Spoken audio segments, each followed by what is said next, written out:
between Sussex and Northamptonshire. I'm Adrian Harms on a grey overcast morning. The weather forecast indicated we might get some sunshine and temperatures around 22 degrees. It was also meant to be blowing a hoolie, which it isn't. But we'll ask Andrew Radd, my fellow commentator, about it in a minute. Just before I bring in Andrew, my normal listener around the ground, Julian, is not here today for reasons I'll explain later. So if anyone is listening on the headsets and they could give us a quick wave, at least we know that everything is going out around the ground. And I can't see anybody waving, which is always a worry. So maybe no one's listening on the headset yet. So we'll try that little trick in a while. But I hope anyone in the deck chairs listening? They're a long way away, so we can't see. Let's bring in Andrew Radd. Good morning, Andrew. Morning, Adrian. Morning, everybody. Lovely to be here again. Yeah, Andrew from BBC Radio Northampton. You spoke to the Northamptonshire camp last night. I'd imagine they were pretty pleased with their afternoon's work. Yeah, they were. And interestingly, the thing that they were talking about was something that we picked up on commentary yesterday, which was roll the clock back 12 months with that first game of last season when Northamptonshire were at Canterbury, and it was one of those rain-affected days, rain shortened, and on that occasion Northamptonshire put into bat were 89 for 7 and had basically lost the game on the first day. Well, I think it was Matt Green made the point yesterday, didn't he? You're unlikely to win a game on the first day, but you can lose it, and that was certainly what happened in that game. Here, I thought Northamptonshire played it pretty well, and I thought Proctor in particular was excellent, the way he just handled his own innings, but at the same time was conscious of talking Justin Broad through it. Obviously, he's not used to opening the batting in Championship cricket. I got very, very gently remonstrated with by John Sadler, the head coach, last night, when I think I described him as something like a stopgap opener or something. He said, well, he has opened in a lot of second-team cricket and so on. And absolutely right, he has. But at this level, this was the first time he's opened the batting. So Proctor talked him through it. I thought he did really well. But Northamptonshire, they did well yesterday, but they've got to keep it going. Bearing in mind how long it took them to get one batting bonus point last year, that they would be looking to put some runs on the board today. But equally, the overheads in particular, you would think it might not be a bad morning for bowling. Well, indeed, it's very grey and overcast. We mentioned Matt Green, who was here yesterday. I don't know if you're listening, Matt, but it was good to see you again yesterday. Thank you for your contribution. However, you have fallen slightly short, Matt, because Liam O'Brien, England disability cricketer, is going to be with us today. Liam's sitting at the back of the box. He'll be with us after 11:30. And Liam has bought in 2 packets of biscuits. So he gets the gold star. So he can come again, Matt. Different kinds as well. I know. I think, Matt, if you come again, Matt, you might have to step up a notch. But Liam will be on with Andrew after 11:30. So we look forward to hearing all about Liam and his trip to India and how his career is progressing throughout the day. So we'll look forward to that.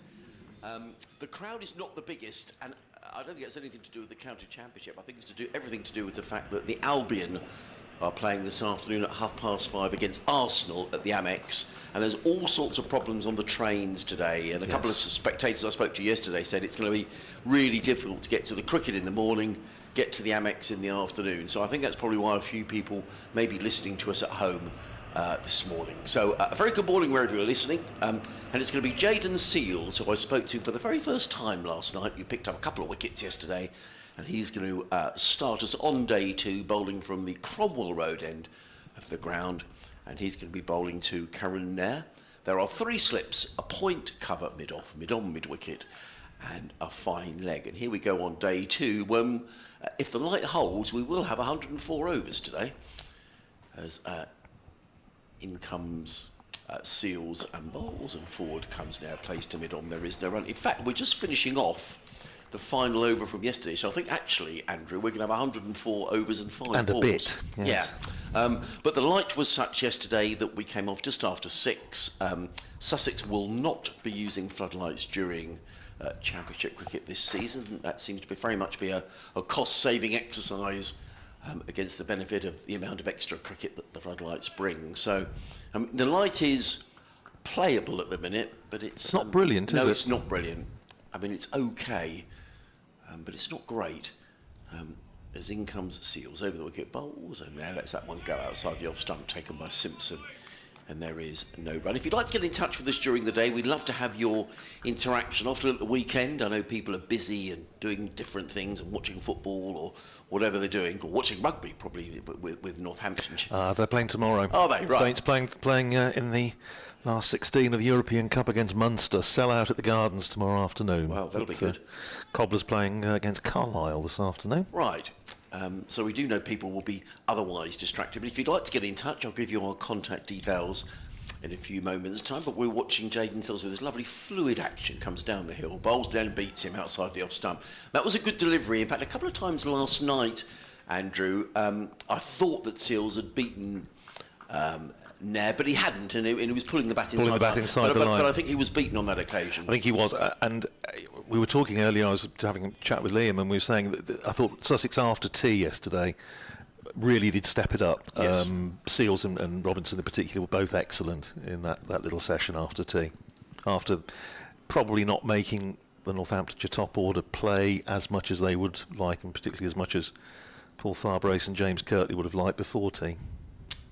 Seals in again, and Nair is beaten again outside the off stump. A slightly wider delivery, and he was trying to entice Nair into a drive through the covers, but he was never really in position to play the shot, and the ball whistled past the outside edge. That was a waft, wasn't it? It was, into the gloves of John Simpson. And the sort of shot sometimes you think, he's searching to get one in the middle of the bat here. And it was a clever bit of bowling by Jayden Sills, just pushing a little wider. Of course, had he crunched it through the covers for four, we'd have said, well, it was a poor delivery. But he didn't. Sills makes his way back to his mark. So you can contact us. You can email us, sussexcricket@bbc.co.uk. Sills is on his way again in bowls, and this time that is left outside of the off stump. And Sills is annoyed with that delivery, and he gestures with his arm as if to say, I needed to get that one a little closer to the off stump. End of the over, a maiden over from Jayden Sills, comprising 1 ball last night and 5 today. Northamptonshire on 95 for 2, with Proctor on 41. Nair is on 12. sussexcricket@bbc.co.uk. You can tweet us. Up in Northampton, you know Andrew's details, Old Man Rad, R-A-D-D. Or you can tweet us as well at BBC Sussex Sport, or myself at Adrian Harms. Any of those methods will get us through, and it will keep us company throughout the commentary. Looks like Jack Carlson is going to open up from the C end of the ground. Yeah, he bowled from the other end, the Cromwell Road end yesterday, and basically 1 ball turned sharply, didn't it, to Proctor. But he bowled tidily enough, but it didn't do a great deal for him. But just 1 really ripped, didn't it?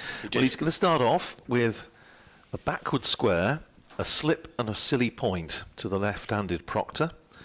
Other than that, he's got a backward point, a man sweeping on the cover boundary, an extra cover, mid-off, mid-on, and a deep square on the boundary in front of the pavilion. He's coming round the wicket to the left-handed Proctor, who's on 41. And Carson is in, bowls, and immediately finds a bit of turn again. First ball he's bowled from this end, and that did turn past the outside edge. So a bit of encouragement for Jack Carson. This rather heavy, hazy morning down here on the Sussex coast, and here's Carson in again. Bowls a little bit shorter, a little bit wider, and Proctor is able to let that go through to John Simpson. Took a very good catch yesterday down the leg side to dismiss Emilio Gay off the bowling of Jayden Sills in the 3rd over of the innings.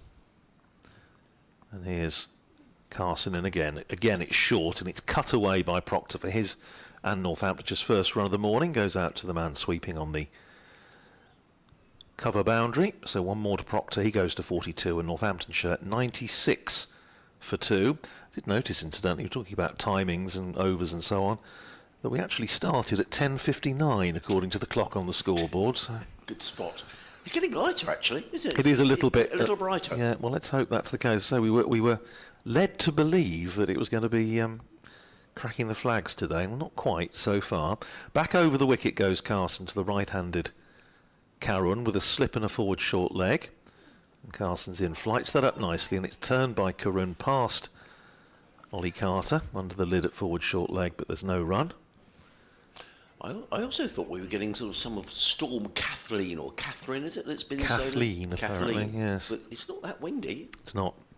Quite still, in fact, as Carson trots in again and bowls to Carron. Pushes that out in the offside. Little bit of hesitation from Proctor as Carron called him through for a single, but they make it comfortably enough. Carron goes to 13 and Northamptonshire to 97 for 2. There was a little bit of a mix-up between Proctor and Broad yesterday, wasn't there, that had Justin Broad diving in, and I think if it had been a slightly better throw, he might have been in trouble. Yeah. And you can tell that Luke Proctor felt a little bit guilty because he walked the entire length of the pitch to, I think, probably to apologise. Anyway, here's Carson back round the wicket to the left-handed Proctor, who forces away nicely off the back foot. It's going away through backward point to chase down towards the boundary at the Cromwell Road end, and they jog through for a couple of runs, which ends the over. So 4 runs off Jack Carson's first over of the morning, 44 to Proctor, 13 to Nair, and Northamptonshire, who resumed this morning on 95 for 2, are 99 for 2, and sitting reasonably pretty at the moment. I was just wondering who fielded that, because I think it might have been Henry Crocombe, because I think Ollie Robinson had gone off the field, and in fact, having finished that opening over from the Cromwell Road end, the 5 balls remaining from last night, Ollie Robinson is now going to bowl from the Cromwell Road end. So I just wonder whether that's a little experiment with Carson, and maybe Seals is now going to bowl from this end, the C end of the ground. Ollie Robinson, 9 overs, 4 maidens, no wicket for 14. He certainly stepped it up a bit after tea yesterday. I read the report in the Times last night. Lizzie Ammon was here yesterday, and he was watching from a side-on view and felt that Robinson was bowling with, pretty much full pace. So we'll see how he goes this morning. 3 slips go down. Robinson is in and bowls, and there is forward to a ball of good length, and he punches out into the offside, footed by Ollie Carter. And there is no run. If anyone has got the headsets on around the ground and they could wave in the general direction of... There we are. Thank you, sir. At the back of the Spen Karma. I don't know who you are, but thank you very much. I thought you were going into bargain hunt mode there. It was gentleman at the back. Any advance? Yeah. So at least we've got one listener, which is great news. We're not wasting our time. We're not. Good. So thank you very much for letting us know, whoever that is over there. As in comes Robinson. The light again is sort of got a little darker as in comes Robinson, bowls right on the money, and now is forward and plays into the covers, fielded by Carter again. No run. It could be worse though. We could be at Old Trafford, where it had more rain overnight, and they're not even going to inspect again until 12:15. So best about an hour and 10 minutes. Also delayed start at Headingley between Yorkshire and Leicestershire. The umpire's inspecting there at about 11:30. So again, we've done very well, and also a delayed start at Derby. And let's say the word yesterday was that they feared they might struggle to play today. Didn't play yesterday, of course. In comes Robinson again, bowls, and has hit round about the thigh pad, probably going down the leg side. There was a sort of a muted appeal from the slips. A couple of emails we've had in already this morning. Simon's been in touch. He says, thanks for the coverage, especially Andrew Rads. It's always a pleasure to tune in to experts talking rather than the banal, he makes a... I'm not going to mention that. Long may yours continue, says Simon King in Bedford. Oh. Had to be careful what we say, Simon. But anyway, Andrew is very pleased to get your email as in comes Robinson again and bowls, and driven firmly by Curran Nair to mid-off, fielded by Tom Haynes. There is no run. And no play before lunch at Derby today is the word. But it is apparently, quote, saturated, unquote. Oh, that doesn't sound good. Ashley Lamble, I think that's how you pronounce your surname, has been in touch. She says, good morning, Adrian and Andrew. I'm a Northamptonshire supporter watching the stream and enjoying your commentary before heading off to Northampton v Carlisle later on in the day. Yes, Andrew was talking about that. Again, I'm sure will be on BBC Northampton. In comes Robinson, bowls, and now drives to mid off. He's right on the money here this morning, Robinson. He's having to play at everything. It's a good contest. Ashley goes on to say, not exactly looking like the second season of summer, judging by the light situation at Hove. Yes, it is gloomy.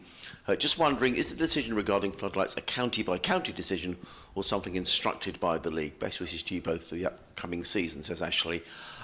I think it's county by county. Yes, I would. Yes, I don't think there's been a general No. remit that you mustn't use floodlights. In fact, the light has now improved slightly, and the forecast is good for here today. So fingers crossed. Now, a change in the field. Tom Haynes has come in to seal him off as in comes Robinson and Bowles, and there is forward again and straight to Tom Haynes, and that's a good over by Ollie Robinson, a maiden over. His statistics: 10 overs, 5 maidens, no wicket for 14. And Northamptonshire are 99 for 2 with Luke Proctor on 44 and Nair on 13. I thought not the least impressive little element of John Simpson's captaincy yesterday was the way he was prepared once it was apparent that it wasn't doing a lot with the Kookaburra ball on this surface. He was prepared to put men in on the drive, try something a little bit different to try and pick up a wicket, and it was good, inventive thinking, proactive captaincy from John Simpson yesterday. Well, we are going to continue with Carson, at least for the time being, perhaps with a left-hander in particular on strike, and having found a little bit of turn in that first over from this sea end. Still have a backward square leg, a slip and a silly point. As Carson round the wicket to Luke Proctor, and it's again cut away by Proctor, just a little bit too short from Carson, and it goes out to the point boundary, and there's another single to be had for Proctor, who goes to 45, and Northamptonshire 100 comes up, greeted with rapturous applause around the ground. 100 for 2, and I don't know, maybe a few coming down from Northamptonshire today. Obviously it's a lovely place to watch cricket of a weekend, or indeed any other day of the week. Here's Carson over the wicket to Karoon, and Karoon's forward, playing it back down the pitch, playing his 99th first-class match. Karoon Nair, having been involved, as we mentioned yesterday, quite recently in the Ranji Trophy final back in India when he was playing against Prithvi Shaw, who will be playing for Northamptonshire later in the summer. Here's Carson in again, bowls to Karoon.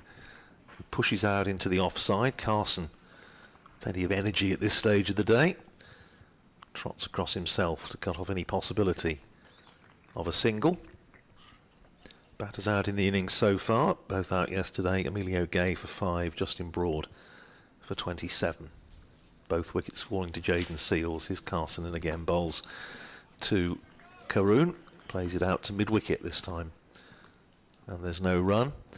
Sky fairly uniform grey, but you can tell how high the clouds are because there's a jet up there, which is obviously underneath the cloud cover, visible as it flies east to west.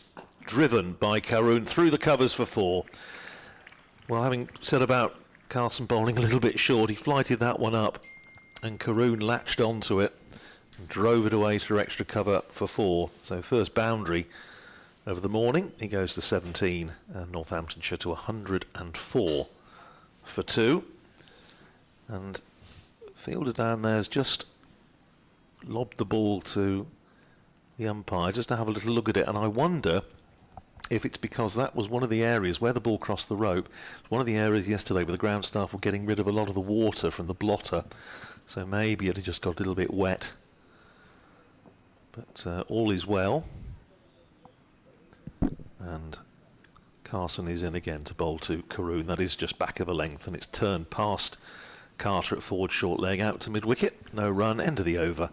Karoon is 17, Proctor is 45, and Northamptonshire are 104 for 2. A couple of other emails come in. John Malone has been in touch. He says, "Hi lads, cloudy in Bexhill this morning, coming through loud and clear on the stream. Effects mic has been tweaked, I can hear." Yes, we have. My apologies yesterday, John. We've done some running repairs, so hopefully you can hear a bit of atmosphere in the ground. I never knew you were a parkour enthusiast, Adrian, running around up on the roof.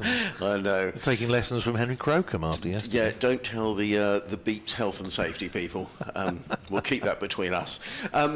Is it correct no floodlights in the county championship this season, or am I dreaming? Surely we want to attract people to matches. If no lights and it looks dubious weather-wise, people will not turn up. Thank you for the commentary. Well, John Philby, the Sussex chair, is going to come up and have a natter to us at some stage in the match, either tomorrow or on Monday. So we will ask him the actual reason. My understanding is, or our understanding, I should say, John, it's a county-by-county decision based on, let's face it, electricity is expensive, and is there any cost benefit to having them on? In comes Robinson bowls, let go by Proctor outside the off stump, no run. But I actually, I've got a good deal of sympathy with what John is saying. No, absolutely right. I mean, the other thing to say is that, I think back to a game that Northamptonshire played down at Bristol a couple of years ago when the lights were on throughout the match. Yes. Yeah. Pretty much. Well, I heard... it was putting them on at midday. Yeah, and one of the members yesterday I was talking to said that there's somebody who is at the ground who compiles all the stats for himself, and to come up with a stat that the floodlights were used, I think, in something like 129 overs here last year. In comes Robinson, bowls, Proctor covers up on the back foot, plays to mid-wicket fielded by Seals, no run. That's a very useful stat, actually. Very useful stat, yes. It'd be good to get that from right across all the counties if it was possible. Yeah, so we may find out, I don't know if Julian is listening, he's my normal correspondent in the top tier of the pavilion. He's not here today because he'll be making his way to the Amex, and as we know the transport situation is dire around Sussex today.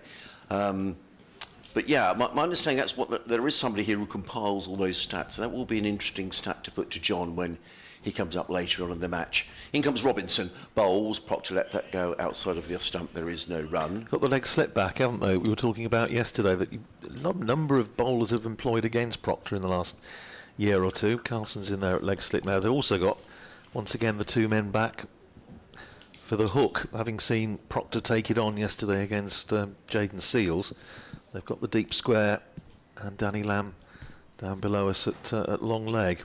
And now they're reinforcing the slip cordon as well. So they are. It's Tom Haynes who's always coming to gully, I think. Yes, he is. It's difficult to see from the angle we're at. We're not directly wicket to wicket here. We're about half a dozen cut strips away from the picture. It's going to be pretty difficult to judge in LBW. As the sun tries to come out here at Hove, Robinson in, let go by Proctor outside the off stump. Taken by Simpson, no run. An email in from Peter Kelly. Good morning, Peter. He says, hi there, team. I'm a Northants supporter over in sunny Berlin. Enjoying the coverage a lot. I wish you all the best for the coming season. Maybe you could ask Andrew who he's most excited about watching, who he thinks has the most potential for Northamptonshire this season. Well, perhaps we can do that at the end of the over. I was in Berlin, actually, just before Christmas and went to the Christmas market. You get around, don't you? And I thoroughly enjoyed Berlin, yeah. It was... The last time I was there, the wall was still up. Oh, right. How long ago that was. In comes Robinson bowls, let go by Proctor outside the off stump, taken by Simpson, no run. Yeah, the only disappointment was my wife was desperate to see, well, not desperate to see, but wanted to see what Checkpoint Charlie was all about. And actually, when you get there, it was just a little disappointing. You could see obviously what used to happen there, but there was.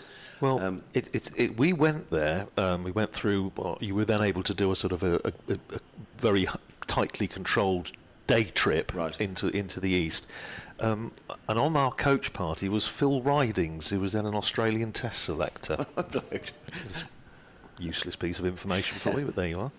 In comes Robinson, bowls, Proctor lets that one go outside the off stump. No run. Ollie Robinson's a bit frustrated. He'll be frustrated because he didn't make Luke Proctor play too much in that over. It's a maiden, 11 overs, 6 maidens, no wicket, 14. What I did see though, Peter, whilst I was in Berlin, that is wonderful Christmas tree that was right by the Brandenburg gates, which looked fantastic. So anyway, that's Peter over in Berlin. We had a lot of people from different parts of the world yesterday. I know, yes. So we can add that to our list. And just before Andrew commentates on the next over, just a shout out for the Sussex Museum, which is opening today for the season at lunchtime. It's going to be opened by the Lenham family, a generation of Lenhams who have played for Sussex.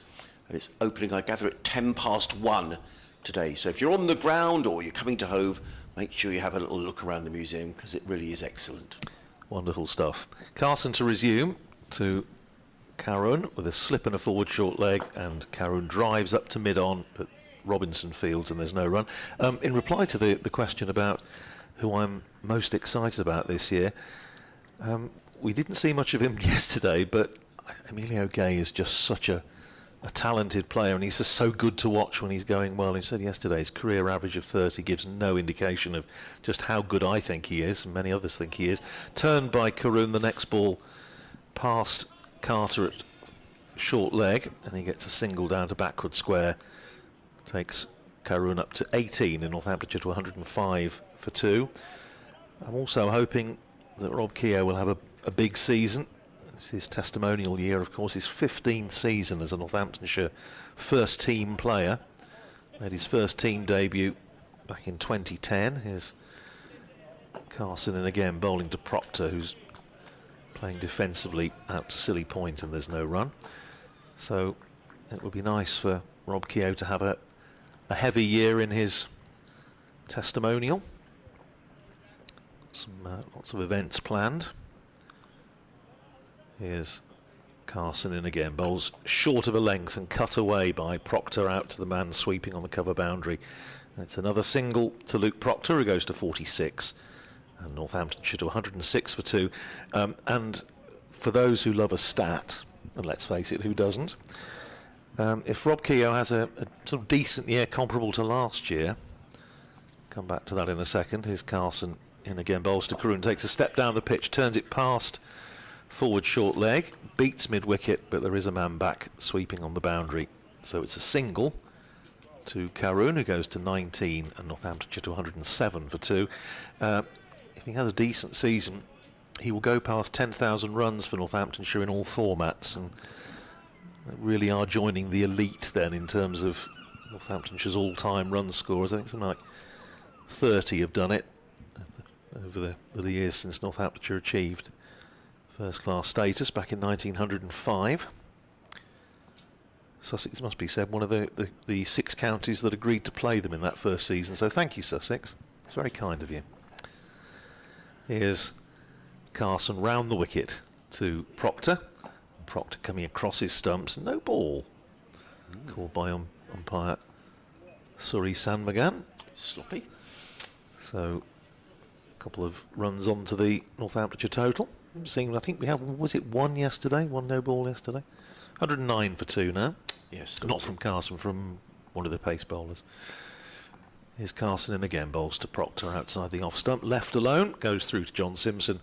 And that's the end of the over. 109 for 2. Proctor is 46. Nair is 19. Carson's bowled 5 overs.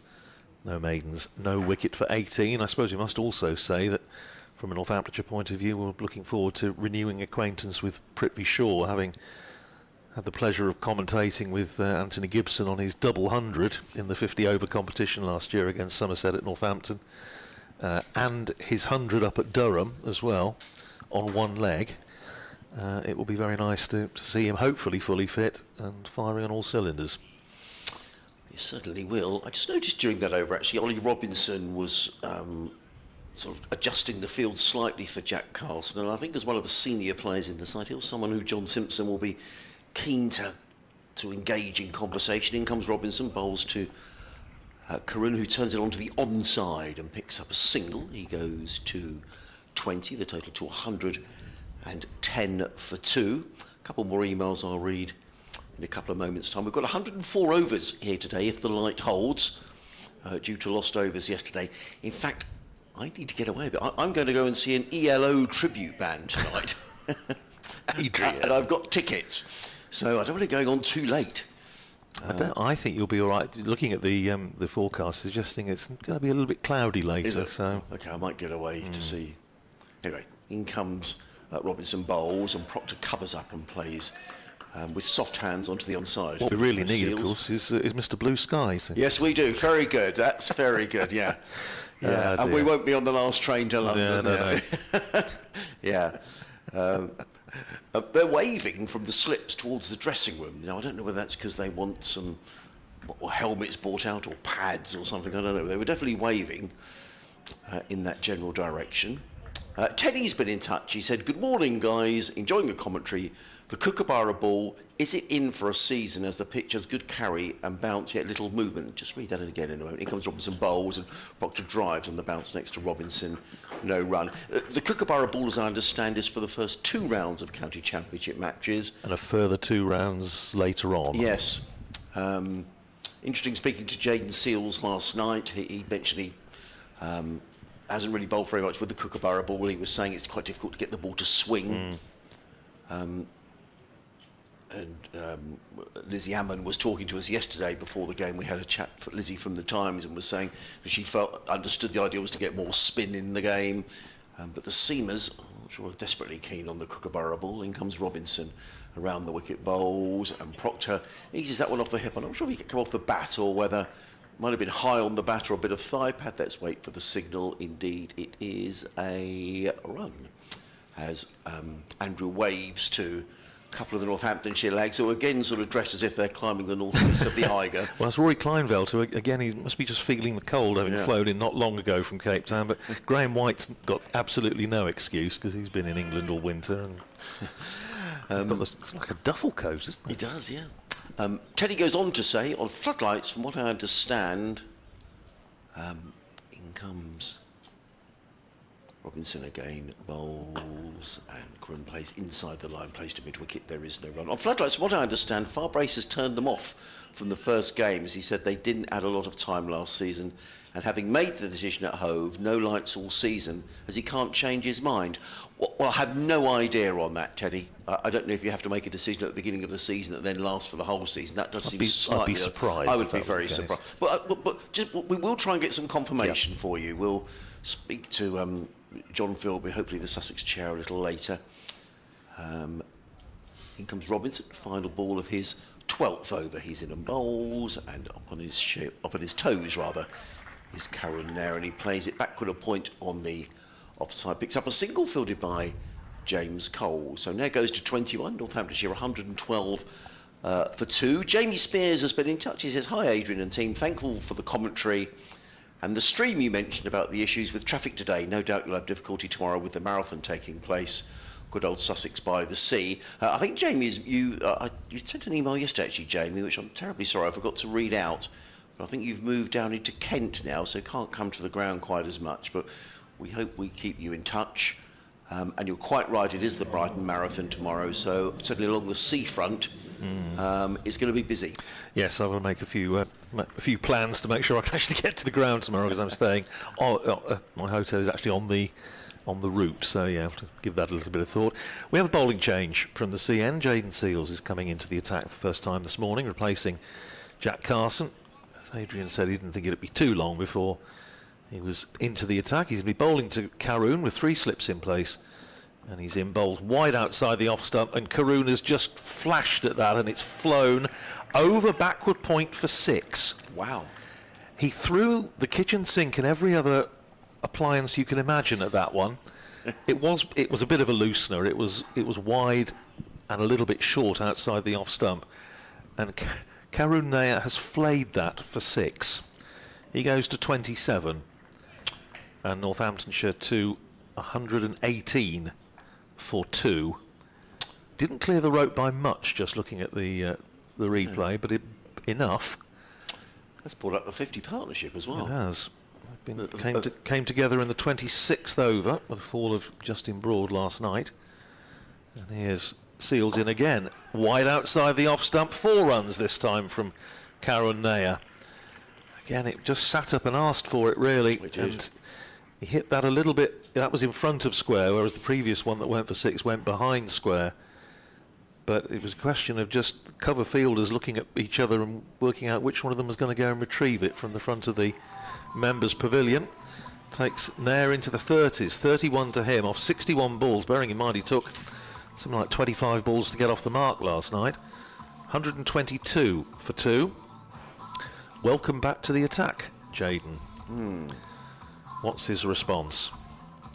West Indian quick runs in again and bowls to Nair wide outside the off stump, very wide. And Karoon Nair not to be tempted by that one. It goes through to John Simpson, who takes it in front of first slip. 122 for 2. So Northamptonshire have added 27 runs this morning, roughly at a run a minute. Proctor closing in on a half century, 47, and Nair catching him up on 31. Nair's now hit 6 and 4 fours, as has Luke Proctor. And here's Seals running in again to bowl to Nair outside the off stump, and again he leaves it alone, goes through to the keeper.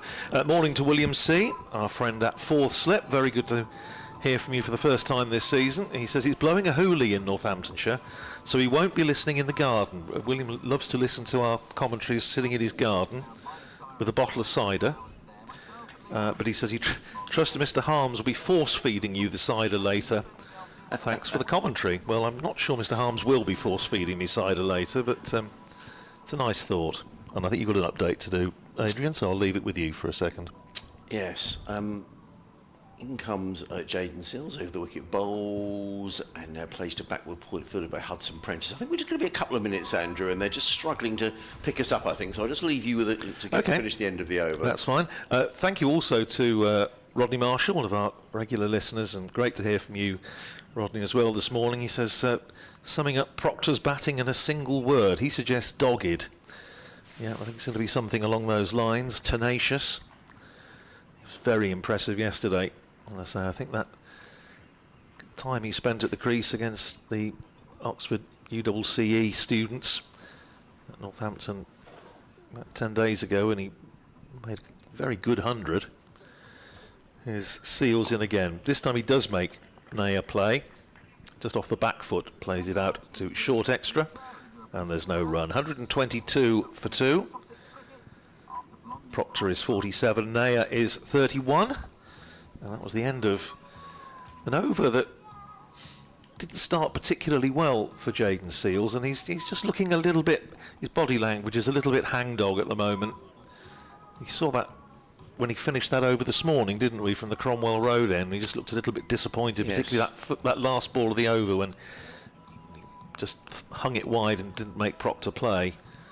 And now again, he's just looking a little bit disgruntled with life. As though he's just discovered that his train to the Yellow concert's been cancelled. But it's going to be Robinson to continue from the Cromwell Road end. And he runs in to bowl to Luke Proctor. 3 slips and a gully in place. Bowls short. And Proctor ducks underneath it. We do still have the leg slip in there. The changed personnel. It's Finn Hudson Prentice is in there now instead of Jack Carson. But they do have long leg. Danny Lamb, who's also limbering up, so perhaps he's going to come into the attack at some point soon. And Ali Carter still with the shin pads on because he's been in close when Jack Carson was bowling in there at Silly Point. He's now out at deep square, about 10 yards in from the boundary. Here's Robinson in again, bowls to Proctor, who drives, straight drive, back past the bowler. It's running up to the boundary at the Cromwell Road end, and that is 50. 50 for the Northamptonshire captain, his 5th boundary, plus a 6 as well. He acknowledges the applause from his sporting crowd. Plenty of applause coming from the front of the members' pavilion. And Proctor reaching his 50 off 130 balls with a 6 and 5 fours. And playing at his own pace, his own tempo, and how well he's played in this innings. 51 to him, and Northamptonshire to 126 for 2. Here's Robinson in again, bowls to Proctor in behind that, comes across his stumps, plays it up towards mid-on. Jaden Seals walks in and retrieves. I was saying yesterday about John Simpson, the new captain of Sussex, and how he was needing to sort of make his stamp, make his own mark on the side, as the new captain always does. Well, Luke Proctor's in his 2nd season as captain. It was a tough year for him last year, but he's clearly setting his stall out at the start of 2024. That's outside the off stump. Left again, I think, as we saw a little bit of this yesterday, leaving almost more on length than on line. Bounced comfortably over the stumps, which gives you an idea of Robinson actually running in with good intent this morning. But Proctor able to leave it, goes through to John Simpson, who's just having a chat with Tom Alsop, who's in there at first slip. Tom Clark at second also joining in the conversation. And Robinson running down the hill from the Cromwell Road end, round the wicket, bowling to Proctor, who comes right across his stumps, drops it down on the onside. Spotted, I think, Jaden Seals maybe a little bit on his heels, and they're able to come through for a single. 127 for 2 at the end of the over. Proctor is 52, Karen Nair is 31. So we'll just get that update. I apologise to some of our listeners. I know we had Blondie and Heart of Glass coming through the microphone for a while, but that's because we're waiting to do an update to our listeners across Sussex and Kent, but we'll do that in a few moments' time. And then we do it on the hour, on the half hour. So we'll be back with you shortly. Ollie Robinson making his way back to his mark. 3 slips. As in comes Robinson. Racing in down the hill. Comes in and bowls. Covering up on the onside. There is no run.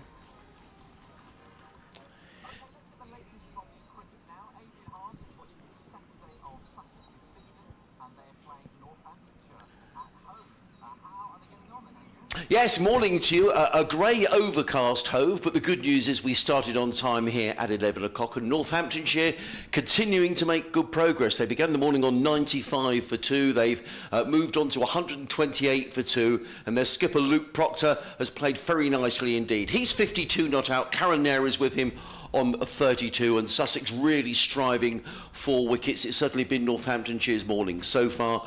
Canterbury, after a washout yesterday, are playing today, which is good news.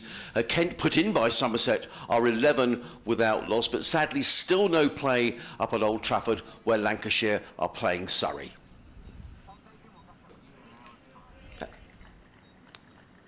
So that's our update done. And I'm going to make way in a minute for Liam O'Brien, who's going to come in as in comes Jaden Sills, running away from us. He's in and bowls, and there is 4. That's a lovely shot. That was effortless, really. Clipped the ball away through mid-wicket. Ollie Robinson is his hot pursuit. He's going to pull the ball up just inside the boundary edge. A little back throw to Ollie Carter, but not before Nair's come back for his 3rd run. Lovely little shot, beautifully timed through mid-wicket. He goes to 35. And Northamptonshire 131 for 2. Charlie Askew has been in touch. He says, "Good morning, Adrian et al. Greetings from glorious Norfolk. Lifelong Sussex fan, enjoying your commentaries when I can't get to the matches. One comment, the kookaburra is a native of Australia and as such should remain there." I quite like that. Thank you, Charlie. What about in Norfolk you are? I remember actually, I'm going to show my age now, we went on a family holiday in 1966 in my dad's Morris Minor, with 3 of us. I have no idea why, because Dad was a big football fan, but we drove to Norfolk to Cromer on World Cup final day. In comes Seals and bowls. Proctor lets that go outside the off stump. There is no run. And my memory of that day, because there was no radio in the car or anything, 2 memories actually. Going through a village somewhere on the way to Norfolk, because I don't think there were any motorways in those days, and seeing a crowd of people outside a TV shop watching the game. And then a barber who came out with his brush, and he painted on the window England 2, West Germany 2. So obviously that was the late goal. So yeah. There's still no motorways to Norfolk, I think I'm right in saying. Yeah, it's the A. Is it the A11, which is a better road now from this direction? In comes Seals over the wicket, bowls. Proctor drives firmly to mid-off, and Ollie Robinson has to get down quickly to prevent a run. So at the end of this over, I'm going to disappear, and Liam O'Brien is going to come in for the first time today. Great to see Liam again. He did some summarising for us last year. England disability cricketer. Knows a lot of these Sussex lads very well, I know. So he'll be chatting away to Andrew. And I'm going to go off and eat some of these biscuits that he's bought, which are really nice. He's bought some Viennese milk chocolates and looks like some dark chocolate as well. Oh, shortcake biscuits coated in smooth milk chocolate. Lovely. Yeah, I think he bought these last year, actually. Similar brand. Seals in bowls. Proctor steadfastly forward, right in line, plays it down the onside of the track, no run. And Northants are setting out their stall here. And Robin, this ball is 48 overs old. It's a kookaburra. It doesn't do quite as much. And this, you know, Northants want to really cash in here now. Yeah, they do. And as I say, I think Luke Proctor yesterday was hugely impressive the way he played. And Nair, I say, is his 99th first-class match. He's averaging, his first-class average is pushing 49. So he's a class act. And he was quite happy to just bide his time yesterday, and now he's reaping the reward from it. Seals in bowls. Proctor plays off the hip down towards fine leg. They set off very quickly. They've taken one. They're going to come back for a second. That's good running. Because I think there was probably always 2 there, but the key was that Proctor set off very quickly for the first run, and Hudson Prentice down on the deep fine leg boundary had to move smartly to his right, but couldn't prevent the second. It's just an observation here with Sussex. It's not a criticism, it's an observation, is that the attack with 4 right-arm seamers, perhaps a little samey. I wonder, they did have the option of Sean Hunt playing in this game, who's the left armour. Of course, Northamptonshire have got a left armour in this one. Michael Finan making his county debut. In comes Seals and Bowles, and Proctor defends onto the onside, and there is no run. I just wonder whether that might be some variation that Sussex might have tried. However, end of the over, 133 for 2. That's quite enough from me. Karen there on 35, Luke Proctor on 54, and I'm going to make way. You'll hear from Andrew, and then you'll hear from Liam O'Brien. Thanks so much, Adrian. Back with us shortly. Just bringing you up to date with what's happening elsewhere around the country. Obviously, still some of the games badly weather affected. Still no play at Chester Street between Durham and Hampshire. They didn't play yesterday and still haven't played today. They are underway at Canterbury, where Kent are batting first against Somerset in Division 1. Kent 11 for no wicket. Still no play at Old Trafford between Lancashire and Surrey. At Trent Bridge, Essex bowled out for 253, which I suspect they'll be a little bit disappointed with, considering they were 170 for 2 yesterday, as Robinson pounds in from the Cromwell Road end. Bowls to Nair, who opens the face and runs it between second slip and gully down to third man for 4. You probably heard it thump into the boundary boards immediately down below our commentary position. Quite deliberate stroke, I think, from Karen Nair. Takes him to 39 and Northamptonshire to 137 for 2. So Nottinghamshire have started their reply, and they're 22 for no wicket. Essex 253 all out. And similarly, Worcestershire have fallen away a little bit from a very strong position they were in yesterday against Warwickshire at Edgbaston, bearing in mind they were, 235 for 2 with that century from Kashi Fali, 339 for 9 now. Chris Rushworth has picked up 3 wickets. So again, you would feel, Worcestershire might feel they've left a few out there now. 2 slips and 2 gullies with a gap in the middle. And an umbrella of 3 in front of square on the offside. Extraordinary field for Robinson bowling to Carron, who plays defensively to the middle of those 3 fielders in front of the wicket. That's Ollie Carter, and there's no run. Morning, Liam. Good to see you. What do you make of this field then? I love it. I've always been a big advocate for being positive, and especially if the ball's not doing much, you kind of got to create your own pressure and make the batsman do something different. And he was very good yesterday, John Simpson, with this. We were talking earlier, I think, that he was prepared fairly early on, seeing it wasn't swinging around a lot, to put the men in on the drive and just try something different. It's good stuff. Here's Robinson in bowls to Carron outside the off stump, left alone, goes through to Simpson. But I suspect, Liam, that Northamptonshire well happy with their morning's work so far. Absolutely, they've been so patient. I've been watching the back of the commentary box, and it feels like every bad ball that's been there they've put away. So as a batter, you always kind of lay out your stall, don't try and give them anything, and then when there's a bad ball, put it away, and they've done it really well this morning. We talked a lot about, obviously, the trials and tribulations that Northamptonshire went through last year and relegation from Division 1, and it just generally not being a particularly happy season. I'll come back to that in a second, because Robinson is running in from the Cromwell Road end to bowl to Carron, who's defensively forward, pushes it up to one of the fielders in that little arc in front of square, and there's no run. Talking to John Sadler last night, the head coach, we were talking about this, and obviously contrasting from last year, the start of last season, and he said, we're not looking back, we're looking forward, and that's something that's gone. And now we've got a fresh challenge in Division 2, was his philosophy on it. So Proctor certainly leading from the front so far, and Carron playing his part. He's on strike as Robinson is in, bowls to him again outside the off stump. Good carry, good pace from Robinson, but Carron able to leave it. Goes through to John Simpson. So we have this field. It's a first slip, second slip, then a sort of fourth and fifth slip, and then an arc of 3. Now they're changing it again. One of the 2 fielders in that little arc in front of square is now going into the slip cordon. So we've basically got,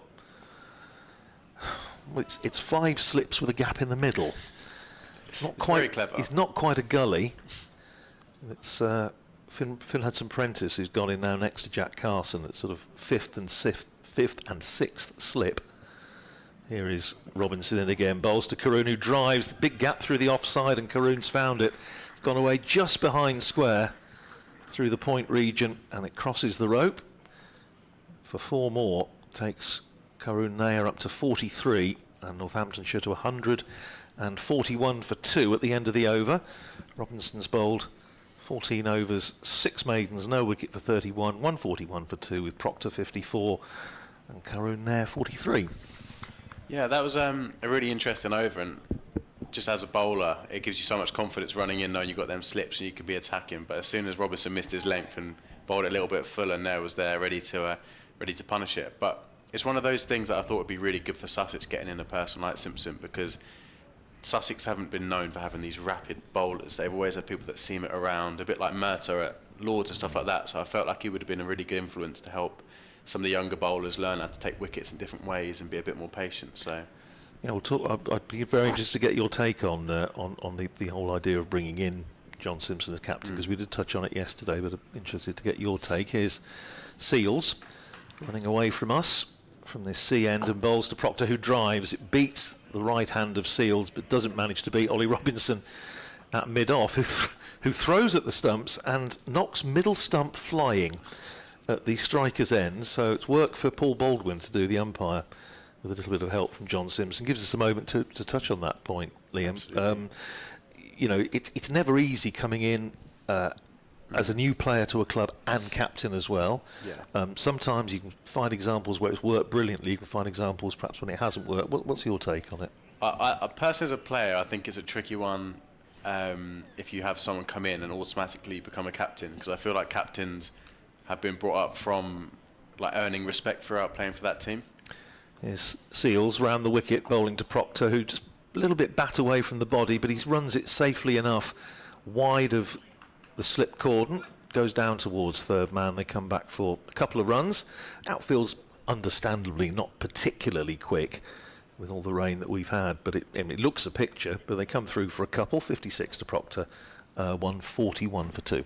But what I like about Simpson, I've heard so many good things about him personality-wise, does a lot of charity work. He's not come in and been this overbearing captain that's my way or the highway. He's very collaborative and speaks to a lot of his players. So I think it works really well in this respect, because he's still collaborating with Ollie Robinson. Obviously, Seals has a lot of experience, Allsop. So I feel like it is actually a really good move. Yeah. Well, he needs to try and break this partnership as soon as possible. Driven again by Proctor. He's not going to beat the fielder there. It was a really good bit of fielding by Tom Haynes at mid-on, who dived across. It had beaten the bowler. It was a straight drive by Proctor, and if it had gone past Haynes, I suspect it would have been at least 3 runs and possibly 4. But that's an excellent bit of fielding from Tom Haynes. Keeps it to 1. Takes Proctor to 57. Northamptonshire to 144 for 2. Yes, and I just think the whole business of captaincy always fascinates me, particularly in county cricket. And you know, you've outlined there some of the challenges and the thoughts of John Simpson coming in as a new captain, and Luke Proctor, as I say, having had a first season in charge last year and a really, really tough season, both from his own point of view and from the team's, as Seals runs into bowl to Karen Short, and Nair ducks underneath it, goes through to Simpson.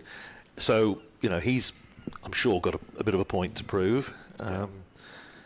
I have to say, it was one of the saddest moments of last season, most difficult moments of last season, was after Northamptonshire had capitulated really against Lancashire in that little run of games at the end of the season in September, and having to go and talk to Luke Proctor, who was just really wanted to go out to the middle and have a net and feel bat on ball, and it was one of those that I didn't particularly want to be doing the interview, and he did particularly want to be doing the interview, and it wasn't the easiest. Here's Seals in again, drops that one short. Nair ducks underneath it. That was, well, he barely had to duck underneath it, actually. It was very short and it flew over his head. Yeah, so it's, I was thinking actually during the winter, you know, captains now, the expectation is that they'll always front up and they'll always do the media at the end of the day.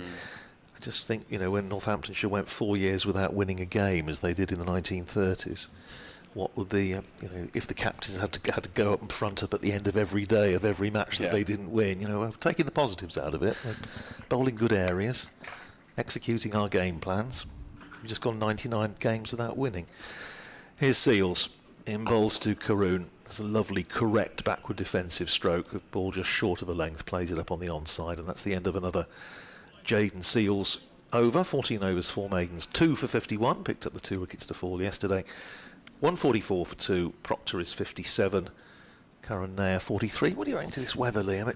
You know this ground very much better than I do. It's teasing, isn't it? It seems to be getting a little bit brighter for a time, and then it closes in again. Yeah, this ground is less weather dependent. It's more on the pitch. It's still a batter's dream. Like, if you can get in, you see it so many times, especially people like Pajara last year. As soon as a batter's in and they get through the early stage of it nibbling around, they just settle in and score big runs. So what's impressed me so much about Proctor is I think I watched an over of him just leaving the ball on 4th stump against Ollie Robinson, and it's so tempting when a bowler's coming down the hill at you and bowling a bit fuller to just try and punch one, and that's when Ollie Robinson gets his nicks. But they've been so patient and put away the bad balls that I actually feel like Northants will be quite comfortable with the conditions of the pitch, and the team talk going in every time a batter or like someone runs out drinks will be, if you just stay in, get through the first 5-10 overs, then there's runs to be had. So I actually think it's less weather dependent today, unless it starts blowing a gale. Yes. Well, there's absolutely no sign of it. The flags, the Sussex flag and the Northamptonshire flag on the scoreboard over to our right, are sort of fluttering at the mast, but they're not exactly tugging at the flagpole. Anyhow, change of bowling. Finn Hudson-Prentice coming into the attack for the first time this morning, bowling round the wicket from the Cromwell Road end. First ball to Proctor. He's played defensively, back down the pitch. 2 slips in. Hudson-Prentice bowled 6 overs for 16 yesterday. Tidy enough. One of 6 bowlers rather, used by Sussex so far. Haven't seen Danny Lamb this morning. We had 1 over of Tom Haynes bowling his medium pace yesterday. Yeah, Haynes gets a little bit nibble as well. I grew up in the same age group as him. Oh, right. And he looks deceivingly slow in that, but he always seems to hit the seams, so he might come up soon.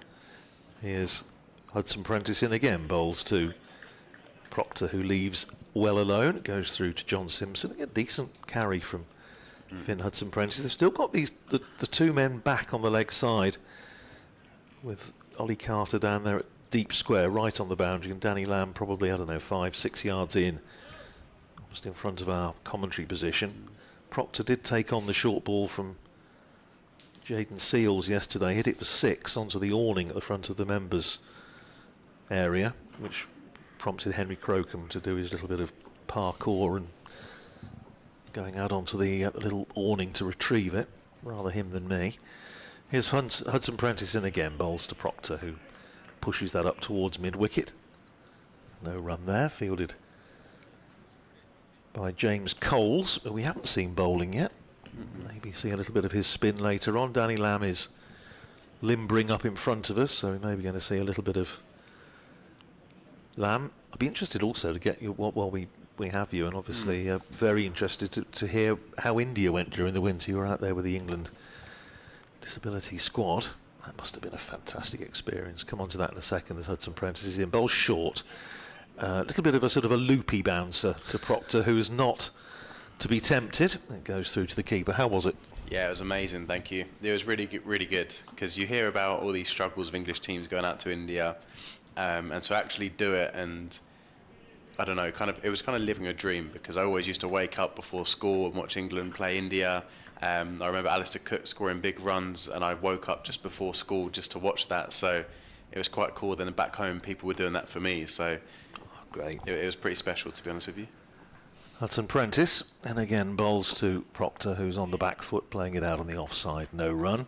Which centres, where exactly were you playing in India? So we were based in Ahmedabad, so where the England Lions are based. So right. I was actually training next to Coles and Carson as well, so I spoke to Carson a little bit while I was out there, and it was so cool, because Graham Swan and Ian Bell were their head coaches, and they were some of my idols growing up.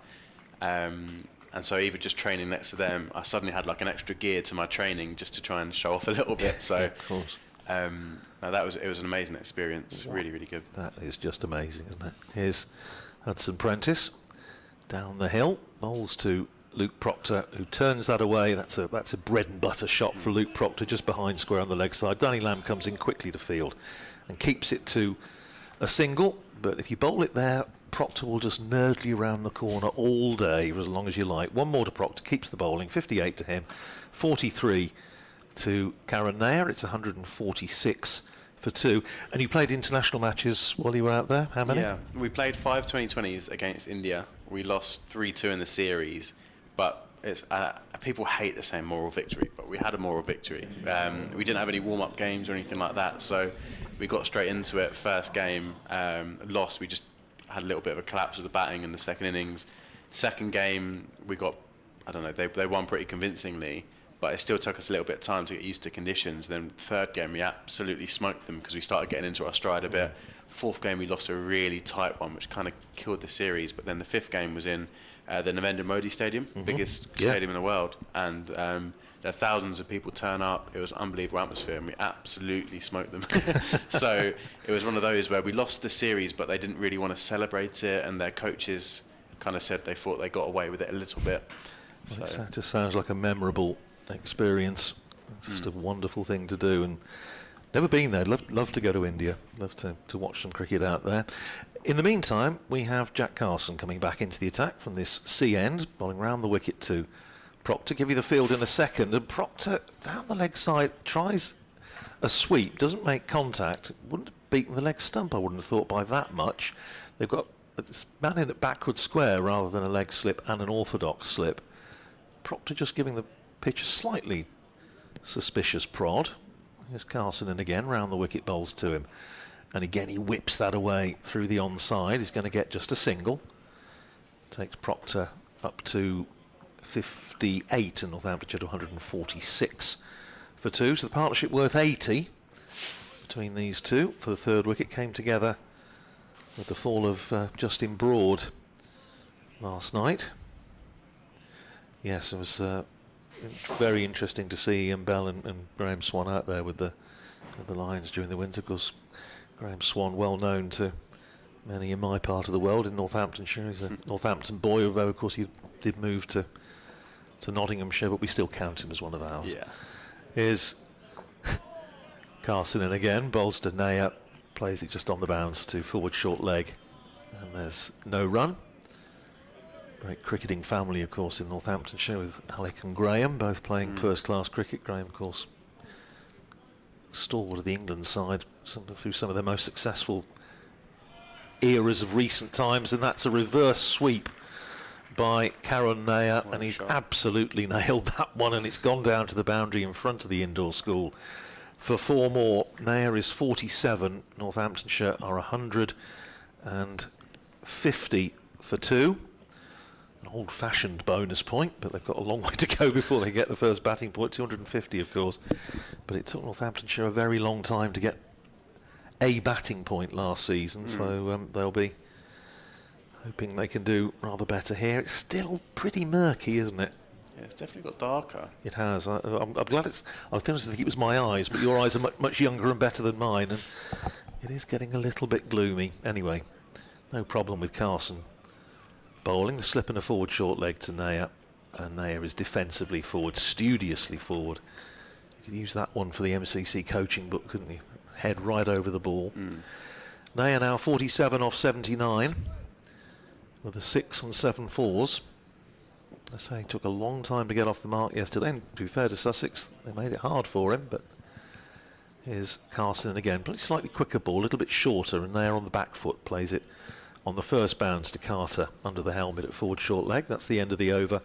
Nair is 47, Proctor is 59, and Northamptonshire are 150 for 2.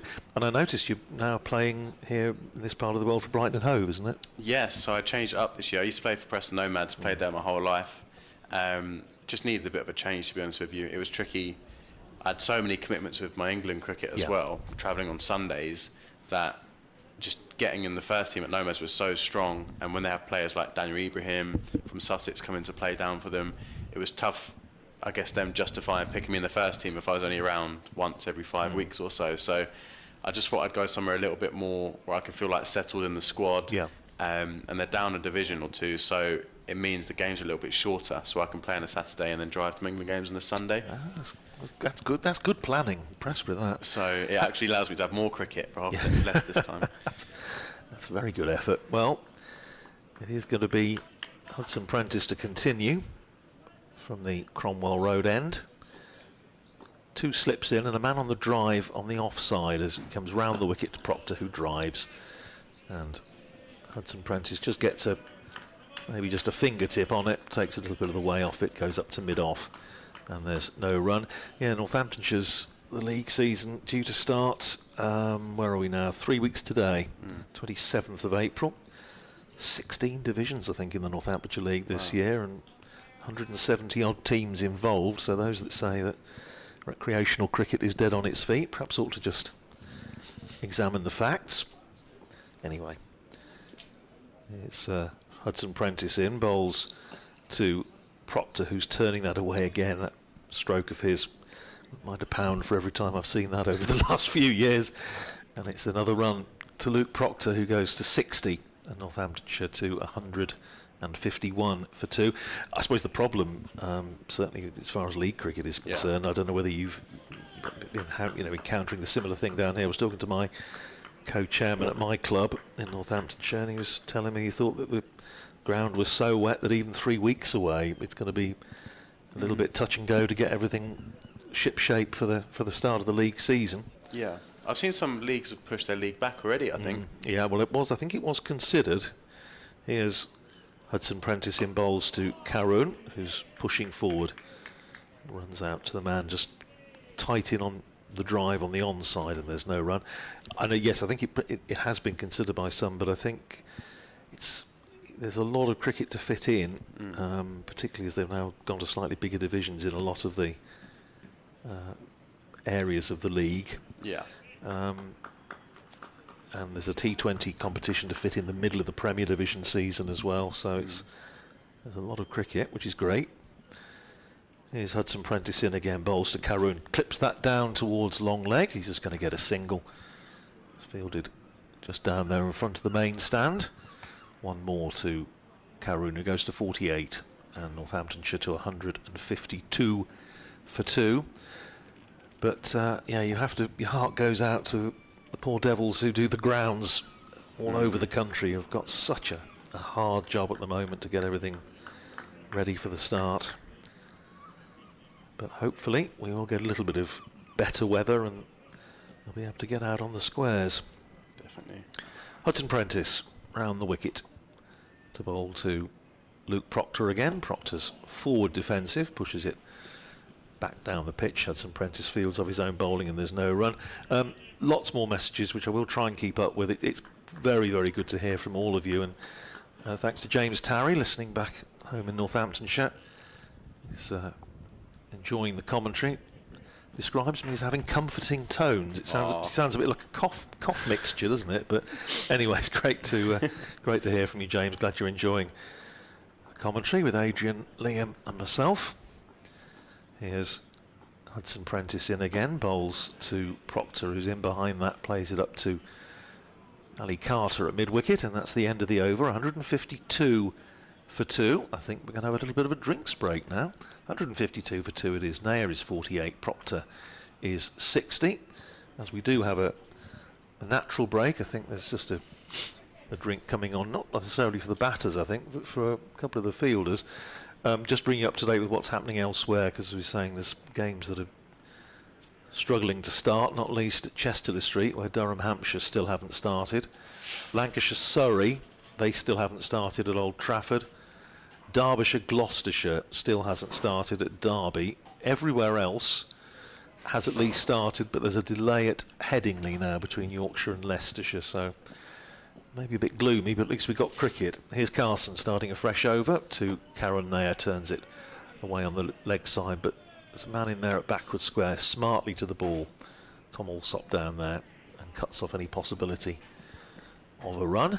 Stays at 152 for 2, and Adrian Harms will be back on parade at the end of this over. Here's Carson in bowls to Nair, who's defensively forward. And there's no run. There was another message as well, which I'm just trying to find. Oh, Peter Short, yes, afternoon, Peter. He says northbound delays on the M1 to cover Kettering Town this afternoon. Kettering Town for all the poppies.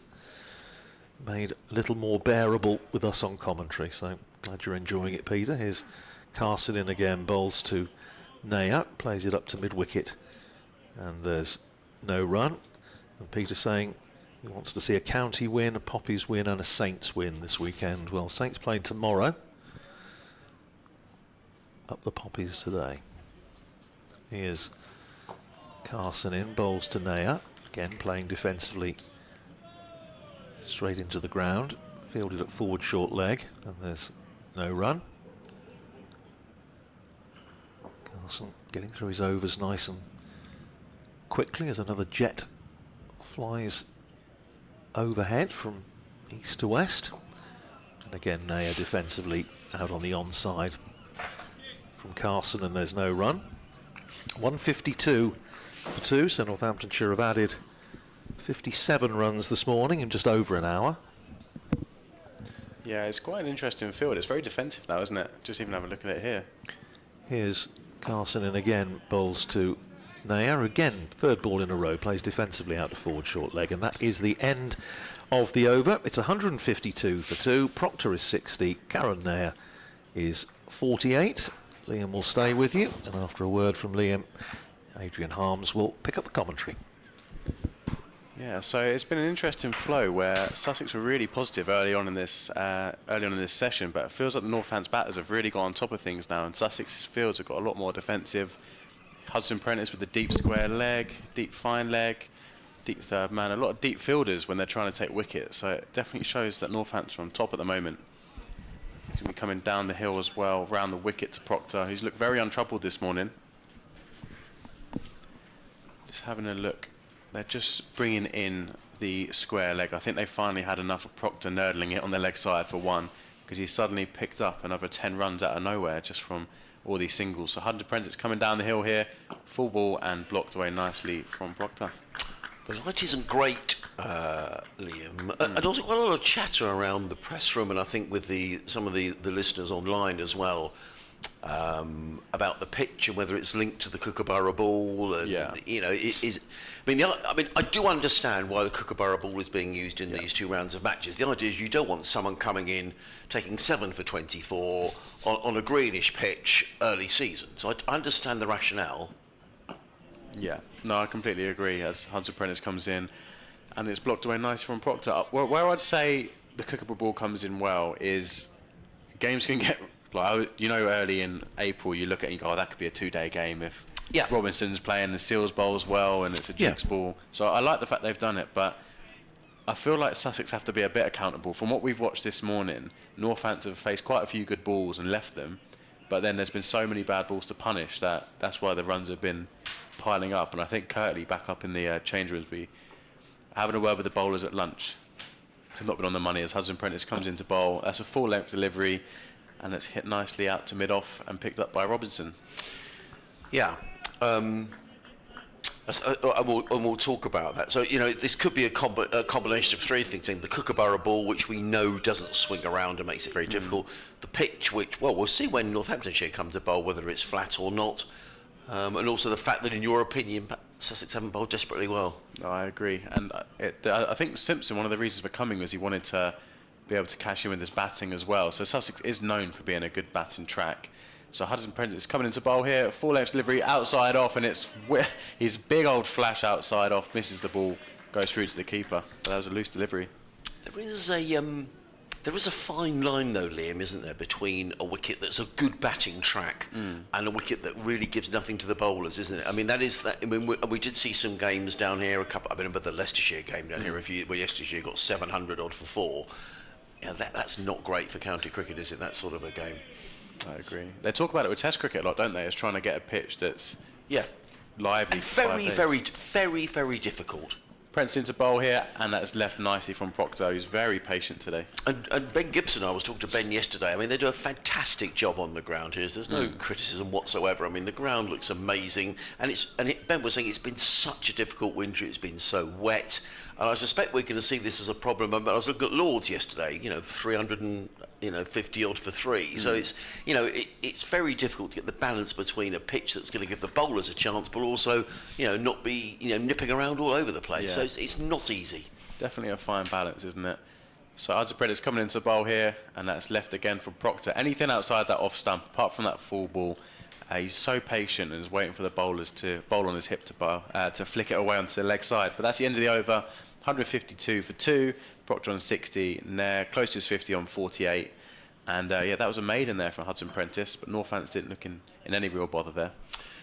No, they didn't. The light is not great. I mean, and I have to say, the weather forecast I saw, in fact, the wind is getting up a bit. That huge Northamptonshire flag is billowing a little more than it was. But the forecast I saw a couple of days ago was 40-mile-an-hour winds all along the south coast, but sunny. Well, it is not a 40-mile-an-hour wind. I mean, I can see people outside are wrapped up in coats. I mean, the idea was it was going to be 22 degrees today, and I'm not sure it's that. However, we've got cricket, and for that we should be very grateful. As in comes Jack Carson, running in over the wicket bowls today, who's forward, plays to mid-wicket, and there is no run. You're listening to live cricket on the BBC. Adrian Harms, Liam O'Brien, Andrew Rad, your commentary team here today and tomorrow. Sussex Cricket at bbc.co.uk if you'd like to get in touch, or at Old Man Rad on Twitter, or at BBC Sussex Sport. In comes Carson and bowls. There is forward and plays it nicely to mid-on. Jack Carson looks frustrated. Ollie Robinson is, well, he's been set there by the skipper, but he's not saving one.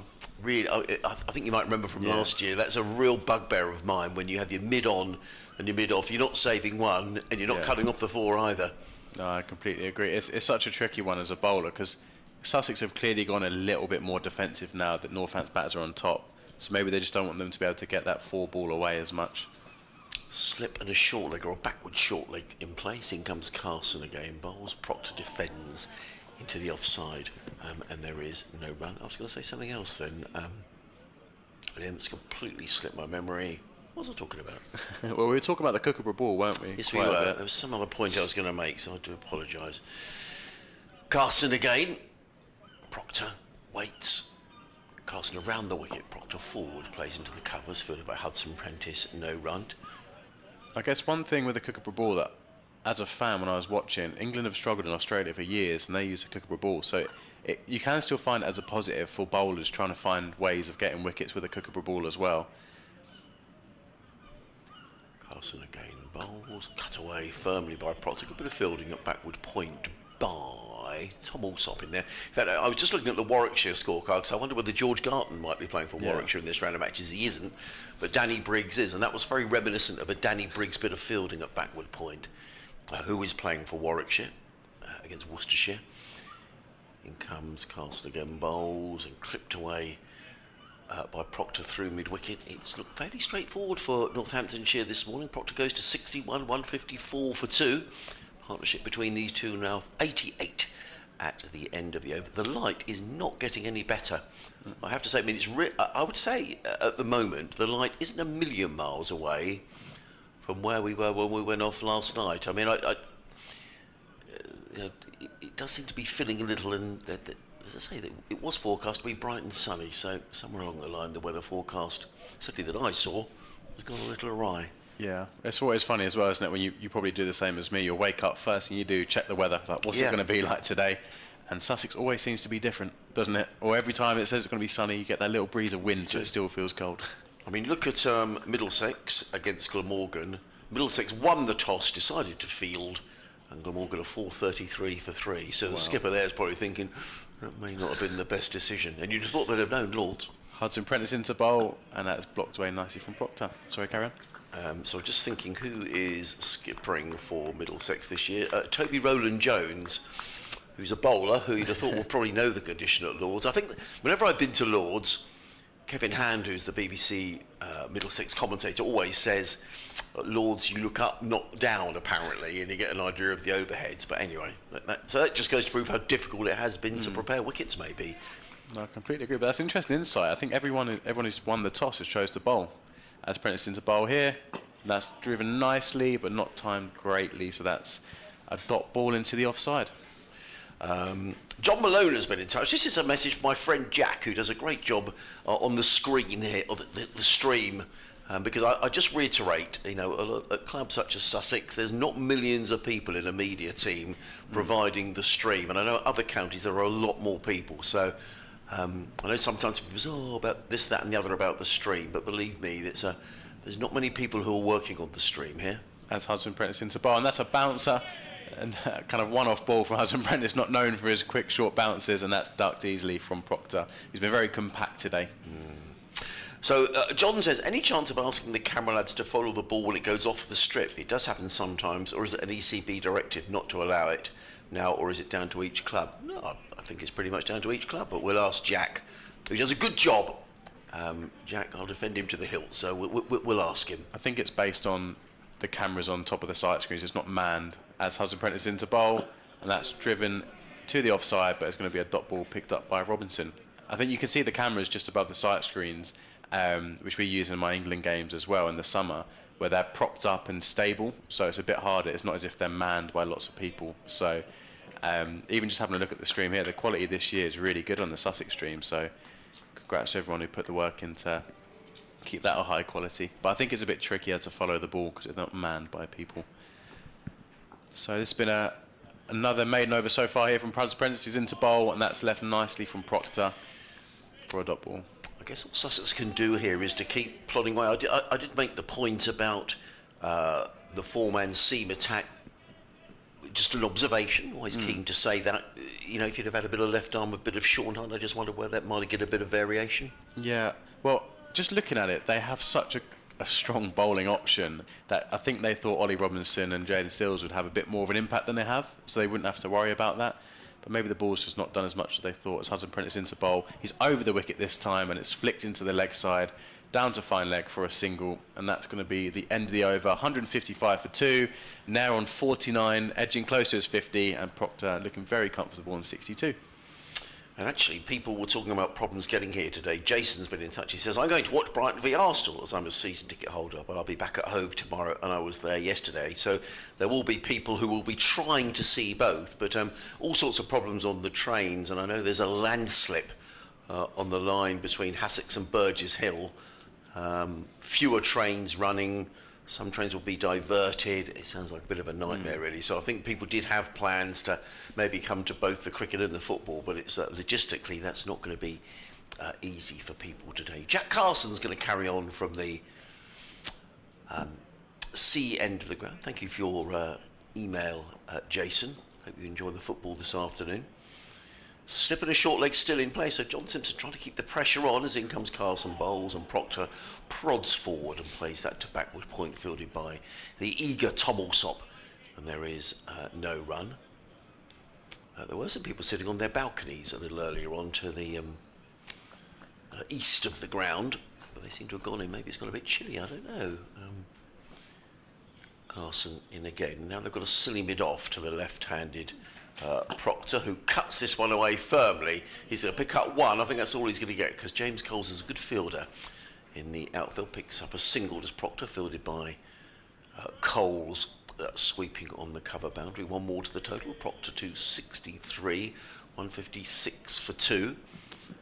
Have you been in touch with many of the Sussex boys over the winter, Liam? Are you? Yeah, so I was actually out in India with Jack Carson and Coles in Ahmedabad, so I managed to speak to Cars for a little bit, which was nice to catch up with him. Here comes Carson bowls, and there is difficult to see what happened there. The ball has ended up in the hands of short leg. I can only imagine they came off the pad. Yeah, stream's a little bit delayed, so I can't see it, but I think it came off the bat, maybe not carried. Right. But that was a really close one there from Carson, a bit of turn and bounce. It was. I like Jack, he's always got plenty to talk about. Yeah, absolutely. He comes again, bowls, and that's going to be a half century for Curran Nair as the throw comes in from backward point from Tom Alsop, and that's a very fine half century as well. He was very circumspect during the early part of his innings, but as Andrew was saying earlier, he played himself in, and he's really set out his stall, and the Northamptonshire lads on the balcony giving him a well-deserved round of applause. He goes to 50 off 92 balls. Northamptonshire 157 for 2, and that's been a fine knock, and these two are putting Northamptonshire in a very strong position in this match. A partnership between the pair now worth 91. Carson around the wicket, bowls, and Proctor plays on the bounce into the hands of Ollie Carter, who's fielding in there at silly mid-off. There is no run. Just a reminder, Northamptonshire starting the day on 95 for 2. Jaden Sills has come up from deep backward square to a more orthodox square leg, in fact slightly backward of square. Carson. In again, bowls and swept by Proctor, and that's going to be 4 runs. So the man comes up, it's a no ball as well. The ball is swept away for 4 runs by Luke Proctor. And at the moment, Northamptonshire are very much in the ascendancy here. Good shot as well. 163 for 2. Not a great delivery by Jack Carlson, it has to be said. And Proctor, far too long in the tooth to miss out on an opportunity like that. He goes to 67. And with the no ball, there was 6 off of that delivery. 163 for 2. He's been so compact today, and then every bad ball he's punished really nicely. Carson in again, bowls, and Proctor leans forward, plays that to backward point.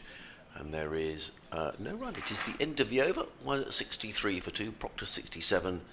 Nair is on 50. Carson has bowled 9 overs, 1 maiden, no wicket for 33. Dave Allen's been in touch. He says, "Dear both, very good to hear from you since there is no Hampshire business to enjoy. If the weather is moving your way east, then in Pompey it's warm now and getting brighter. I hope it reaches you." Adrian mentioned the Sussex Museum, which is always a delight. My best wishes to them on their opening at lunch. Yes, hello Dave. I know you're a regular commentator for BBC Solent on Hampshire matches alongside Kevin James. So it's great to hear from you. Thank you for getting in touch. And let's hope that good weather in Portsmouth is making its way along here, because it really is quite grey and overcast here. But I hope to catch up with you during the season. We only play Hampshire in 2 T20s these days, but it'd be good to catch up with you, and good luck to Hampshire for the season. So Hudson Prentice in here, down the hill, and that is blocked nicely. He was looking for a single, but ends up just turning it down. It's going to be a dot ball. And to a couple of Sussex old boys down there, Ben Brown and Ali Orr, hope they have a good season. And I know Dave is very much like Andrew in terms of statistics. You know, if there's any statistics that needed on Northamptonshire, I know that Andrew is the man. And I think down at Hampshire, I'd imagine that Dave has bailed Kevin James out a few times with stats. I'm not saying Kevin doesn't know the stats, but I know Dave knows everything. So, hi Dave, great to hear from you.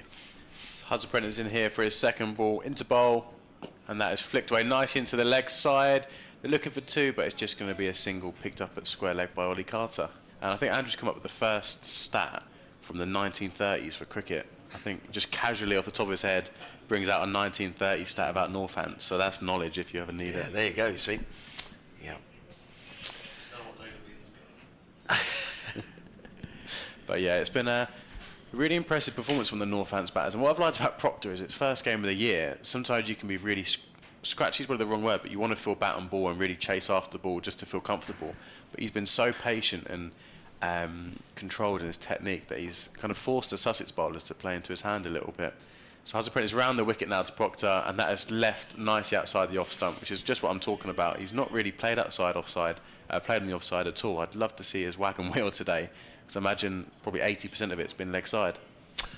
I can see Danny Lamb is warming up down below. He hasn't bowled so far this morning, so it'll be interesting to see how he gets on. It's a rigorous warm-up as well, so I reckon a few squats and the like. Yeah, you've been to the gym this morning, Liam? I know you're generally down the gym. Yeah, I had a day off today. I've gymmed 5 times this week, so I get the weekend off to spend just with you, Adrian. As Hudson Prentice into bowl, and that is flicked nicely down to fine leg by Proctor. Yeah, I'd always try and stay in good shape, to be honest with you, Adrian. It's good for your mental health and. Oh, for sure. But you do that as part of your England training and is that part? I mean, you given a set program and regime? Yeah, so I think we have like 3 sessions we need to do each week. But I actually did a really interesting thing this winter, and I didn't really train cricket before my tour to India. I purely just did gym training because I wanted to be in a really good headspace and not practice the sweep indoors loads and then get out to India and it'd be completely different. So I spent a lot of time in the gym just trying to keep myself fit. As Hudson Prentice into bowl here, and that is flicked nicely down to fine leg for a single. And Nair's looking very comfortable here. But yeah, I spent a lot of time in the gym this year. That's 100 partnership. Oh, 100 partnership. Apologies, didn't even notice that. I saw you guys pointing, but I was like, he's already got his 50. Yeah. What are they clapping for? But yeah, a great 100 partnership. But yeah, I didn't do as much cricket. I just wanted to keep positive, and you know when you're in the gym you constantly make improvements, and I wanted to go into India nice and fresh, and if the wickets were very different then I could just adapt on the go rather than a lot of the guys probably batted on flat tracks indoors, which didn't help. So Hudson Prentice into bowl here to Proctor, and that's blocked away nicely, and that's going to be the end of the over. 166 for 2. Proctor's on 68, Nair on 52, and that was, the 100 partnership up for the two. Voice there of Liam O'Brien, Sussex resident and England disability cricketer. Great to hear from Liam today. Andrew Radd, the other member of our commentary team, will be back on commentary in 5 minutes or so. I was talking yesterday about my the light meter here. Well, I call it my light meter, and it's always the light that's on the garages at the far end where Ben Gibson and his team have got all their equipment. And I can see that light is on, and that's always a good guide as to how good or bad the light is here. Well, it's my guide anyway, and I can see it on. So that just shows you the light isn't brilliant, as some more Northamptonshire players make way around the edge. And Jack Carson's going to come in over the wicket. Bowls to Nair, who drives firmly to mid-off, fielded by Haynes. There is no run. I don't know whether the Northamptonshire lads are used to sort of balmy weather in that part of the world, but again, these guys are dressed up as if it's middle of November, aren't they? They're dressed like they do want to be out on here. And hats, and in comes Carson, bowls, and he just plays that very comfortably in an untroubled, unfussy fashion. Try saying that quickly. Down to Jaden Seals, who comes running in from deep whackwood point, picks up a single, 167 for 2. I don't know if Sussex might want to try Coles down the hill maybe just before lunch. Yeah, I'm sure that John Simpson is trying everything he can. I mean, Andrew was saying earlier how impressed he was yesterday that he juggled the bowling around, and in comes Carson, bowls. Proctor leans forward, places it down the onside. There is no run, and sometimes there's not a lot you can do if the Kookaburra ball is giving you nothing, if the pitch is a little flat. Really all you can do is maybe try to keep the pressure on, which he has, changed the bowling, and hope your bowlers bowl a good line and bowl to their field. Yeah, I agree. Carson in again, bowls. Proctor back plays this firmly through the covers on the offside. There is a fielder out on the boundary who is James Coles in his white sun hat, and sends in a throw, which Simpson does well to take actually, because it was a little wild from James Coles. As Liam was saying, he was out in India this winter with the England Lions. But did you? Tom Haynes was out there as well after Christmas. There was some sort of a batting camp out there. Tom said he went to India twice this winter. In comes Carson, bowls, and now plays that behind square on the leg side, and fielded by Tom Alsop, prevents a single. Total remains 168 for 2, 69 to Proctor, 53 to Nair. The numbers don't seem quite as easy to read on the scoreboard today. Is that just me?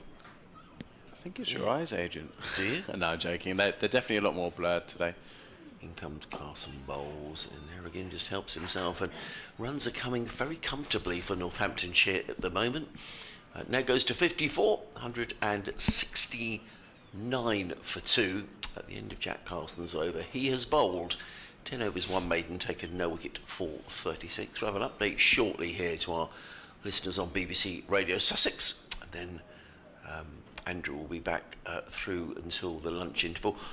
We haven't been bought the lunch vouchers yet today, so we'll have to see where they are. I'm sure that Jamie is on the case, otherwise we might be eating these biscuits, which actually I'm very impressed. It's 12:30 and the biscuits haven't been opened. So now I have got a change of bowling, and it is going to be Danny Lamb, who bowled 10 overs yesterday, 10 overs, 1 maiden, no wicket for 21. Well, last year the biscuits were a hit. These chocolate rounds were in particularly a big hit, so I knew I had to bring them back as a minimum, and then I thought we'd have a little whirl with these Viennese whirls as well. Actually, Steve Harris has been in touch. Now, Steve is used to the cold because he lives up in Aberdeenshire. He's here today, and he says, "Hi Adrian, it's very cold out here. I have woolly hat and gloves on and 3 layers that aren't enough. Yesterday was much nicer despite the forecasts." Now, I have to say, Steve, this morning I took the dog out for a walk. I mean, I'm probably 30 miles from here, but it was actually very pleasant and quite warm, and I thought, oh good, I probably won't need a coat down at cricket today, but I did put one in the car. I mean, we are inside, but the weather forecast is nothing like they said it was going to be. I mean, it is so far removed. So now Lamb's going to start off down the hill, and that's on the leg side, flick down to fine leg, and that's going to be a single by Nair. And the common perception was very, very windy along the south coast, but sunny, and temperatures around 20 degrees, but it's clearly nothing like that at all. So those of you who are watching the weather forecast and have come undercooked, are sitting here in the cold, unfortunately, which perhaps explains why the Northamptonshire lads are wrapped up, as I say, as if they're about to embark on an Arctic expedition even. Could just be another one of those things, you know, when you're a player and you get all your new kit for the season. Maybe. They want to try and show it all off, and, I got a beanie this year, let's put the beanie on. I definitely am guilty of that, so I kind of know it firsthand. But they've gone very positive here. They put in Tom Haynes in at short mid-off, and that's left by Proctor, and the ball's rolled through. Just rolled along the floor, didn't it? Yeah. I tell you what, right on cue, Jamie comes in with the lunch vouchers. Jamie, thank you so much. So we can get ourselves some lunch, courtesy of Sussex, which is very kind. Always very grateful. I sort of grew up, I'm sure Andrew was as well, of days of you commentating on non-league football or cricket, and you're lucky to get a cup of tea.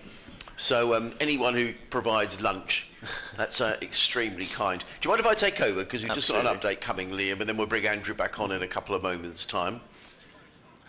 Danny Lamb is carrying on down the hill. I need to check the other scores, actually, because that's one of the things I'm meant to do. In comes Lamb, bowls, and Proctor eases that one back to the score on the leg side. They're going to look for two here, but it isn't there because James Coles is in very quickly from backward square to field. Proctor goes 270, 171 for two. It really has been a very good morning as far as Northamptonshire are concerned. Let me just look at... Kent have lost a couple of wickets.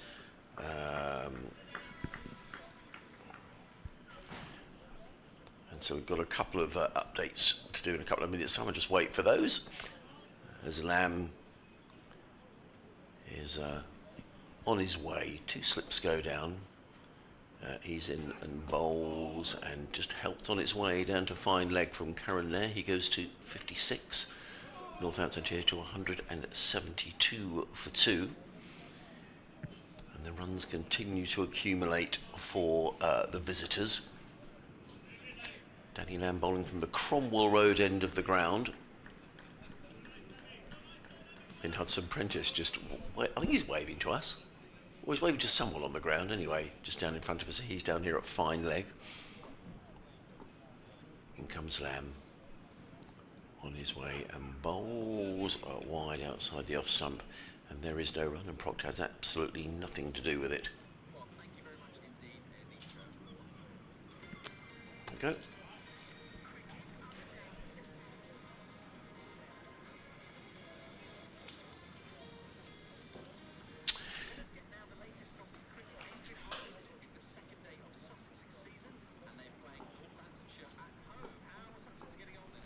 Well, they could do with a wicket, no question about that, because Northamptonshire are going along very nicely here. They're 172 for two in their first innings. They haven't lost a wicket today, and a very good partnership for the third wicket between Luke Proctor, the skipper, he's on 70, and Karam Nair, who's on 56. Those two have so far added 106 for the third wicket, and Sussex really in need of a wicket to get themselves back in the game. I have to say, on a very cloudy and cold afternoon down here at Hove. Meanwhile, they are playing at Canterbury as well.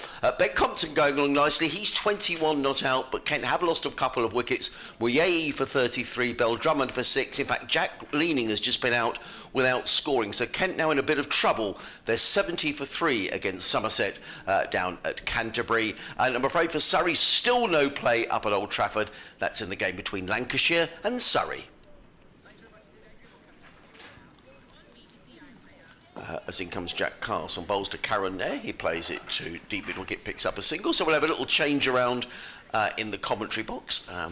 Andrew is going to come back. Let's get the buttons right. Andrew's going to come back and...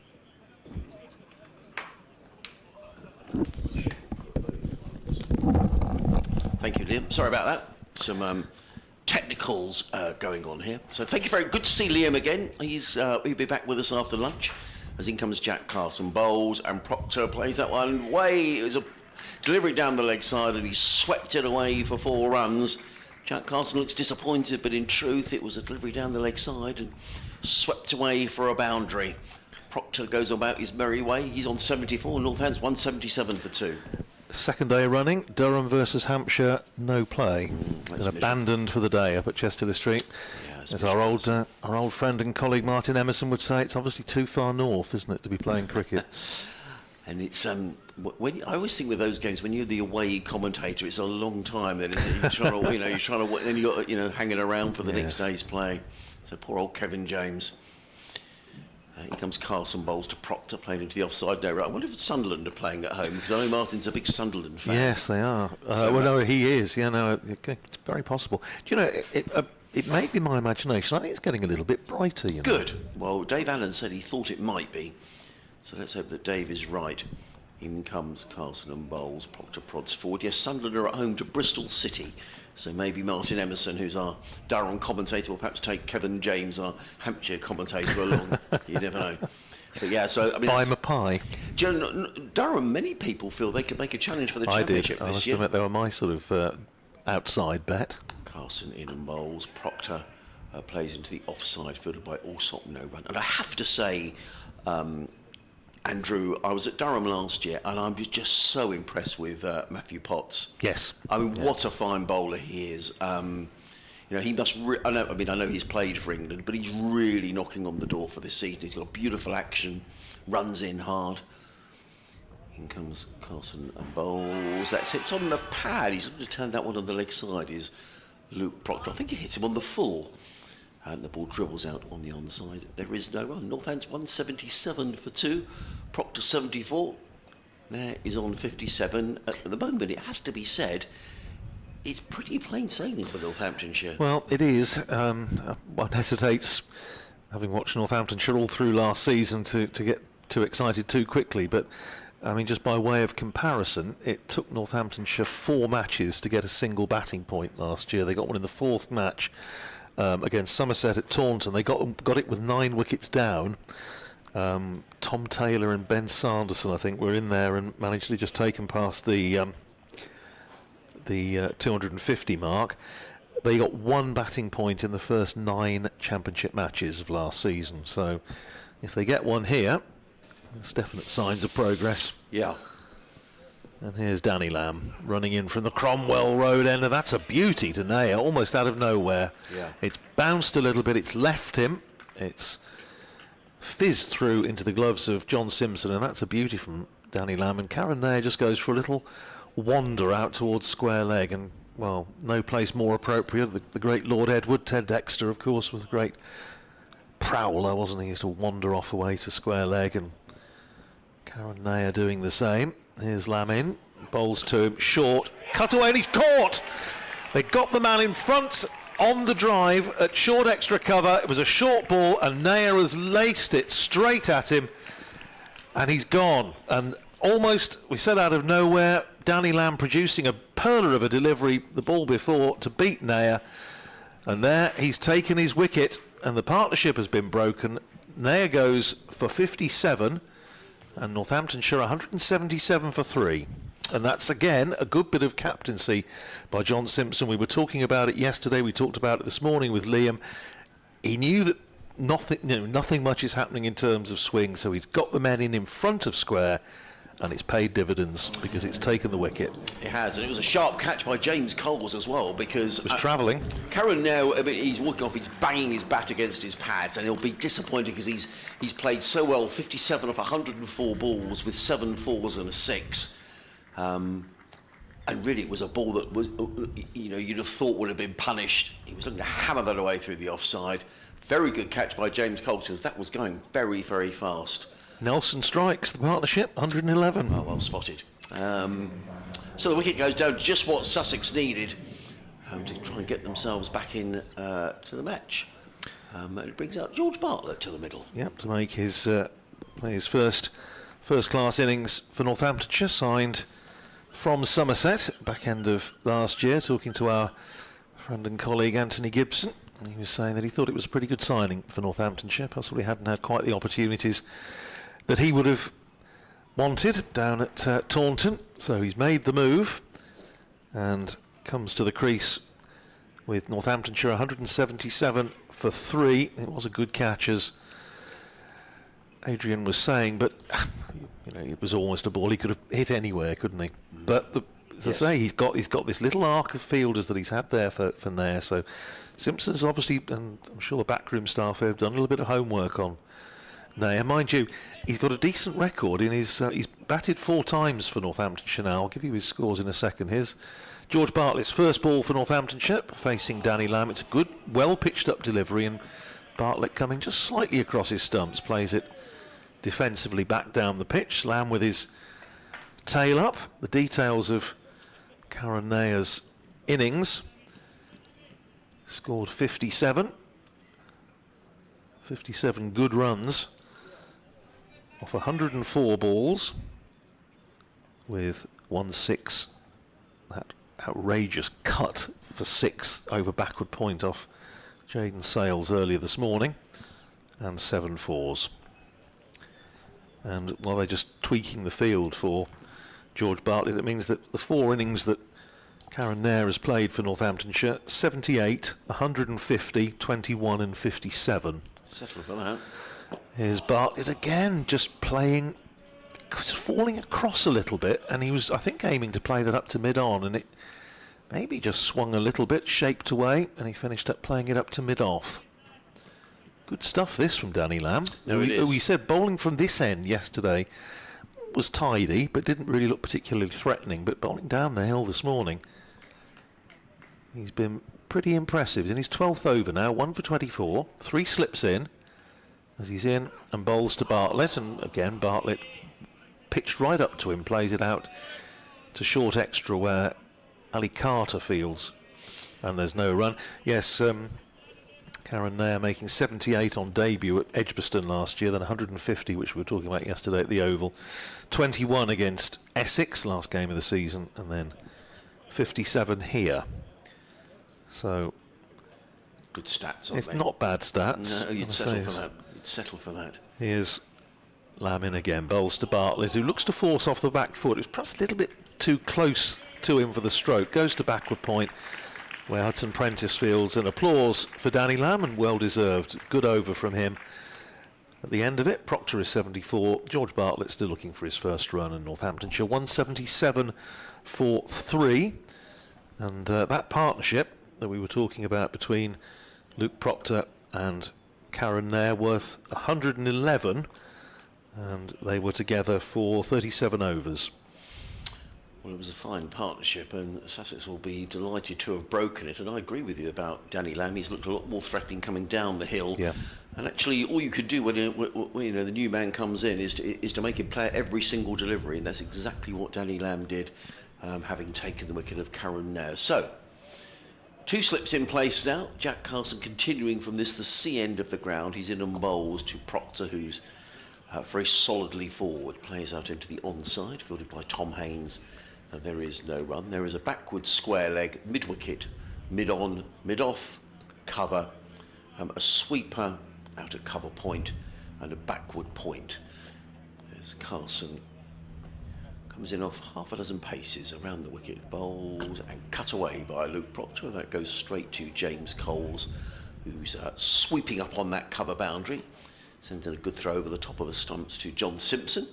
One more to Proctor. He goes to 75, 178 for 3 here on BBC Radio Sussex, BBC Radio Northampton. Every ball of every game of every county live on the BBC right throughout the summer.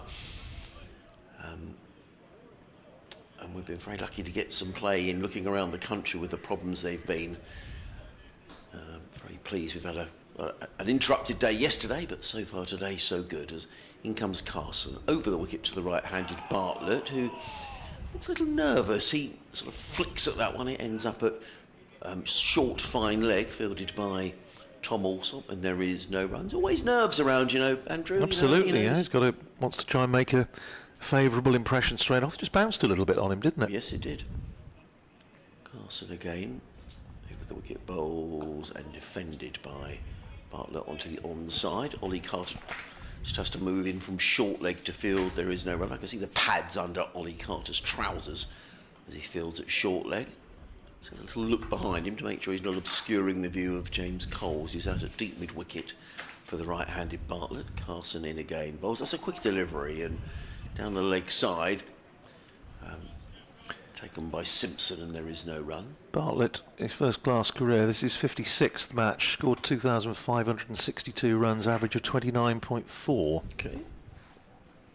respectable. Respectable, Without yeah, being yeah. outstanding.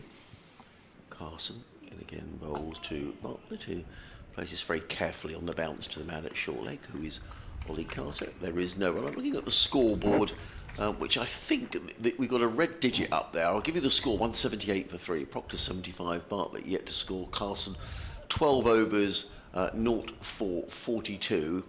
I think the over 8... -1. -1. Now, right, so that means they're behind, I Yes, think. Yes. slightly. Yes. But nothing that can't be made up. no, and it may be that, well, say, having seen a bit of, quite a bit of Jack Carson this morning, it may be that by the time we get to lunch, when they have another look at it, they may be back on terms. I can see some light shining in the pavilion, which is never a good sign here at home. I think we're okay. I think Andrew's right. The light hasn't got any worse, but it's not the best. Here's Lamb coming down the hill from the Cromwell Road end and bowls to Proctor and beats him. This is really good stuff from Danny Lamb. This has been a good spell. It has. Getting just, again, it proves this game of narrow margins, a little bit of luck that you need, sometimes, especially coming to he's another one, of course, we talk about Bartlett, but he's another one coming to a new county and wanting to make his mark. And say the ball that got Karen Nair wasn't the best one he's bowled, but it did the trick. A little bit of luck goes your way. And really, last couple of overs, he's been excellent. Comes in again, bowls to Proctor, who works that into the onside. Shy at the stumps, and they're going to go through for an overthrow, and that was tight. Well, I was always taught that you don't run on a misfield. Well, it wasn't really a misfield. It was James Coles picked it up, shied at the stumps. They went through for a very sharp single, and if Coles had hit at the non-striker's end, it might have been interesting for Proctor. I also think as well the ball was backed up by Ollie Robinson, who shied at the stumps, and I think if Robinson had hit the stumps, that might have been close as well. So almost a double play. Double play. Yeah. Anyway, the single count, 76 now to Proctor, 179 for 3. 3 slips in for the new batter, George Bartlett, who drives, and he's off the mark for Northamptonshire with a boundary. Not entirely where he was intending. I think he was looking more at the gap between point and cover. It actually went fine of point, backward of point, down to the boundary to our right. But Bartlett won't worry too much about that. He's up and running for his new county, 183 for 3. And Bartlett is off the mark with 4. Yesterday given his Northamptonshire cap by the batting coach Greg Smith. Number 546. Michael Finan was given his cap by Rory Kleinveld, playing cap, I should add, not necessarily as a county cap. Here's Lamb, who bowls a short, almost like a sort of a one-day bouncer, one of these slower ball bouncers, digs it into the pitch. Bartlett almost had time to make a pot of tea before it arrived at him. Looped over his head and was taken on the bounce by John Simpson. But again, good thinking from Lamb. Try something a little bit different, almost utilising his white ball skills there. 183 for 3. Here's Lamb again. Running into bowl to Bartlett outside the off stump. Bartlett shoulders arms, goes through to Simpson, and there's no run. This whole business of county caps is a confusing one, because it's it is. Every county does it slightly differently. Yes. I mean, Northamptonshire have a list of cap players since 1946, but the problem is that Northamptonshire, going way back, used to award a cap. It was fairly random. Somebody came up to the ground with a beautiful old Northamptonshire cap.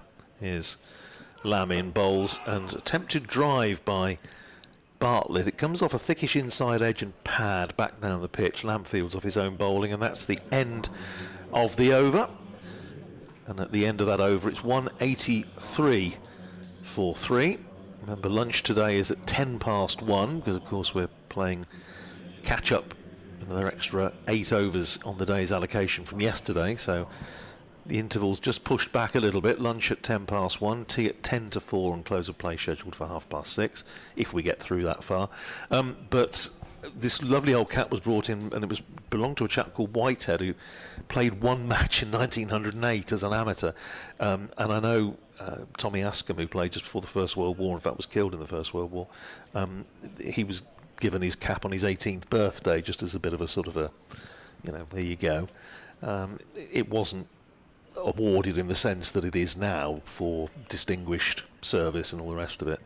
So that's why I think the appearance numbers are sort of easier, but it's a little bit easier to work out. In comes Carson, bowls to Proctor, who eases this one through the covers. James Cole's got a way to run to his right, but does a good job actually, gets in the throw, sweeping on the cover boundary. One more to the total. Proctor to 77, 184 for 3. But I know Sussex do cap numbers, don't they? And Kent certainly do, because they've got that lovely display in the pavilion at Canterbury. I understood here at home, and someone will correct me, I'm sure, that the overseas always got capped, but I don't think Jaden Sills got capped yesterday, so maybe there's been... John Simpson was, and as the skipper, I'm sure that's the reason why. In comes Carson, bowls, forward comes Bartlett, plays into the offside, no run. Well, Northamptonshire had a distinctive cap for a while, for about, 12 years or so, where they had the caps with the piping, do you remember? Yes, I do. And that they were the distinguishing mark for a cap player. But they've been discontinued. I'll come back to that in a second. Carson again, over the wicket.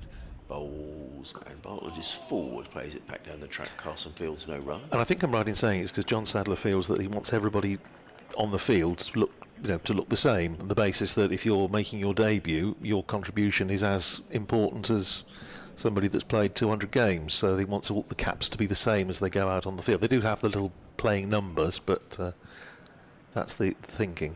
Carson and again bowls Bartlett, which I can understand, plays down the track. Yeah, I can. Run.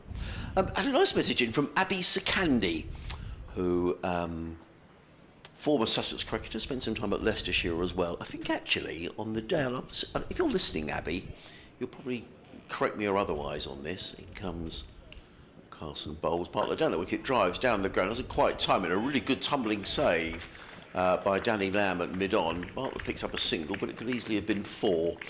Bartlett goes to 5, 185 for 3. I think when Jofra Archer made his debut here against Pakistan in a tour match, I've got a feeling, Abby, that you were playing in that game as well. Perhaps you could let me know. But anyway, he's been in touch as Abby Sakandi. Lovely to hear from him, who says, "Hi Adrian, I'll be running the Brighton Marathon tomorrow, setting off around 10 a.m. Carson bowls, forward comes Proctor, plays onto the onside, no run. 185 for 3 at the end of the over. Proctor 77, Bartlett on 5. Carson 13 overs, 1 maiden, no wicket for 44. Abby goes on to say, "What's your view on the weather forecast regarding how many layers I should wear? Predictions are sunny around 13 degrees, but with a decent breeze around 20 miles an hour. So I'm thinking underlayer plus a beanie hat and gloves needed, question mark, plus the toilet costume on top." I have no idea, Abby, what you mean by that. Perhaps you could let us know if you're listening. But great to hear from you, Abby. And if you're ever down at Hove, you're more than welcome. Come and have a natter in the commentary box and a piece of cake and a cup of coffee. Danny Lamb starting a fresh over from the Cromwell Road end with 3 slips in place, bowling to George Bartlett, who's forward, plays it out into the covers. Ollie Carter fields, and there's no run. Talk about Ali Orr earlier, as you were in the Hampshire contest. It's his birthday today, isn't it? I think I saw come up. Great spot on socials. So, I make a note of all the current players, and there aren't many birthdays. I had a feeling as well yesterday was George Garton's birthday. Oh right, okay. I think the only April birthday was James Cole's. Here's Lamb in again, bowls to Bartlett outside the off stump, cut away for 4. Short and wide, got what it deserved really. Yeah. And just a question of Finn Hudson-Prentice trotting back to the boundary boards, just next to the scoreboard to our right to retrieve. So a second boundary for George Bartlett, who goes to 9, and Northamptonshire 189 for 3. In fact, Jofra Archer was 29 on the 1st of April. James Coles was 20 on the 2nd of April.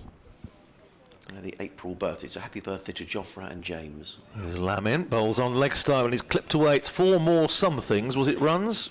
It was. Yes. Just thought he got some bat on it, but it's gone. It was again on leg stump this time, and Bartlett just having a little flick at it, getting enough on it to elude the keeper and elude the fielder down on the boundary at fine leg, Jack Carson. So another boundary to Bartlett, 13 to him, and Northamptonshire to 193 for 3. Make Bartlett feel, I'm sure, a lot better. It was a loose delivery, wasn't it? It was. A couple of not great ones, really, No. having talked him up in the previous over. Such is life. Here's Lamin again, bowls. That's a better delivery. Forces Bartlett onto the defensive, plays it up to mid-off, and there's no run. So one of these players, George Bartlett, I haven't seen much of him, if at all, batting, who likes to take a step down the track. It's like he's one of these players who's quite often on the move and looking to take the attack to the bowler. He's got number 14 on his back. It's his squad number. See, Michael Thynan's been given number 4, which was Josh Cobb's old number. Here's Lamin again. That's a pleasant-looking stroke from Bartlett. Just punched off the back foot, rather as Justin Broad did a couple of times yesterday. Yeah. But this time he just picks out Ollie Carter in the covers at extra. And there's no run. 2 boundaries in this over already to him. 193 for 3. About 15 minutes to go, or thereabouts, until lunch. Hoping there's a couple more pies left. Yeah, weren't many left yesterday, there were weren't there? many, no. Here's Lamin again, and as you say, Bartlett just takes a step down the pitch, and in the end, it gets a little bit big on him, and he plays it well, just rolls the wrists on it, plays it defensively out on the onside. And there's no run. End of the over, 193 for 3. Proctor 77, Bartlett is 13. The flag's still billowing away on the scoreboard over to our right, so there's a little bit of breeze.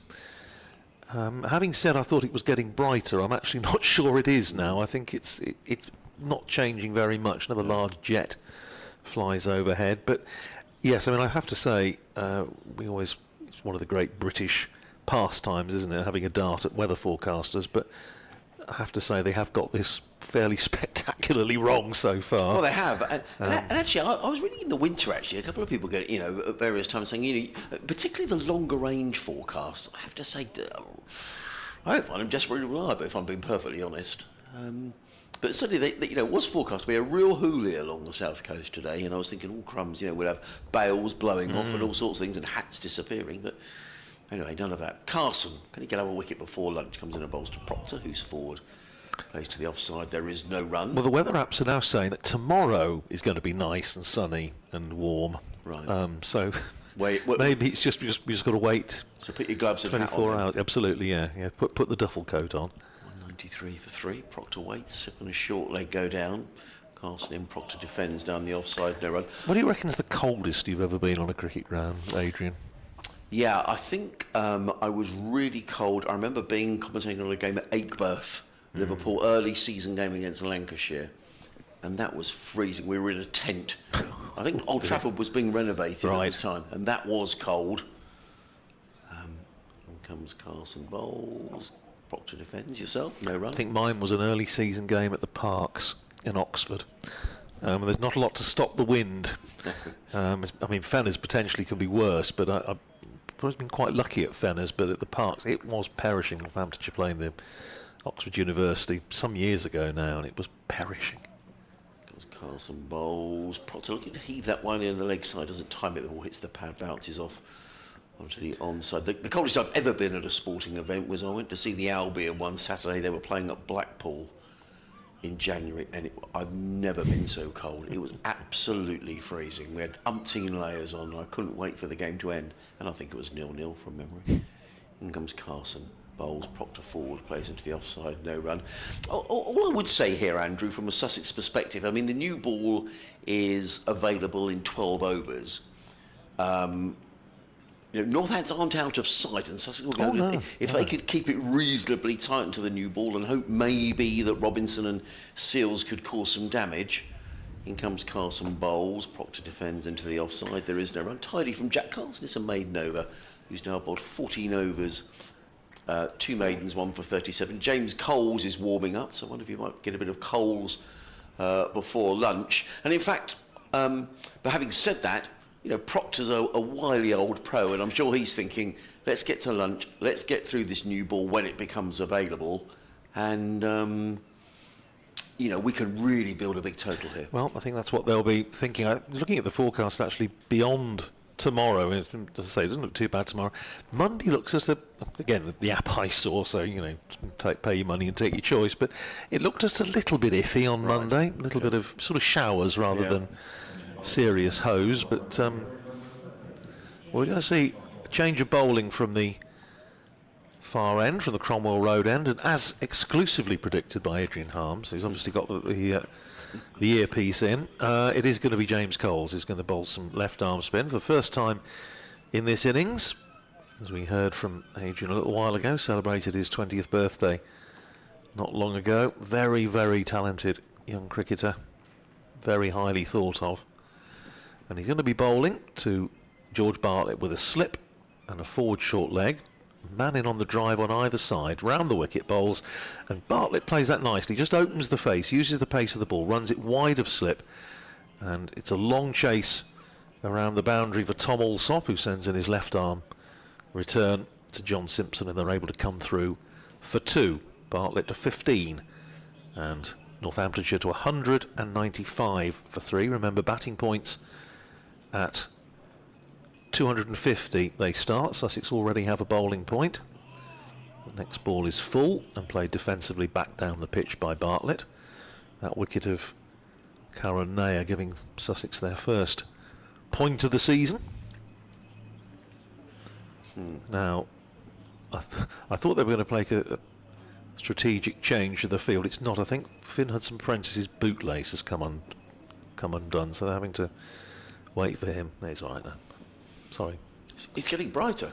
It is getting a little bit brighter. The cloud's just getting a bit higher. Here's Coles in again, bowls short, and Bartlett trying to force off the back foot is beaten. Goes into the gloves of John Simpson. Just for one moment I wondered if he got a little feather on that, and they're just putting the pressure on Bartlett here. I think another close fielder is going in. So they're just juggling things around a little bit. They've got the slip and the forward short leg still in, but they're now bringing in a second slip, a gully really. So just putting a bit of pressure on. Short, and that's a beauty from Coles. It's left, it's turned enough, and it's bounced, and it's beaten the bat. And anxious few moments these for George Bartlett. Here's Coles in again. Quicker, shorter. And Bartlett has plenty of time to go onto the back foot, work it into the onside, fielded by Ollie Robinson at mid-wicket. And there's no run. There has been a little bit of bounce for Jack, there was for Jack Carson earlier on, and that one certainly, one bouncing from Coles. He's in again. Bowls to Bartlett. Appeal for LBW as he pushes forward, not out, says umpire Baldwin. I have to say it wasn't a sort of a full-throated appeal from Coles, but nevertheless it was worth a shout. End of the over, and applause from around the ground for James Coles, who hasn't featured in the attack up to then, and we were saying yesterday we thought he might be worth a look. Well, he's the 7th bowler used by Sussex, and that was certainly a very promising start for him. Just 2 runs off it. 195 for 3. Proctor is 77. Bartlett is 15. And we've got about 8 minutes, 7-8 minutes to go till lunch. Yes, he spent some time away with the England Lions in the winter, James Coles. I mean, he is a technically beautiful batsman to watch, coming in at number 5. But I was looking for England Lions. He was batting sort of down around number 8 and doing quite a lot of bowling out in India. So we'll see how he goes this season. I mean, his career average, I was looking at James Coles. He's taken 19 first-class wickets at 19 wickets at 69. So he's quite expensive. Carson in bowls and just edged by Proctor. Turned towards third man. That was an involuntary shot. He'll come back for a couple of runs. It's James Coles who runs back and fields. Towards Proctor. He goes to 79, 197 for 3. Last season, James Coles took just 5 wickets, but they were at 106, so he was expensive last season. But he's giving something a little different. In comes Carson, bowls, forwards comes Proctor, plays him to the offside, no run. So they're hastening through their overs here. They'll be They're keen to get to that new ball as soon as they can, but it's, as Andrew says, 6 minutes left until the lunch break, so I have to wait until after the break. In comes Carson Bowles. Proctor again forward, just dabs. That's good running. Played it to Coles, who was quickly in from backward point, but it was good running by Bartlett actually, who was running to the danger end, and you heard the cry of yes as soon as Proctor played the ball, and Bartlett was off like a hare, running to that danger end. Proctor goes to 80, 198 for 3. He's faced 204 balls. Luke Proctor, it's a real captain's innings. Came in when Northants were just 5 for 1. It seemed a long time ago that Emilio Gay was out. Weathered the early storm and has really set his stall out. Carson again, in and bowls, forward comes. Bartlett plays down the onside, no run. Very good morning to Colin Boban, who's not here today, but on his way to watch Eastbourne Borough this afternoon. So I hope you enjoy your afternoon of Conference South football. I think Eastbourne are going to look like they could get out of relegation, which will be good. In comes Carson Bowles, short, and Bartlett rather missed out there, and he's annoyed with himself. He was looking to tuck that one down towards fine leg. It went through to John Simpson, who took it well down the leg side. But it was not a great delivery by Carson, and Bartlett, I think, is rather annoyed he didn't hit that for 4. End of the over. 198 for 3. Proctor 80, Bartlett on 15. As we head towards lunch, I'll just run through the scores elsewhere. Kent 98 for 3, batting first against Somerset. Got underway at Canterbury this morning. No play today, the second day running up at Chester-le-Street between Durham and Hampshire. Still no play between Lancashire and Surrey at Old Trafford. Nottinghamshire 92 for 3 at Trent Bridge in reply to the Essex total of 253 all out. Serious collapse there from Essex, who were 170 for 2. And lunch at Edgbaston, Worcestershire 360 all out. Warwickshire in reply 35 for no wicket. Come on to the other Division 2 games in a second, because Coles is going to bowl over the wicket to the left-handed Proctor, who just there's that little Proctor shot, the little shovel round the corner for a single, fielded by Tom Alsop, coming up off the boundary. One more to Proctor, goes to 81, 199 for 3. At Lords, Middlesex against Glamorgan. Glamorgan at lunch 507 for 3. Sam North East 283 not out. Wow. So he's on for a possible triple. Here's Coles in bowls to Bartlett, who plays that away to backward point pleasantly enough. Thought about a single, but Jack Carson quickly to the ball, cuts off any possibility of a run. Coles still with a slip and a gully and a forward short leg, in bowls to Bartlett, who again reaches forward, pushes it out into the covers, and there's no run. They're off again at Headingley. In fact, they haven't started today. It's still Leicestershire 164 for 5 against Yorkshire, so they haven't had any play there so far today. And similarly, no play yet at Derby between Derbyshire and Gloucestershire. Of course, it was abandoned yesterday as well. Here's Coles round the wicket, short, punched by Bartlett, who came away down. He could be struggling here. Well, silly run. There wasn't a single there. Proctor sent him back. It was plenty enough stroke. It just punched out into the covers, sent back by Luke Proctor. Now Bartlett had come 2 or 3 paces down the pitch. Yeah. Wasn't the easiest throw for Simpson to collect in, but oh dear me, that could have been curtains for Bartlett.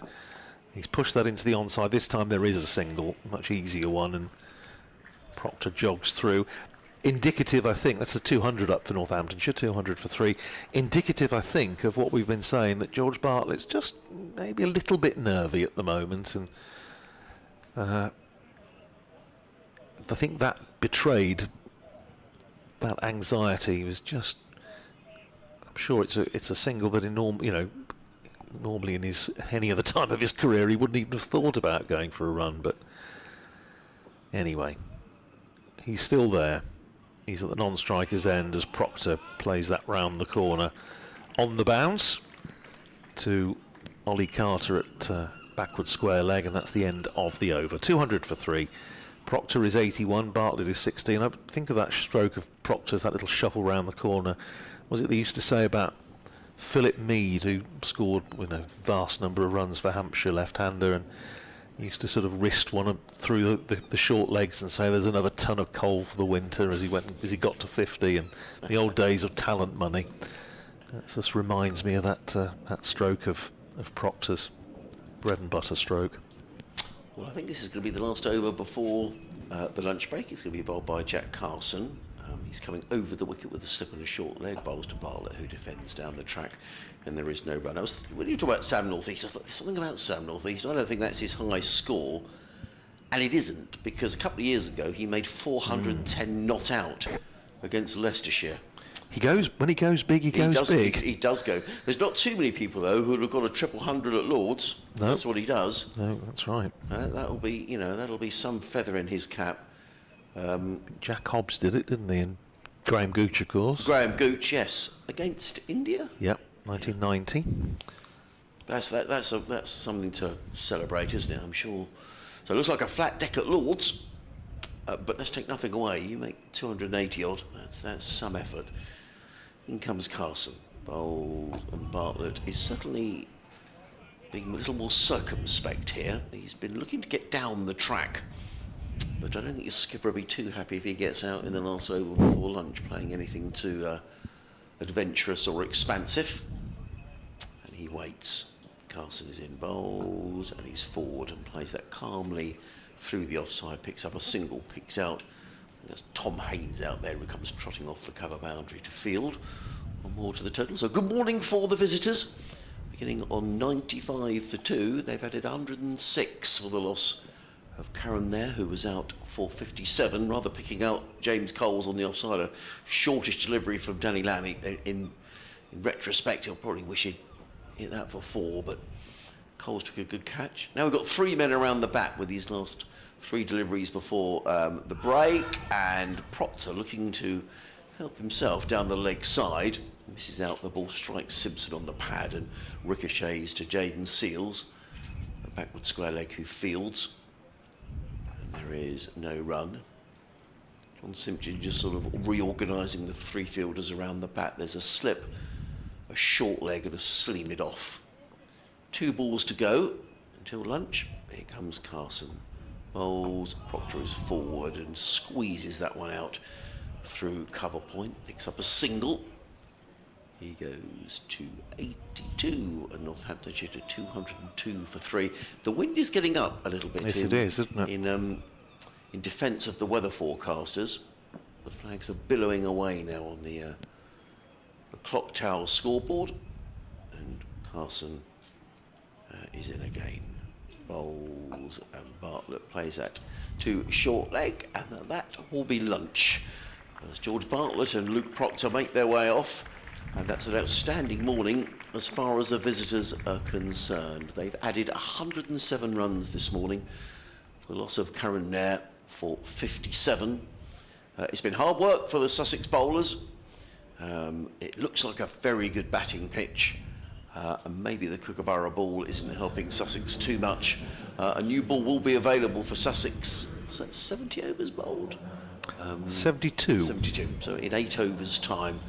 And we'll see whether that brings some better luck as far as Sussex are concerned. But full credit to Northamptonshire, Andrew. I think they've done very well. Yep, a pretty good session. Just looking to consolidate on the work that they did yesterday and get some, certainly at least a couple of batting points you would feel that they would be targeting. Still another 38 overs to go with bonus points applying.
3 in their first innings, having had a pretty good morning. Resumed at first thing at 95 for 2 and added 107 runs in that session with a loss of just 1 wicket. Karen Nair was caught by James Coles. Good smart catch at short extra cover off not the best delivery that Danny Lamb has probably ever bowled, but nevertheless he'll take it. Nair was out for 57, and the partnership between Karun and his captain Luke Proctor worth 111. So Nelson striking. Proctor is still there on 82, and with him George Bartlett playing his first-class innings for Northamptonshire, having joined from Somerset in the close season. He's on 17. I'm Andrew Rowd from BBC Radio Northampton. Adrian Harms will be with us around about 10 minutes' time, and delighted to say, joining me on commentary for this first little session of play, Liam O'Brien from the England Disability side, and of course Brighton and Hove CC as well, which we mustn't forget. And Liam, I would have thought Northamptonshire well satisfied with how that first session went overall. Absolutely, and you can always tell who's on top by the fans and the crowd as well. As I went out to grab a little coffee during the lunch break, all the Sussex fans were doom and gloom, and the Northants fans were all chatting away, all smiley. So it's a great day for a Northampton fan. Yeah, well, if they were back at Wantage Road, they'd be chuntering. There's always a lot of chuntering goes on at Northampton. The weather it's very hard to sort of work this out, especially for somebody, a stranger to this part of the world like me. We were forecast, of course, bright sunshine, cracking the flags, and how lovely it was going to be.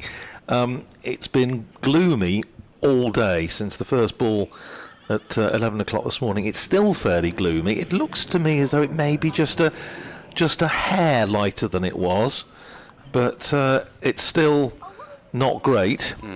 And I think we're going to be okay, at least for the time being. But let's see where we're going to have to start. It's going to be James Coles, who bowled a couple of overs before lunch, and he's going to bowl just a couple of overs from the Cromwell Road end, coming down the hill to the left-handed Proctor with a leg slip and a slip in place. And the field just getting ready. Umpire Paul Baldwin is ready as well. The other umpire is ready. The scorers are ready. We're all ready. And the noise in our headphones mercifully has disappeared as well. I can concentrate on the cricket now. Here's Coles, round the wicket. First ball of the afternoon session, bowls to Proctor. Guess what? He nudges it round the corner for a single. Got a trademark. It's as though he'd never been away. One more to Proctor. He goes to 83 and Northamptonshire to 203 for 3. We're just keeping half an eye also, Liam, on what's happening at Lords between Middlesex and Glamorgan. Glamorgan now 523 for 3. Sam North East 291 not out, on the brink of becoming only the 6th player to score a triple century in first-class cricket at Lords. Here's Coles with a slip and a gully and a forward short leg, and that's short of a length, and Coles just dropping a little bit short, cut away by Bartlett, well fielded by Carson at backward point, and there's no run. Coles, 7th bowler used by Sussex, in again, bowls at short again and cut by Bartlett, but again picks out the fielder. This time it's Danny Lamb at extra cover. Got a man in there, Finn Hudson-Prentice on the drive. As Coles is in, bowls to Bartlett, who stretches forward. It rolls, I think, off the bottom of the bat and probably didn't miss the off stump by much. There was a certain amount of interest and excitement around the bat, but it missed the stumps. Here's Coles in again, bowls, and that's forward goes Bartlett, studiously back down the pitch and fielded by Coles. We still have a lot of overs to get through, because 104 in the day, in fact 104 and 5 balls to get through in theory, and Bartlett attempting a cut to a ball that was very close to the off stump. It misses the ball, it misses the stumps, and that's the end of the over. 203 for 3 at the end of it. Proctor is 83, Bartlett is 17, and we still have another, 70 overs to go. 70 overs to go in the day. I don't know, Liam, I just get this feeling that we might be struggling a little bit to get through. all of the overs, especially unless the light improves considerably. Adrian just doing a bit of jiggery-pokery with the mechanicals. Just having 1 or 2 issues this afternoon, but can't keep a good man down. Adrian at least hasn't got to climb on the roof this time. It's going to be Carson, so spin from both ends. You would imagine Sussex are going to be keen to try and get through to the second new ball as soon as possible. So it's going to be Carson to bowl round the wicket from this C end to Proctor. Full length, forward goes Proctor, pushes it out into the covers. And there's no run. Forward short leg and a slip still in. Little bit more breeze than we saw first thing this morning, judging by the flags on the scoreboard. Here's Carson.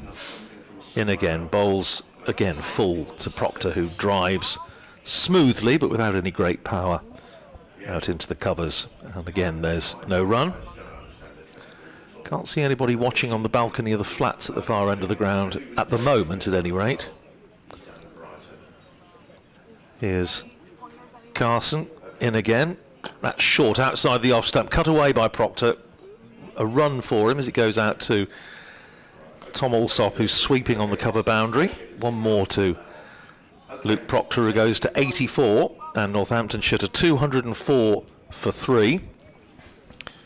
Carson just switching back to over the wicket to the right-handed George Bartlett. Slipping a forward short leg, and here's Carson in.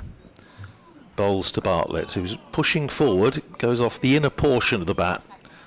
Just goes behind square, retrieved by Ollie Carter under the lid. And there's no run. Here's Carson in again. Down the pitch comes Bartlett, on drives, again without any terrific power, and Danny Lamb, who doesn't manage to pick it up cleanly. Is that his sunglasses, I think, have gone off the top of his cap. He was sort of little flurry of arms, legs, ball and sunglasses. Anyways, retrieved it, but they're through for the single. 18 to Bartlett. His first run of the afternoon, 206 for 3. Here's Carson in again, bowls to Proctor, looks to nudge it away on the onside. No run, end of the over, 205 for 3. In fact, Proctor is 84, Bartlett is 18. I would imagine, Liam, Sussex are just going to try and get through to this new ball as quickly as possible. Absolutely. I really love the option of bringing James Colson to bowl. He's he gives Sussex 2 options to beat the bat on the outside edge. Obviously, with the right-hander, I think Carson struggled to get the most out of it. But now that Coles is on, it means both ends they can attack the outside edge. Yeah. So, great option. And he's bowling at a really nice pace. Looks very threatening. Yeah, I think he's... it's a pretty good option, I would agree. Absolutely. As Coles is into bowl, and that's blocked away nicely. He's bowling at a really nice pace, which means if there's any grip or turn, it's definitely going to bring the slips and the short leg into play. But he just needs to make sure he's on the money here, because he's bowling quick, so anything short or wide can get put away quite quickly. So in for his second ball to the over, and that's bowled nicely and blocked away very comfortably by Bartlett. But I like this option with Sussex, getting through a few overs, building a bit of pressure. I think with the amount of seamers they had on, it was quite slow and Northants were on top, so changing the momentum a little bit here, Sussex. So Coles into bowl again, full length delivery, and that's blocked away outside off for a dot ball. What do you think? I definitely think spin's a better way to go at the moment. I think it is at the moment, yeah. It's not doing it great. The odd one's turned a little bit. The odd one's bounced a little bit, particularly from the far end, the Cromwell Road end. So Coles into bowl, and he's bowling a really probing area just on the 4th stump, drifting it into the batter and then hoping for a little bit of grip. But it's weird, as a bowler, you'd look outside and think, oh, this is going to be a seam bowler day, but the spinners have been a more threatening option here. So Coles into bowl again, round the wicket. Oh, and there's a bit of bounce there, and it goes away to point as Bartlett probes outside off, but definitely a bit of life in it for Coles here. I suppose, again, they were saying that this is the part of the Kookaburra experiment, isn't it, to try and get the spinners into the game a bit more. So Coles into bowl, and that's a really, really good over here. And that is the over. That's a maiden, and it's a very, very consistent line there from Coles. Great over for Sussex. Yep, good stuff from James Coles. Similarly from Jack Carson. 205 for 3. The field changes over. Somebody toddling off there. It's just an exchange of fielders over in front of the indoor centre. Whilst there's a little break in play, I don't know if you've ever seen this before, but the umpire's wearing gloves. Have you ever seen that before? I've never seen that. No, I don't think so. I've seen scorers wearing gloves, which seems eminently sensible on a day like this. But no, I've seen umpires wearing them before. Here's Carson, slipping a forward short leg, bowling to Proctor, and Proctor's defensively out on the onside, and there's no run. Just try and keep up with the messages. We had an absolute plethora of them this morning. It's great to hear from you, and thank you very much indeed for taking the trouble to be with us. Had one from the Isle of Man as Carson is round the wicket and just nudged away, pushing the bat away from his body from Proctor on the bounce into the slip cordon. Ollie Helfrich, the I would say sort of like Grand Master of the Isle of Man chapter of Northamptonshire supporters, regular listener to ours. Was great to hear from you, Ollie. As hits on, he's taken on the pad, Proctor, as he was aiming on the onside. I wonder if there was a little bit of an edge on that. It just seemed through the effects monitor that there might have been two noises. It bounced safely, but as you will have heard, a little bit of excitement around the bat. Yeah, I think the shout was catch, and then people just carried on appealing. Yeah. It just sounded as there might have been a little nick onto pad. Here's Carson. And again, bowls to Proctor, short, cut away, runs for him here. There's a long chase round the boundary for Tom Alsop, who sends in a left-handed return, but they're able to come through for two, and no ball called by umpire Surrey Sungman. I think that's the second one that Carson's bowled. So, grist to the mill for Northamptonshire.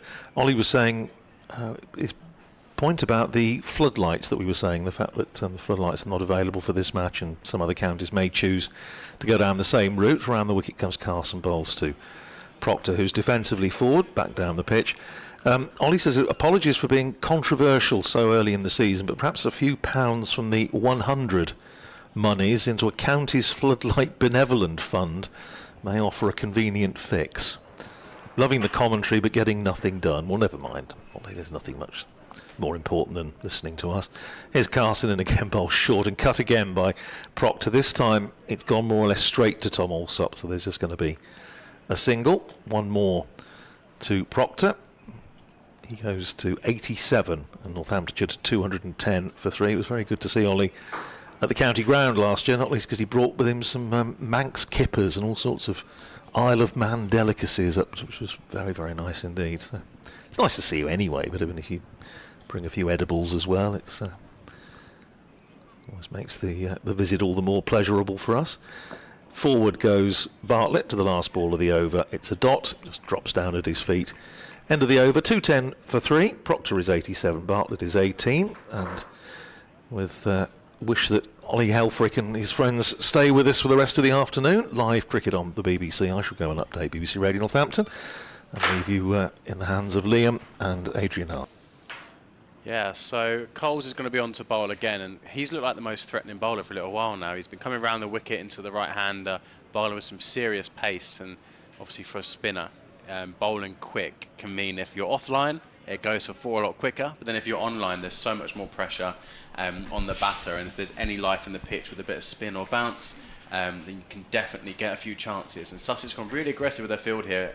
A leg slip, a short square leggish, like a silly square leg, which I've not seen before, and then a slip as well. So Cole's coming round the wicket to left-hander Proctor, into bowl, and a big appeal.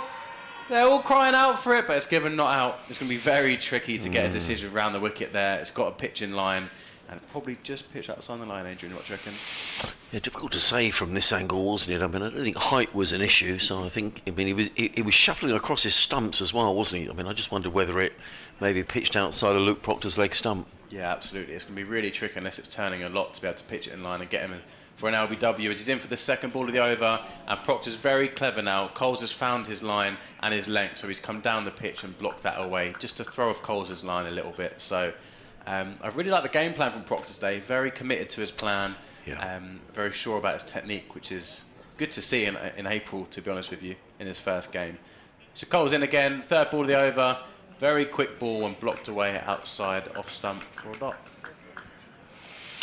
No, I agree. I was just looking at Luke Proctor's stats, actually. He's made 7 first-class hundreds. The average is 33. He's scored nearly 6,500 first-class runs, so... So Cole's into bowl again, and that's flicked away nice on the leg side. They're going to pick up a single as it goes out to mid-wicket. And Coles has been very consistent on his line here. And you know, you talk about being an all-rounder. I mean, he's taken 146 first-class wickets, so you know he's a very good performer, is Luke Proctor. Absolutely, very assured in his technique. So now they're looking here. They've got a silly point as well in for the right-hander as Coles is into bowl, quickly outside the off stump, and that's hit away to point for a dot ball. But I like Sussex's plan here, very attacking against the right-hander. They're also hastening towards the new ball as well, Liam, which will be due in 3 overs' time. Absolutely. So Coles into bowl again. That's a full-length delivery and flicked away onto the leg side for a single. Just slightly went too straight there, and they managed to capitalise with a quick single. And that'll be the end of the over. So it's 212 for 3. Proctor is on 88, getting ever closer to his 100. Bartlett looking assured on 19. And yeah, Northants are definitely in the driving seat.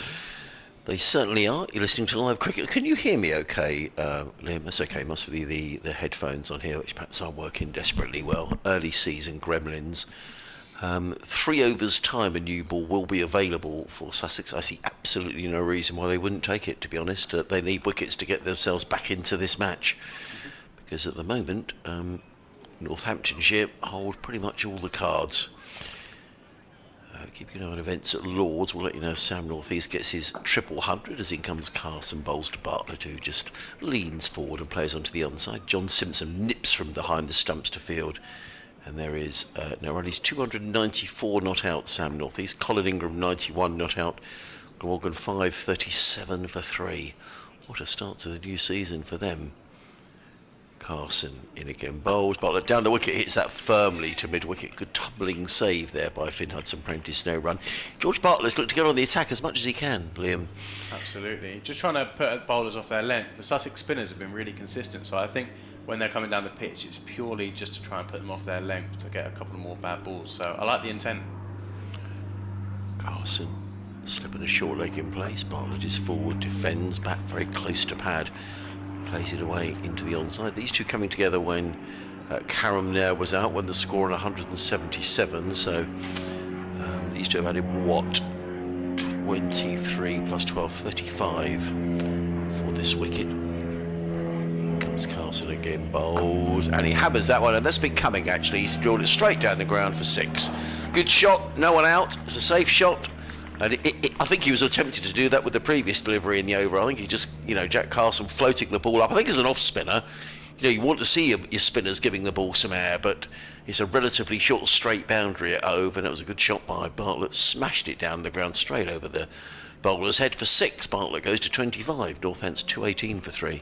Yeah, that was one of those shots where you don't have to fully try and commit and nail it as hard as you can, as Ollie Robinson at mid-off's up. But he just timed that very nicely for 6. Carson again in and bowls, and Bartlett is not to be tempted on this occasion. Plays it straight down the offside, no run. So the boys are looking a bit flat in the field at the moment. It's hard work out there, and they'll be desperate. I mean, you know, if they don't pick up wickets with this new ball, they could really be up against it. They're up against it as it is. Carson round the wicket, bowls to Bartlett. That's shorter, and Bartlett clips that around the corner, fielded by James Coles. There is no run, so another over slips by. 78 overs gone, 2 overs until a new ball is available. Northamptonshire going along very nicely. 218 for 3. Luke Proctor on 88. George Bartlett is on 25. This partnership is now worth, your maths is probably better than mine, 18 plus 23 is 41. For the 4th wicket. If you're just joining us, it's been a good day for Northamptonshire. They've just lost the 1 wicket, that of Nair, who was caught by James Coles after bowling of Danny Lamb for 57. A ball he probably hit anywhere, but hit it straight to James Coles in the covers. Absolutely. So Coles going to carry on around the wicket to Proctor, have a short square leg, or a silly square leg, they say, a leg slip and a slip. As he's into bowl, and it's flicked in between leg slip and silly square leg, and it's coming all the way down here to the commentary box, and that's going to be 4 runs. 3 players chasing after it, but unfortunately that rolled to the boundary, and that's one of those ones as a bowler where it's gone exactly where you'd want it to, and it still ends up for 4. So Coles is going to be disappointed with that. It literally goes straight in between Carter and Alsop, who don't really have a gap between them, so I'm not quite sure how it got through there. But yeah, Coles will be disappointed with that one because that's exactly what Sussex are planning in trying to get Proctor out. But that gets Proctor up to 92, so he's going very well, and Sussex are praying for this new ball to try and get Ollie Robinson at him, I reckon. So Coles is in again for his second ball, and that's and it's caught, edge to first slip, and that's commentator's curse right there. Coles bowls it outside off, very full delivery. He goes to drive it through the offside, and that is caught at first slip by Tom Clark, I believe, and that's an excellent innings from Proctor. Comes to an end, 92 runs off 224 balls, and that was a very big wicket for Sussex there, as Proctor looked very settled. And Coles has been probing away, so it's very well deserved. He's with the pick of the bowler so far for Sussex, I'd say, today, and he's definitely deserved that. Well, as you say, it's a wicket that virtually came out of nothing, and I was just looking, and Luke Proctor looked almost nailed on for his 8th first-class 100 of his career, but sadly it's not to be, and he makes his way off. He get a good hand from this sporting Sussex crowd, and it's been a fine innings from the skipper. But from a Sussex point of view, what will be pleasing is to pick up a wicket right on the stroke of having the opportunity to take the new ball. I guess from a skipper's point of view now, you might be thinking, well, hang on a minute, James Coles has just taken a wicket with the old ball, maybe we keep going with this. But the new ball is available. I would have said before that wicket went down that there was no reason not to take the new ball, but you just wonder whether John Simpson might just give it another few overs that we shall see. But well batted Luke Proctor, although it was a super knock by the skipper, set his stall out. Northamptonshire still in a very powerful position, but they will not want to lose quick wickets here, and they'll be looking to hone in on as many batting points as they can. Rob Keogh is the new man, 32-year-old, a right-hand bat, bowls off spin as well, very experienced campaigner, and I'm sure he'll be coming in thinking, right, we need to make this start count. Can you hear me okay, Liam? Is everything? Yeah, absolutely. Okay. Yeah, so I'm just looking here. I was thinking about that, Adrian, as you were saying about the new ball, and I don't think Coles has taken advantage because of the ball's condition. I think he's just been bowling well. So if I was Sussex, I'd still be going after taking that new ball, especially with the new batter in as well, getting your overseas bowler and your international bowler in Ollie Robinson on. Yeah. And then, obviously, if Coles comes on after that, he can still carry on like he has. But I'd be screaming for the new ball and get Ollie Robinson and Seals on. So Coles is back in, and that is bowled nicely and blocked away. And it's amazing how much a wicket can change the attitude of a team, isn't it? Everyone had their hands in their pockets. Now everyone's up for it. A little bit louder. Yeah, most definitely. So Coles in again here, round the wicket to the right-hander. And that's bowled very nicely and blocked away to point for a dot ball. Yeah, it's amazing. Sussex now up for it all of a sudden, because they were looking a little bit flat in the field, and the wickets just picked everyone up, and they're a little bit louder and up for it while James Coles comes into bowl here, and that's bowled nicely onto middle stump and blocked away by the new batter Keogh. Yeah, so just looking here at Rob Keogh's stats, 16 first-class 100, averages 31 over 6,000 first-class runs. And Coles is into bowl, and that is blocked away for a very impressive over, and that is 222 for 4. Keogh still without scoring, and Bartlett on 25. Well, I think the answer to our question about whether the new ball will be taken has just been answered, because Ollie Robinson has gone trotting off the field, I suspect to put his bowling boots on. So he's running up the steps. The 12th man has come out, who looks like it might be Archie Ledham, but I'm not entirely sure. It doesn't look like it's one of the official 12th men. We had Henry Crocombe, Sean Hunt. I'm not sure it is. That might... is that Henry Rogers? I'm not sure. Number 28. I'm not quite sure. Yeah, we'll see. Perhaps the lads who are on the commentary stream could let us know who that is who's come out. But it's going to be Jack Carson who's going to bowl the next over from the C end of the ground. Bowls and played into the offside by Bartlett, who goes to 27. And Northamptonshire to 224 for 4. I'm sorry, I'm saying slightly hesitant because we're waiting for various updates to come to our various radio programmes. And as soon as we've got those out of the way, we can hopefully things will be back to normal. Trying to keep everybody happy. Slipping a short legger in place. As in comes Carson over the wicket and bowls, and Bartlett plays to short leg on the bounce to Ollie Carty, who's under the lid. Do you like fielding at short leg, Liam? Oh, I'd absolutely avoid it if I can. I'm too pretty for that, Adrian. Yeah, I would hate it as well. The level of cricket I played, you did not want to be in at short leg. In comes Carson. There's a quicker delivery, and Bartlett plays to mid-wicket. There is no run. I do like being in close because I'm a little bit chirpy. That's why I probably got a knack of this commentary thing, but no, short leg's too close for me. I feel like I'll be cannon fodder there. David is watching in Cornwall. I'll read his email in a minute. In comes Carson and bowls, and clipped away down towards fine leg, fielded by James Coles at sort of shortish fine leg. There is no run. He says, I'd normally be there for this, but I'm on holiday in Cornwall by mistake, he says. Yes, thank you, Sophia. Northamptonshire have just lost a wicket. They're 224 for 4, and the man out there, skipper Luke Proctor, who batted beautifully for 92, but he's James Coles has picked up the wicket, taught by Tom Clark in the slip. So Glamorgan, Northamptonshire 224 for 4. George Bartlett is on 27. Importantly, the new ball is available for Sussex after this over from Jack Carson. In comes Carson on bowls, played into the onside by Bartlett. There is no run. So it's the end of the over. Let's just turn that off in our ears. So the new ball is available. I suspect Sussex aren't going to take it just yet. Well, I think the tell will be when Ollie Robertson comes out the changing room, to be honest with you. Yeah, but it's due now. They could take it now, and Robertson hasn't come back on.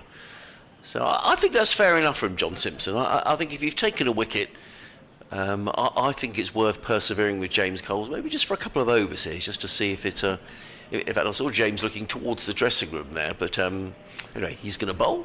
Absolutely, it's well deserved to carry on. He's been bowling really well in this spell, so he's going to carry on round the wicket.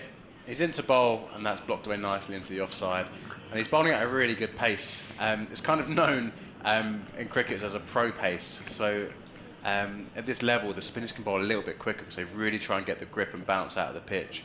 And he's going to come into bowl again, a little bit short and wide that time, and that has been punished for 4 runs, and that's a freebie for Keogh. He's been looking to get off get off the mark, and that was a freebie there, and that's the issue of bowling quick, Adrian. Yeah, that was a poor delivery. I think Roddy Robertson just emerged from the dressing room, so I think we'll see him at the end of this over. Just finishing up what David said, I can tell you it's very blowy out west, he says. Lovely having the cricket back. Thanks for the coverage.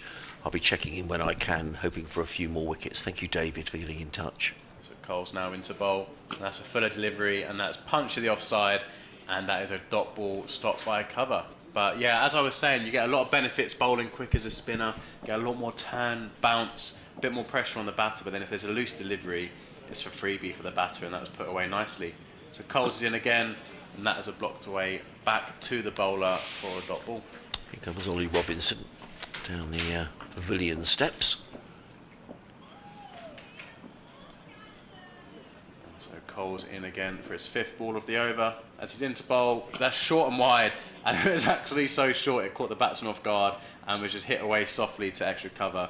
Just, I think the batter was expecting that to come on a little bit quicker, but yeah, just held up in the pitch and didn't want to get himself out to a silly shot there. So it's going to be the last ball of the over, in round the wicket, fuller delivery, and that's blocked away nicely from Keogh for the end of the over. So that's 228 for 4, Keogh on 4, and Bartlett on 27, and you can see a big figure coming up from the steps of I mean, I suspect that Ollie Robinson, I mean, he's a strike bowler, I suspect they'd want Ollie Robinson to bowl down the hill here, so I wonder whether we might see Jaden Seals is going to actually take the new ball, and in fact they are going to make the change. You absolutely have to do that. Sussex's game plan, by the looks of it, has been to use their strike bowlers, and you've got an overseas player with the quality of Seals. You want him to have the new ball when you can, and then obviously Ollie Robinson coming down the hill as well. So as much as spin has been going well for Sussex, this is why they brought Seals over and want Ollie Robinson playing, is to bowl with a new ball and take wickets. So I love the intent by Sussex. The 12th man who's now gone off was actually Charlie Tier, who is a young wicket-keeper on Sussex's book. Andrew will be back with us shortly, around about 2:30 for you Northamptonshire supporters. But it is going to be Jaden Sills who's going to take the new ball from the C end of the ground. Actually, I was distracted. I didn't actually see the signal as to whether the new ball has been taken. I'm assuming it has, or they may let Jaden have a couple of warm-ups. Let's just see, I didn't see anything come up on the scoreboard. Sills runs away from us. 2 slips and a gully go down. Bowls to Bartlett, who's right in behind that, plays it away into the offside. And there is no run. Let's see if we can see if it's so gloomy out there. It's difficult to see whether it's the new ball or not. I don't think they would go for the new ball straight away. I think they want Ollie Robinson to have that. So maybe this is like a warm-up over to get Sills into his rhythm, because he struggled a little bit earlier on today. So I'd be surprised if they just chucked him the new ball straight away. I think Andrew next to us has got the binoculars out. Do you see any shine on the ball? 2 for 51. Jaden Sills picked up a couple of wickets yesterday. He's running in away from us. In and bowls, and right in behind this is Bartlett, who plays defensively into the covers, fielded there by Tom Haynes, and there is no run. A very good afternoon. If you've just joined our live BBC commentary here, you may be listening via the BBC website, you may be watching the Sussex Cricket Club live stream, and here comes the new ball. So taken after a couple of the deliveries, Ollie Robinson rolling the ball off in the direction of Brenda Lower, who collects the balls over there. She's got a grey mac on today as Brenda, and she always brings the new ball out from her seat. It's in the same seat right in the front of the Spenkarma Pavilion. Here comes Sills, new ball in hand, bowls. That's a full toss and driven by Bartlett straight down the ground to Ollie Robinson, and there is no run. Yep, thank you for listening. If you just tuned in, you may be watching the Sussex live stream. Your commentary team, myself, Adrian Harms, alongside Liam O'Brien and Andrew Radd from BBC Radio Northampton. Always good to see Andrew down here at Hove. If you want to contact us, sussexcricket@bbc.co.uk, or you can tweet us at Old Man Rad or at BBC Radio Sussex, or myself. Just break off as Sills is in, bowls and caught. Wicket goes down. The new ball does the trick, and George Bartlett is on his way for 27. That's a smart catch there taken by James Coles. It went quickly.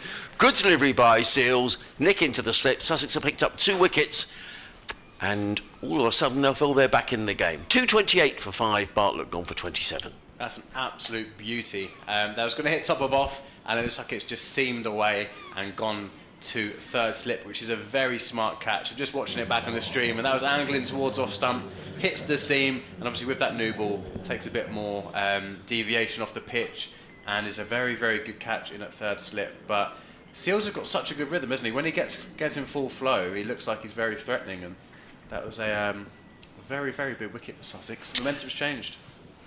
We're just going to show the value of getting that wicket just before the new ball was taken. That, you know, Luke Proctor's a wily campaigner, and he'd have thought, right, I need to be here. The new ball is available. You know, Robinson and Sills will be taking that, and that vindicates John Simpson's decision. I mean, you know, fair play to John Simpson. You'd have thought he might have thought, well, let's kick Coles on for 2 or 3 more overs, but despite the fact James Coles had got a wicket, they took the new ball, and immediately that's paid dividends. And Jaden Sills picks up his 3rd wicket of the innings, and it's turning into an impressive debut. Absolutely, and that was exactly what I was saying, Adrian, about trusting your overseas player and your strike bowlers. Sussex could have easily just kept going with the flow because they picked up a wicket, but you brought Sills over to take wickets and bowl big spells, and you want Ollie Robinson the other end to do the same. So I like the fact they've been positive, backed their bowlers, and that was a really, really good ball. It's very tough when you get a new ball because it can be a little bit slippy early on, struggling to grip, and he's been right on the money straight away. Brings a new man in who's Zaif Said, a good young cricketer. I've enjoyed watching him play the times that Sussex have played Northamptonshire. 25 years of age. And in comes Sills, bowls, and immediately he's on his way. He's a busy cricketer. Clips that one down towards fine leg. They've taken one, they'll think about 2, but it isn't there. Good bit of fielding down there in the distance by... is that Ollie Carter all the way down there? I think it is. Yeah. Yes, he's got the pads on under his trousers. Normally behind the stumps, but not this season. John Simpson has taken over as the first team wicket-keeper, but Zabi's on his way. And the total goes up by 1 to 229 for 5. Ollie Robinson is going through a warm-up routine at mid-on to take a wicket in the innings. But this man has taken 3. Jaden Sills, he comes running in with 3 slips in place. running in over the wicket and bowls, and forward comes Keogh and just plays that very nicely down through backward point, picks up 1. They'll be looking for 2. In fact, they're back comfortably for 2. And Keogh goes to 6, 2:31 for 5. We'll get Andrew's take on this in 5 minutes' time when he comes back in. But I think Rob Keogh, very key here now for Northamptonshire to really make the most of this very good start. End of Seals over. Then over which he picked up the wicket of James Coles. They're just showing a replay of that here on the big screen. That's a smart catch by Coles, and in fact the dismissal of Luke Proctor was a sharp catch as well by Tom Clark. So Sussex have caught well here today. They made the most of their opportunities, and it is going to be Ollie Robinson who's going to pick up the attack for Sussex, bowling from the Cromwell Road end of the ground. 14 overs, 6 maidens. No wicket for 31 to 71 dot balls. Interesting stat in those 14 overs. Absolutely, and the thing about Ollie Robinson, I've never really seen someone take him on. So I imagine this will be a very good battle between Zabe, who's a very busy cricketer, isn't he? He is. Positive. So yes, he is. Very positive. I like him. I think he's a good player. Absolutely. So we're going to have Ollie Robinson coming down here from the Cromwell Road end. And we've got 3 slips, no gully, and a deep fine leg. So into bowl over the wicket to the left-hander, and that is swinging in, flick down to fine leg. They're looking for 2, and they're going to come back pretty comfortably in the end. But I like the plan of Sussex with a new ball. They're really attacking these stumps early on, so that must have been a talking point from yesterday where they didn't manage to make the most of it by bowling a bit too far outside off. So that is straight on the money, middle stump, and Ollie Robinson's going to look to swing this around, I think. Yeah, he'll be desperate to pick up a wicket here, Ollie Robinson. I think he's bowled tidily enough, and he's got an opportunity here with the new ball. He's into the the middle order of Northamptonshire. Absolutely, 2 new batters as well, so it's a perfect time to come true. in and bowl. Just going to come in over the wicket again here, and that is left very well. And just looking at Simpson's glove work, he makes it look so easy, doesn't he? Didn't move his feet, just casually took it in as if it was a tennis ball going into his hands. Well, I think the general perception is that it's been a good signing for Sussex. My opinion, certainly watching from the commentary box for the last couple of seasons, is that Sussex definitely needed some experience in this side. And whilst Ollie Carter, I think, in time, maybe a first choice wicket keeper, I think John Simpson, that they needed a top class keeper. Absolutely. And I think that was a very good decision. And so Robertson into bowl here over the wicket, and that is swinging into his pads and hit down to mid wicket for a dot ball. And that's no disrespect to Ollie Carter, whose keeping I think certainly improved last season.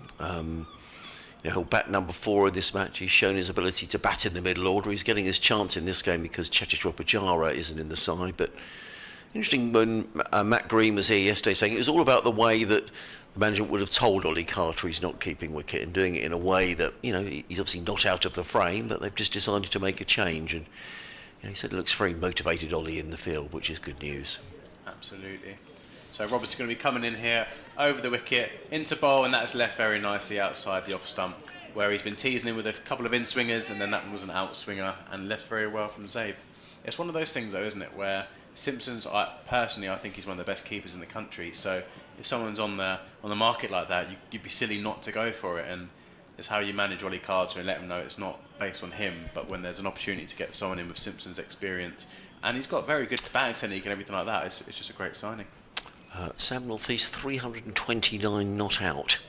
Glamorgan 605 for 3 at Lords. So Robertson into bowl here, and that is left very well again from Zabe. And Ollie Robertson hasn't been as full in this over yet, so he's comfortably leaving this based on height and width as well. But good carry. At one stage, Glamorgan was 16 for 1. Now 605 for 3 at Lords. So look at the strike rate as well. He's 330 or 406 balls. I just wonder he made 405. We were discussing it in commentary against Leicester a couple of years ago, Sam North East. So I wonder if he's got that in his sights. Absolutely. So Robertson's going to come in here for his final ball of the over. Into bowl, and that is big play and miss. Just beats the outside edge, and that's going to be the over. Great over there from Robinson. 233 for 5, and Keogh on 6, Zabe on 3. Okay, I'm going to take a break for 20 minutes or so. I'm going to leave you with Andrew, who will be back with us, and the next voice you'll hear will be Liam.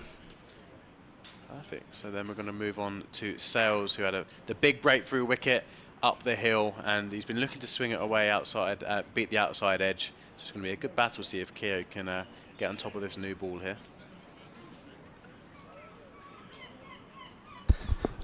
Thanks, Adrian. Thanks, Liam. And just getting ourselves plugged in the right holes. It always helps. Seals, who's been excellent. Figures of 3 for 54 from 15 overs. Picked up the 2 wickets to fall yesterday. And Northampton just having a bit of a wobble at the moment. His Seals in bowls to Rob Keogh, who I would agree entirely with Adrian is now a very, very important wicket that Sussex would love to take. First ball of the over is played calmly enough out into the covers. Keogh in his 15th season as a first team cricketer at Northamptonshire, one club man, something of an endangered species these days, taking his testimonial this year, made his first team debut for Northamptonshire in a List A match back in 2010. So he's been around a while. Dunstable's finest. Here's Seals in again. Bowls to Keogh, who's using his height, stretching forward, getting to the pitch of it, plays it out to backward point where Carter fields, and there's no run. Made his T20 debut in 2011, first class debut 2012, and closing in on 9,000 runs for Northamptonshire in all competitions. 16 first class hundreds, all for Northamptonshire, which Adrian mentioned earlier. Made a couple last year at either end of the season, one against Kent in the first game, one against Essex in the last. Here's Seals running away from us from the C end, in bowls to Keogh, who drives out to extra cover, and there's no run. It's extraordinary innings he played, Liam, in the last game against Essex when Northamptonshire were already relegated, and they went out and basically gave Essex a pasting in 2 and a bit days, and he made 160 odd, and I don't think I've ever seen him play, and I've obviously been watching him for a long time. I don't think I've ever seen him play with greater freedom. It was almost a sort of cathartic innings that, after everything that had gone on last season for Northamptonshire. Seals is in, bowls to Keogh outside the off stump, leaves it alone, goes through to John Simpson. It was as though he was just throwing off the shackles, and played some shots I don't think I've ever seen him play before, but it was thrilling stuff, and he remains a very, very important figure in this Northamptonshire side. That 100 he made at Canterbury last year in the first game of the season took him level with David Capel and Northamptonshire's all-time list of century makers, and I know that was quite a moving moment for Rob, because it was David Capel was coach when he came into the side, sadly no longer with us of course. Here's Keogh pushing that next ball from Seals into the covers. Zabe, as he often does, takes a few steps down the pitch thinking there might be a single, but there isn't. Smart fielding by Ollie Carter. By the same token, we're talking about, you know, batters, and Safe Zabe last year had this frustrating tendency, frustrating certainly as far as Northamptonshire supporters were concerned, of getting out between 25 and 40. A ridiculously high, I haven't got the figures with me, but ridiculously high proportion of his innings were between 25 and 40, and then he got out. Seals in, bowls to Keogh, stands tall, plays it back down the pitch. Seals fields off his own bowling, end of the over. Keogh is 6, Zabe is 3, Northamptonshire 2, 33 for 5. They've lost the wickets today of Karen Nair this morning for 57, and then since lunch Luke Proctor out for 92, his highest score as Northamptonshire's captain, beating his 87 not out last year. And then most recently George Bartlett in the first over with the second new ball, very well caught at third slip off Jaden Seals for 27. And twice now today, Liam, Nelson has struck. It struck in the partnership 111 between Proctor and Nair. And so Robinson is going to come into the bowl here over the wicket, and that's left nicely. And Sussex have just put in a leg slip here. Jack Carson's in at leg slip, so clearly Ollie Robinson is going to try and sneak in a couple of in-swingers and see if they can catch him with the flick. Yes, often saying he's used a lot when Luke Proctor's batting. A number of sides, I think, have worked that one out. Yeah. And then, of course, the wicket of Proctor went at 2-2-2. So Nelson's doing well today for Sussex. Typical one. I think that's a record for Adrian Harms as well, keeping off the biscuits till 2:35. So it is. It's a very good effort. I'll make a note of that. So Ollie Robinson's going to come in for his second ball of the over. Pitched up delivery, and that's left nicely. And that's come out nice out the hand. Outswinger, straight through to the keeper Simpson. But Ollie Robinson's trying to play around here. A couple of in-swingers, a couple of out-swingers. See if he can tempt Zabe into a loose shot. I was rather hoping I might get one of those, but I'm not massively optimistic. Oh no, there's some left. That's good. Northamptonshire head coach John Sadler just having a little lap, post-prandial lap round the ground.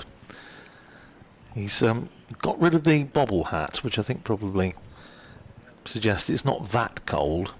It does look as though the cloud's getting a little bit higher over to the west. Let's hope that's the case. So Robinson's going to come into bowl here, and that's pitched up, and it tempted Zabe, but then he pulled his bat out of the way, and that was smartly left. Great length there from Robinson. It does look to me as though it's a little bit brighter than it was around lunchtime. It just looks as though the cloud has lifted a touch. It's still a little bit murky, a little bit gloomy, but it does look a little brighter. But there's still not much breeze. I agree. Well, it's a decent attendance as well. It feels like it's picked up good. A little bit. So clearly the Sussex fans are optimistic about the season, and Northants have brought a decent amount of fans with them as well. So Robinson's going to be into bowl over the wicket, and that's left again from Zabe. Very, very patient from Zabe. I'm used to seeing him being very positive. So clearly he respects the bowling of Robinson and doesn't want to do a loose shot. Well, he's proved, not least in the game against Surrey at the back end of 2022, when it was an absolutely vital game for Northamptonshire at Wantage Road, where they needed to bat out for the draw and claim the 8 points for the draw, which more or less made them safe from relegation. And Safe Zabe batted a long time for 128, played really well. It was the sort of innings that, we've always, Northamptonshire supporters will have hoped he would play, and he showed he could do it. He could bat long. So Robinson into bowl now, and that's flicked just past leg slip. It looks like it's going to race for 4. Big chase from Lamb, and it's just gone away for 4 runs. Well played there from Zabe, down to fine leg, and it's just went past Carson at leg slip, who was a little bit wider. Could have been in there. Yeah, absolutely. It's got to be a business position there, hasn't it, for Zabe, as it was for Luke Proctor.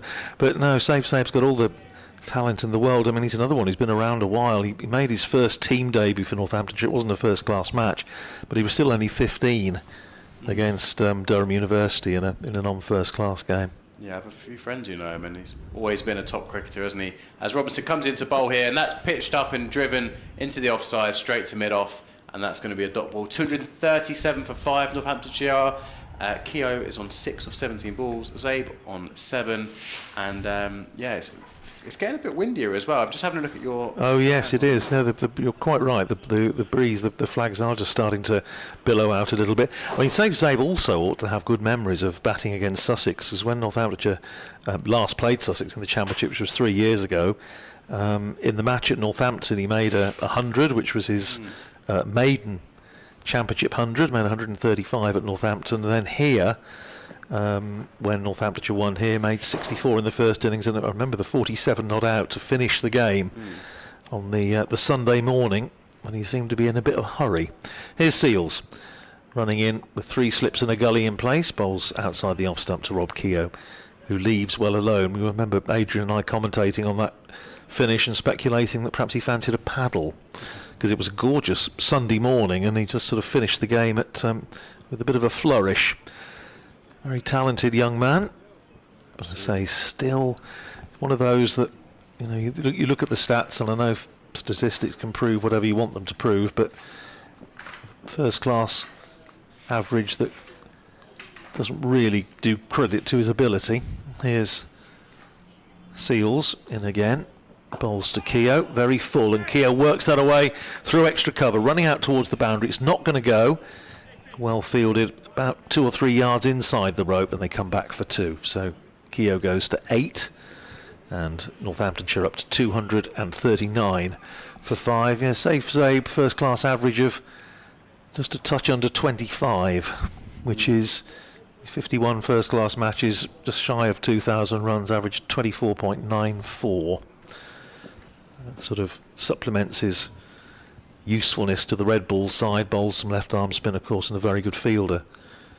But I'm sure he'll be looking to try and boost that average this season. Here's Seals in bowls to Keogh's beaten outside the off stump, drawn into that ball, looking to try and, I don't know, steer it down, I think, towards backward point.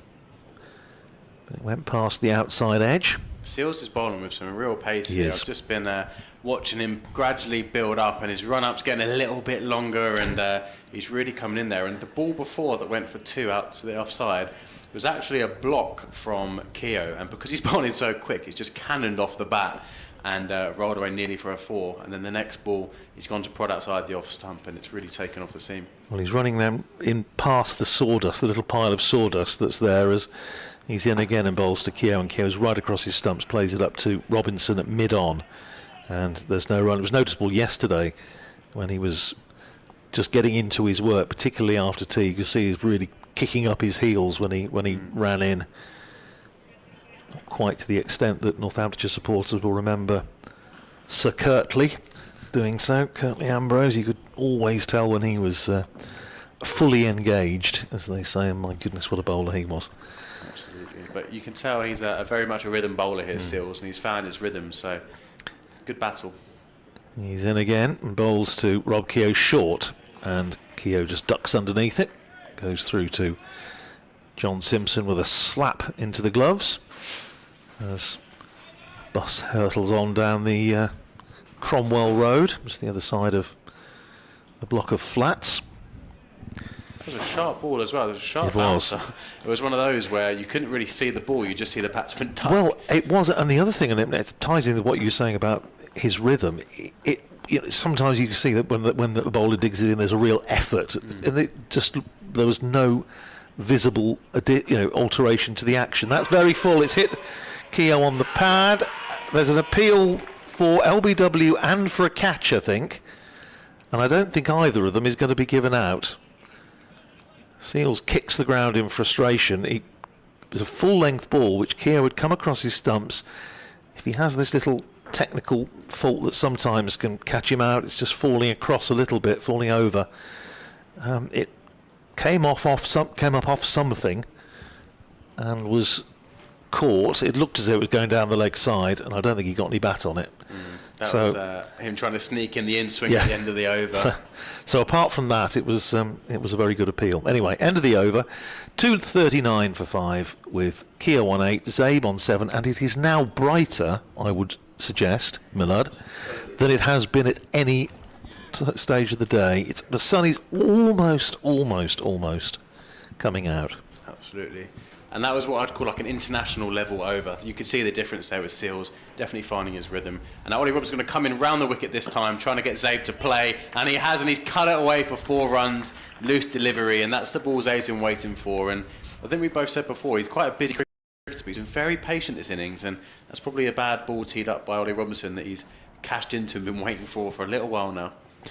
Well, again, I think he would have been a little bit disappointed, Zabe, having played so well at the back end of 2022, that 100 against Surrey, that he didn't start last season in the Championship side. Came in a little bit later on, and I say rarely failed in the sense of getting single-figure scores, but he just didn't go on. Yeah, so Robinson in round the wicket again, pitched up delivery, and that's edged down through to third man, and it's going to race away for 4 runs. So it's a much better ball from Ollie Robinson. He's going to feel hard done by there as it hits the outside edge and goes through to where Gully would be, but as Sussex are gullyless, that's going to race away for 4 runs. But it's quite an interesting move from Robinson. I think he's had enough of Zabe leaving him outside the off stump from over the wicket, so he wants to bring in a few more shots, and as a result he's got 8 off 2, so interesting battle. Bit of history made at Lords. Sam North East now 335 not out. That is the highest first class score ever made at Lords, beating Graham Gooch's 333 for England against India in 1990. And there's a little field change, and it's gone Jack Carson from leg slip into gully now, so hopefully they're going to probe outside the off stump by the looks of it, as Robinson's into bowl, pitched up delivery, and it's just beat the bat and gone through to Simpson. It was one of those shots where it looks like the batter had nicked it by his reaction, but he just missed that, and that was a well bowled by Ollie Robinson. I actually played against North East a couple of years back, and I opened the bowling, and bowled in one that jagged back, and he drove it back to me, and I dropped it as a caught and bowled, and I think he then effortlessly went on to hit 80 off, not many. So well, he declared as soon as he passed the record, he declared. Wow. So Glamorgan 620 for 3 declared, North East 335 not out. Impressive innings. So Robinson into bowl now, and that's a good length delivery blocked away from Zabe, who's looked very assured. And it sounds funny, but it's been tough for these cricketers to get out on grass with the weather. So the Northants batters, the way they've looked so comfortable in their technique has been very impressive with the ball moving around. Well, again, it speaks well of the sort of preparation. They did a sort of a bit of a departure this year in that the two groups of players went in opposite directions of pre-season. The batters went to one location and the bowlers went to another, and just to try and give them, skill-appropriate training. So Robinson into bowl here, pitched up delivery, and it's just beat the outside edge and gone through to Simpson, and it's a lot more threatening now from Robinson coming round the wicket. He obviously got hit for the 2-4s early on in the over, but you really want to be attacking the stumps and making the batter play coming around the wicket, and he's hitting the seam here really hard, and he's getting a bit of life out of this new ball. Good stuff, isn't it, from Robinson, and he's really putting Zabe through the ringer a little bit here. Absolutely. Good test of character. He's going to have a lot of people watching Ollie Robinson, so he wants to go and impress, and came wide of the crease that time and just beat the outside edge. So he's in again to bowl, pitched up, and that's flicked into the leg side for a dot ball. Very impressive over from Robinson. So that's 247 for 5, Keogh on 8, Zabe on 15, and it's all to play for. Thanks very much indeed, Liam, and I'll let Liam step to the back of the box, have a biscuit, and Adrian Harms will be back with me in just a second. Yeah, just to go back to that point about Northamptonshire's pre-season preparation. Obviously, as Liam was saying, it's been very difficult for all counties just to try and get some useful time and useful preparation. But Northamptonshire this year doing something they'd never done before. The batters went to India with Greg Smith, and the bowlers went to South Africa and worked with Rory Kleinveld even before they'd confirmed the announcement that he was coming in as specialist bowling coach. It had been a very badly kept secret that they were just waiting, I think, for visa things before they could just confirm the announcement. But yeah, batters went to India, the bowlers to South Africa, and well, it'll be interesting to see how it shapes up. Rather different from the usual pre-season prep, certainly in days gone by when they used to go out and actually sort of play even sometimes first-class matches elsewhere.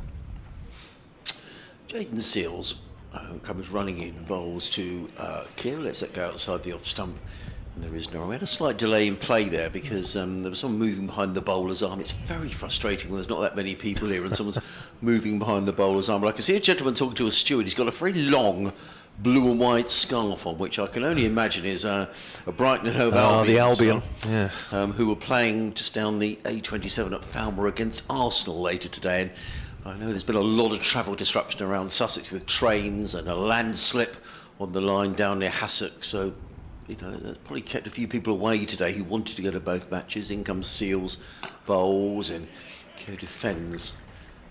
And there is no run. It was getting a lot brighter. In fact, I did look behind the media centre where we are at the south end of the ground, and it certainly is brighter behind us. I just need that to spread across here. But the wind, as Andrew and Liam was saying, has certainly got up. That Northamptonshire flag is really billowing away now on the clock tower scoreboard away to our right-hand side. That's a tremendous effort by Sam North East, isn't it? That, to be the highest first-class run scorer in an innings at Lords is quite something. Seals is in and bowls, and Keogh is forward. I mean, much more impressed with the Sussex bowling since lunch, and certainly with this new ball, because Robinson and Seals are really making the batsmen play at everything here.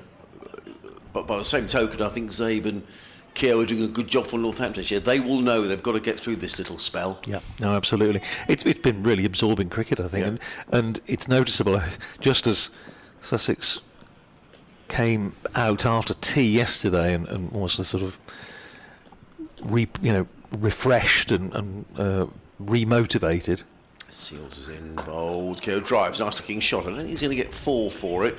Tom Haynes is in hot pursuit out towards the cover. Oh, there could be a run out here. The throw comes in. Well, it was good fielding by Tom Haynes, who chased back. He got the throw in, But it wasn't a great throw. And then Ollie Robinson was backing up, and then Tom Haynes, I think, thought that Ollie Robinson was going to shy at the stumps as well. I think there's a bit of a peace conference going on out there at the moment between Rob Keogh and Safe Sabe. Safe Sabe, as we say, is a very fine cricketer. It's just, we all have our little drawbacks and little shortcomings, and sometimes Safe Sabe's running can be a little bit harum-scarum, shall we say. An email has come in, sussexcricket@bbc.co.uk, as Jaden Sills is in and bowled and driven nicely by Zabe to mid-off, fielded by Robinson. There is no run. We were talking about where we've had emails from throughout the game. We can add to the long list of countries and cities with the country of Laos, which is over in the Far East. Well, it's sort of Thailand, that sort of area, isn't it? Cambodia. It's from Stuart Glover, who's a regular contributor. Great to hear from you, Stuart. He says, great to have Sussex back on the stream. I'd like to know your feelings on how Sussex will perform this year. A lot of promise shown by some of the players last year. Do you think they've now got it in them to press on and aim at a higher level? A few good games where we were in good position to take wins but failed to capitalise. In comes Seals, bowls to Zabe, lets that go through to keeper Simpson. Then there is no run. 248 for 5. Zabe on 15, Keogh on 9. Well, we were discussing this yesterday, Stuart, and saying it's a very, very competitive second division this year. I think you can make a case for every single county having a chance of promotion, and Sussex will need to make sure when they get into those winning positions, and Paul Farbrace spoke about this several times last year, they were in good positions and they just couldn't get their foot down and win those games. Important if they have Ollie Robinson back for early matches, and certainly he's going to be playing in the first few games, we understand, and he needs to prove his fitness if he's going to get his way back for England. So yeah, I think there's a lot of optimism around Sussex, but there's a lot of optimism elsewhere as well. So we'll see as the season develops, but I think this man with the ball in his hand now will be key. If he can get amongst the wickets together with Jaden Sills, and Sussex get off to a good start, you never know. Robinson to continue his spell from the Cromwell Road end, and Sussex understandably putting the pressure on. 4 slips now on a forward short leg as Robinson down the hill bowls to Keogh outside the off stump, and Rob Keogh leaves well alone. Commiserations to our friends up in Derbyshire. Yet again, I'm afraid, a second blank day in a row of play abandoned for the day. The second day running between Derbyshire and Gloucestershire, as was the case earlier between Durham and Hampshire in Division 1 up at Chester Street. Kent against Somerset at Canterbury. Kent 165 for 5. With Aaron, they've just lost a couple of quick wickets there, so Kent being held in check by Somerset. Here's Robinson in bowls, and there's a little flash, and he's caught at slip. Caught at first slip by Tom Alsop, and that was a little bit of a waft from Rob Keogh. Didn't really get across, get his foot to the pitch of the ball, and it was a rather expansive drive to a ball outside the off stump from Ollie Robinson. Took the edge, smartly taken at slip, and Keogh goes before Northamptonshire have got this first batting point. He goes for 9, and Northamptonshire 248 for 6, and this very, very strong session for Sussex continues. Remember, Northamptonshire 202 for 3 at lunch, and they're now 248 for 6.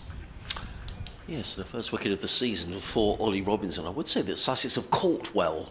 They have. This innings. A couple of good catches by James Coles, a smart catch by Tom Clark, and a smart catch there by Tom also. But I think, to be honest, it was one of those at this level, if that goes down, then you're thinking, oh, come on. But you've still got to take them.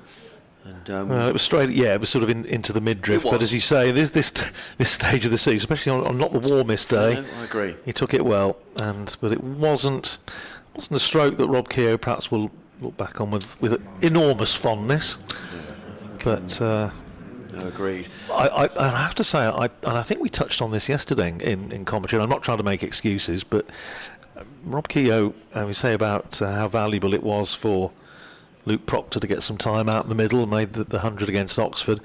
Rob Keogh didn't bat against Oxford, and then in the game at Trent Bridge he faced a few balls, 2 or 3 overs worth.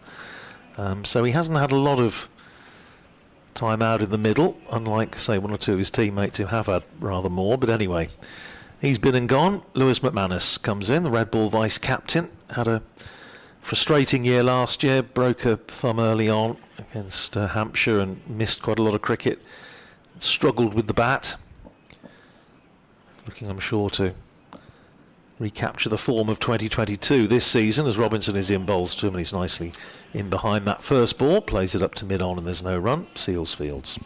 397 first-class wickets for Sussex's Ollie Robinson, and he'll fancy his chances here. I mean, I don't know much about the batting of Chris Tremaine, Michael Finnan or Ben Sanderson, but, you know, new ball, it's not going to be easy here, and Sussex, having fought their way back into the match, will be wanting to make the most of this. Yeah, well, Chris Tremaine has a first-class 100 so he's out in Australia. Here's Robinson in again, bowls to McManus, who comes across his stumps, once again plays it up to mid-on, where Seals Fields and there's no run. That said, with no disrespect to Chris Tremaine, apart from that first-class 100, his first-class average is 12 point. All first-class cricket is 12.6. Right. Okay. So yeah, but he does have a first-class 100. He's had a very good winter with the ball out in Australia. Took 50 Sheffield Shield wickets in the season. Here's Robinson. In again, bowls to McManus outside the off stump, left alone through to Simpson. It is definitely now getting a bit brighter. Oh, it is, yes, it is. And you can almost make out shadows now. almost, yes. But we still have a lot of overs to go. We're not even quite halfway through the day's allocation. No, We've still got 54 overs to go, and it's coming up to 3 o'clock. So that's a good 3.5 hours worth. We've got tea to take, of course, as well. So we'll see. Anyway, 4 slips in place as Robinson down the hill, bowls to McManus outside the off stump, and Northamptonshire wicket-keeper batter leaves it alone. Applause for Ollie Robinson, who's picked up his first wicket of the innings. 18 overs, 6 maidens, 1 for 45, and Northamptonshire 248 for 6. Yes, and good applause there for Ollie Robinson, who's he's had a tough last 12th month. Ollie Robinson, and he'll be very pleased to have picked up a wicket. That'll do his confidence a power of good. Interesting, with the game at Derby being called off because they're playing at Trent Bridge. So I mean, geographically, there's not a long way between Derby and Nottingham, but I guess at Trent Bridge you've got all the, it's a test match ground and all the rest of it, and Derby perhaps haven't got as good facilities in terms. I mean, I'm sure they've tried very hard to get the game on, but very disappointing. They've lost both days. In comes Jaden Seals, racing in, bowl to save Zaid. I think they hit him on the hand. Zaid is okay and wanders down, has a little look at the track. There is no run. Lancashire 73 for 1 against Surrey at Old Trafford. They are underway. Josh Bohannon 34 not out. I saw Dan Lawrence took a wicket there. He must have been into the attack Must have been very early. Yeah, got Keaton Jennings out. Nottinghamshire 129 for 4 at Trent Bridge against Essex, who were all out for 253. Joe Clark is 40 not out, keeping wicket in that game, I think. In comes Seals, bowls. He is playing this nicely off the hip down towards fine leg. He picks up 1 as Ollie Carter chases back to field, and there is no run. But we did say, Andrew, actually, and it's not all with hindsight, as it gets even brighter here, which is good news, that despite Northamptonshire making a good start, they hadn't got away from Sussex in terms of runs. So whilst they had wickets in the bank, but that wicket that was taken, I think the Luke Proctor wicket just before the new ball was available, was very important for Sussex. Yeah, well, it's also, of course, Sussex have second bowling point. Yes, they do. Yeah. Warwickshire 108 for 2 against Worcestershire. Will Rhodes 37 not out. Worcestershire 360 all out. Seals in again, bowls, and played nicely by McManus, and in fact he's going to pick up a boundary. He played it very nicely, and he brings up the 250, and that will be a batting bonus point for Northamptonshire. Rather down the leg side, and McManus tucked inside the line and flicked it very confidently down to fine leg. So Northants have a point, and Sussex have 2. Well, it took Northamptonshire, as I was mentioning earlier, I was on with Liam, into their 4th match to get a batting point last year. That was at Taunton, and they managed 1 in their first 9 games in the Championship last season, so things are looking up. Jaden Seals, I guess he'd had some practice warming up at mid-wicket. I don't know whether he's going to get a bowl, but Seals is racing in bowls, let go by him. He's bowled with good place here, you know, Jaden Seals. And I would be a little surprised if Sussex, well, he's definitely warming up some. I don't know whether with Ollie Robinson they're bowling him in, you know, little short bursts whilst he gets back up to speed. But I think in normal circumstances Simpson would be very loath to take these 2 off at the moment. We shall see. 3 slips in place and a gully. There's a point mid-off, mid-on, mid-wicket. A deepish mid-wicket, actually, about 2/3 of the way to the boundary and a fine leg. And the sun is almost fully out. Seals is racing in, bowls up on his toes, and he played it in the air, did Lewis McManus. I suspect that probably came off a bit of glove, and it flew down towards a fine leg. Jaden Seals got his hands on his hips, and McManus takes off his glove. I think I might have wrapped him on the glove, you know. Yeah, I think it did. Andrew. At Lords, in reply to Glamorgan's 620 for 3 declared, Middlesex 10 for no wicket, and at Headingley, Leicestershire 2-2-3 for 8 against Yorkshire, so they are playing there. And 3 wickets for George Hill. I see that Ben Mike is back with Leicestershire. Did he go from Leicestershire to Yorkshire, and is he He's gone back again, I think. Yes, he's playing in this one. Seals herring in, bowls to Zabe, who lets that one go outside at the off stump, taken by John Simpson. There is no run. It is the end of the over. 2:54 for 6. A very good afternoon wherever you're listening. Here on BBC Radio Sussex, BBC Radio Northampton. You may be watching via the Sussex Cricket Club live stream, wherever you're watching from. Thank you for tuning in. Thank you for listening to myself, Adrian Harms, and Andrew Radd, Liam O'Brien with us for the next couple of days as well. So if you want to send us a message, join the conversation, sussexcricket@bbc.co.uk, or you can tweet at Old Man Rad or at BBC Radio Sussex, or myself at Adrian Harms. Good to join the conversation. Often we do find at the weekends not quite as much interaction, so much going on, and a lot of football going on this afternoon, not least down the road. But it is going to be Ollie Robinson who's going to carry on. He is indeed, from the Cromwell Road end, with 4 slips in place, and he's in and bowls outside the off stump to Lewis McManus, who leaves it alone, through to John Simpson. I'm still a bit worried about Ollie Helfrich and on the Isle of Man, and whether he's actually got anything done this afternoon. He said earlier he was listening to us and hadn't done a thing. Well, but it's a bit blowy up there today. Could well be, couldn't it? He's at Douglas on the Isle of Man. I've never been to the Isle of Man. No, I haven't. My wife lived there for a while, right, years ago, but I've never been there. But very beautiful, I'm told. Here's Ollie Robinson running in again to bowl to Lewis McManus, who turns it past the man at forward short leg. He's only going to get a single. Goes out towards the members' pavilion, but Jaden Seals is quickly across and prevents any more than a single. McManus goes to 6 and Northamptonshire to 2. 55 for 6. So we are in the... Let's see how many overs we've had now in the whole of the innings. This is the 91st, isn't it? So yep. Northamptonshire have another 19 or 18 and a bit overs in which to try and build on their tally of batting points. Round the wicket now, Robinson with a block of flats behind him, bowls to Safe Zabe, and he's beaten with an absolute jaffer. Robinson thinks he's nicked it. Nobody else seems terribly convinced, and Safe Zabe is going nowhere, and Paul Baldwin sides with the batter. Yeah, and actually one very pleasing thing there, Sussex last year were deducted 12 points for some ill discipline in the game against Leicestershire, which actually all looked rather unpleasant, to be honest.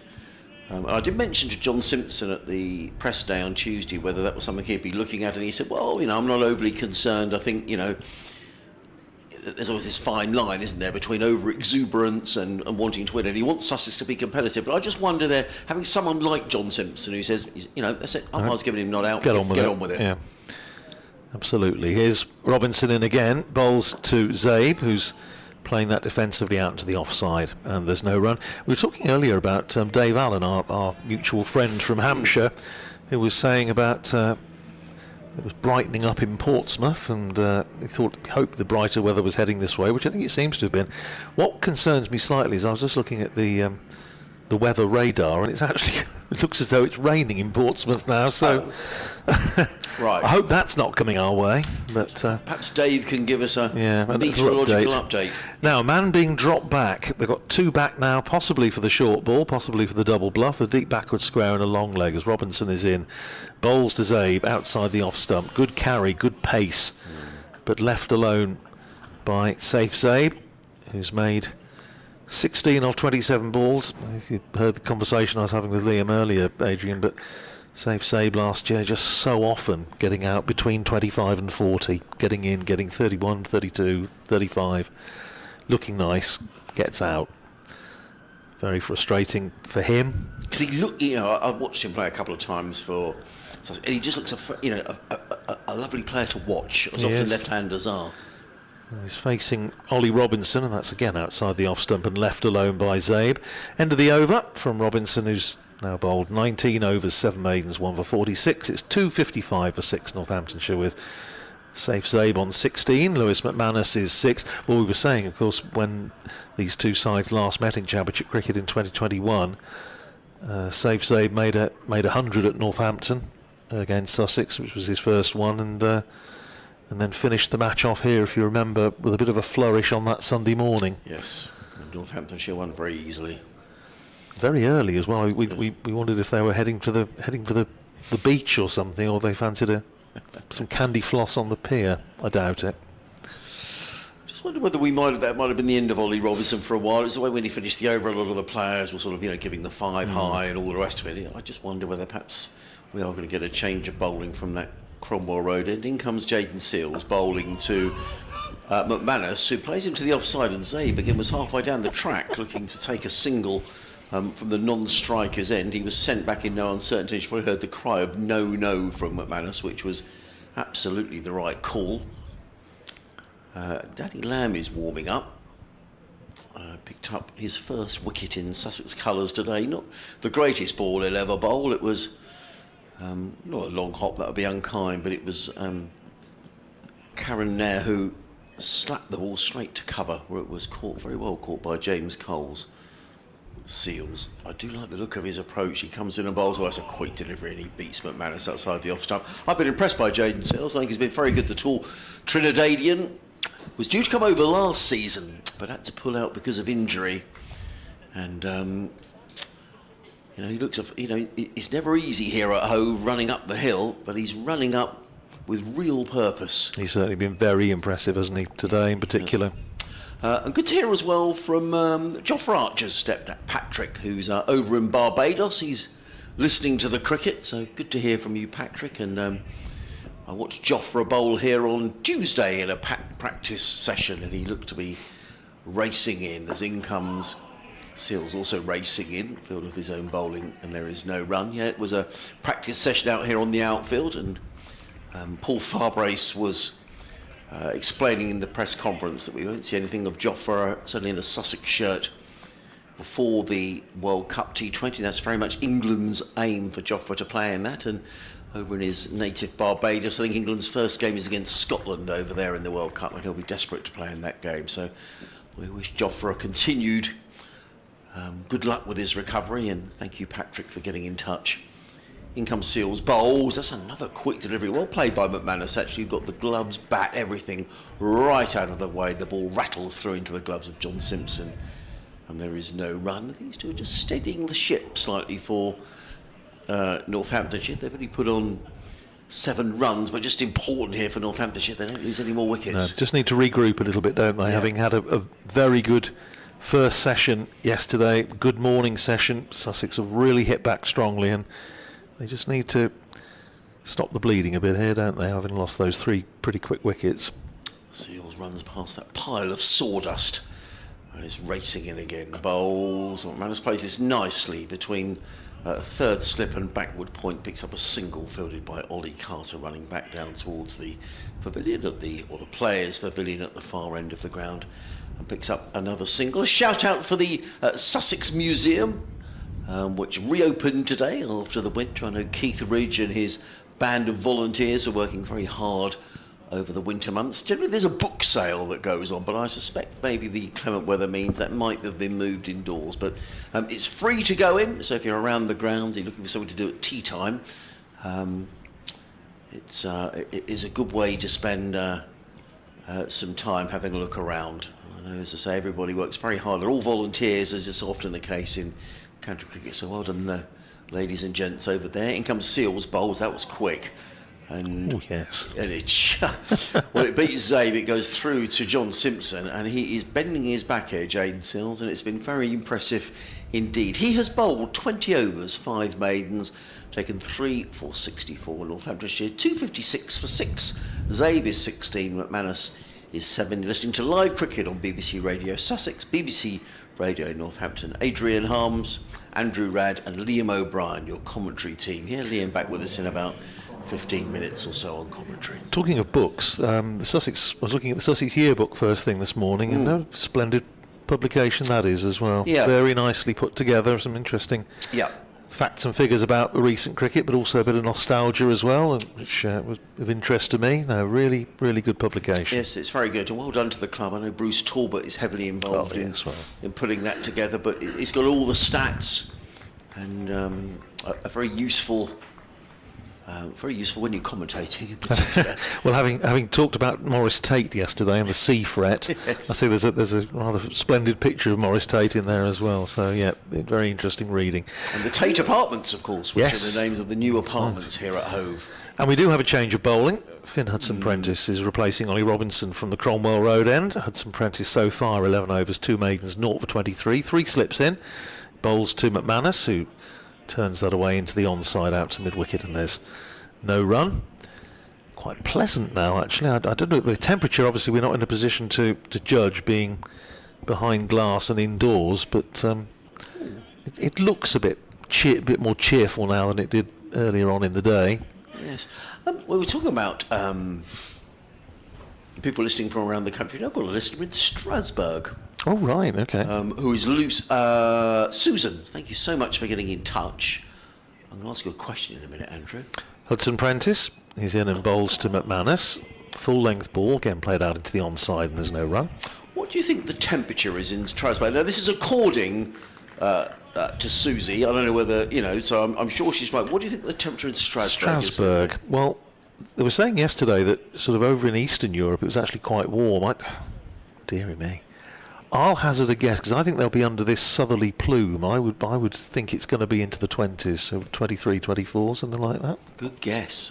I'd have never... It's actually 30 degrees. Really? Yeah. Crikey.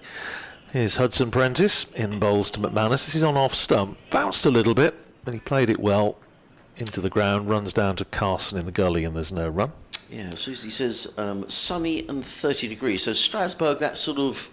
Just a French-German border in Alsace. Right, so it's to the east of France. I do remember having going to Strasbourg a few years ago and trying a bottle of Alsatian cider. And it didn't massively agree with me, it's probably fair to say. Here's Hudson-Prentice in again, bowls to McManus, plays it back down the pitch this time. And there's no run. Yeah, it's a lovely part of the world, and he went there a few years ago. But in one of those rather splendid hotel with a very old-fashioned lift. If you think of sort of the old films that you see with like a cage, that's it. Yeah. It was it clanked and whirred. It was rather sort of throwback to. It's like a sort of Fritz Lang film or something, but very nice. Hudson-Prentice in, bowls again to McManus, who leaves it alone, goes through to John Simpson. I don't think you let us know, Susie, I'm a big fan of Christmas markets around Europe, so I don't know if they have a Christmas market in Strasbourg. I'd be surprised if they don't. I'd be surprised. I mean, if you're online, you say best Christmas markets around, and there seem to be loads of them. I don't know whether, I'm sure Strasbourg have one, I'm not sure how good it is, but perhaps you could let us know. I might go one day. Here's Finn Hudson-Prentice in again. Runs in towards us. Bowls to McManus, who chops that down into the gully. bounces up nicely for Carson to field, and that's the end of a maiden.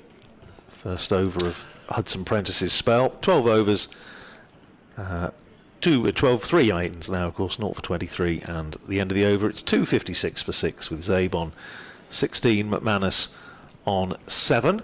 I was thinking, you were saying about going to this ELO tribute act tonight.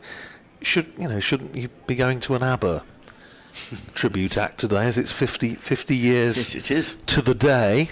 Not very far away from here that ABBA won Eurovision with Waterloo. They did, yeah, in the Brighton Dome, or wherever it was. And in fact, this week the radio station, I think there's some sort of a plaque been unveiled. That's right, I saw that.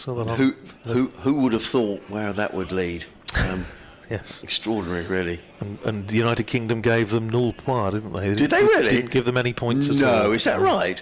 That's amazing. Yeah, as they were talking about that in the whiff. I think they actually interviewed the judge that didn't give them any points. Wow.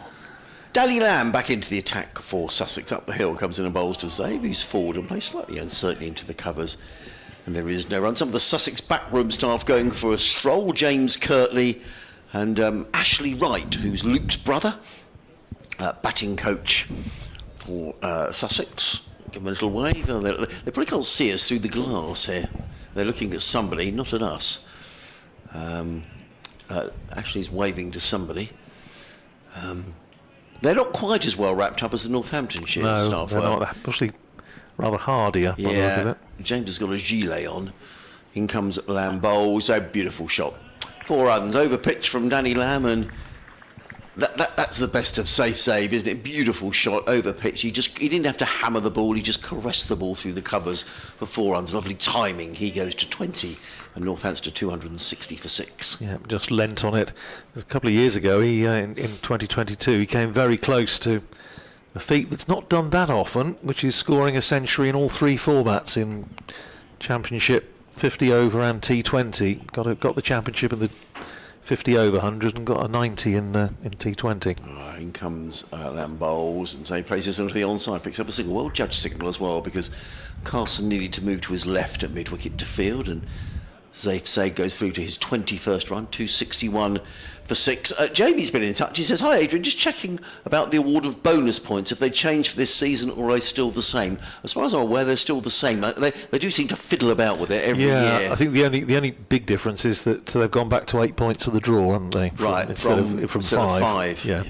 Gone back to what they were in 22.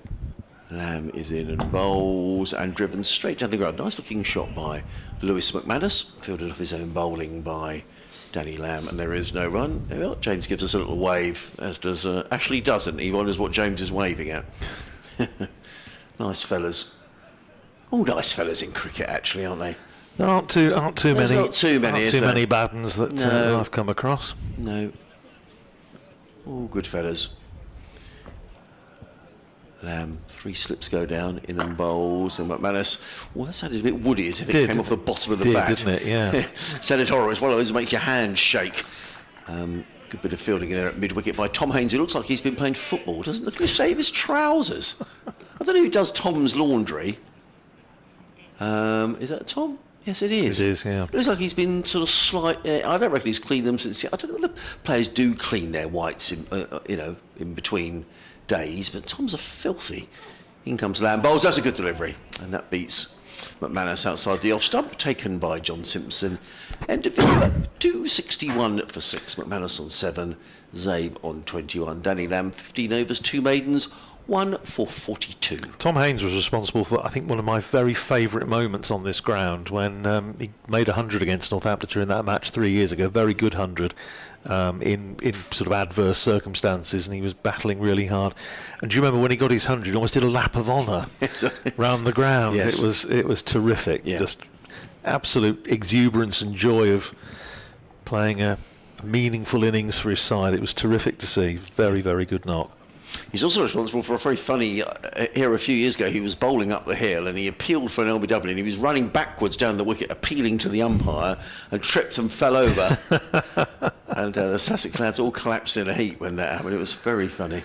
Hudson Prentice starting his 13th over, running in from the Cromwell Road end. Bowls to Zabe, who's pushing defensively out into the offside.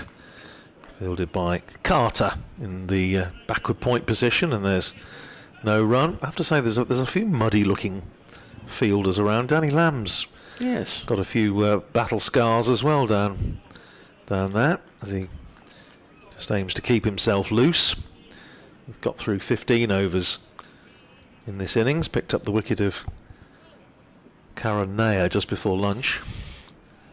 Hudson Prentice in and bowls to Zabe, who plays defensively up past the stumps towards mid-on, and there's no run.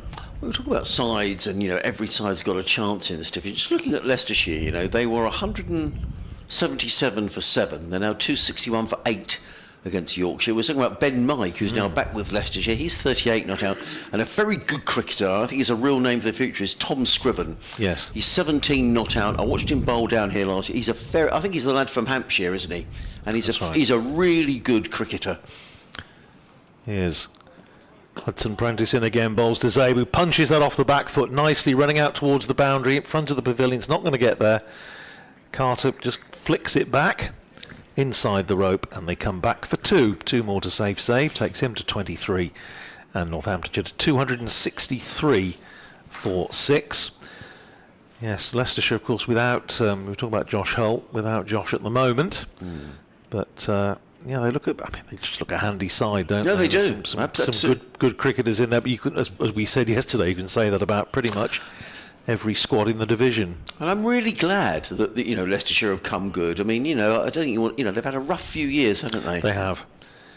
Here's Hudson Prentice in, bowls to Zabe, who straight drives, beats the stumps at the non-striker's end, and they pick up a single. Good tumbling stop.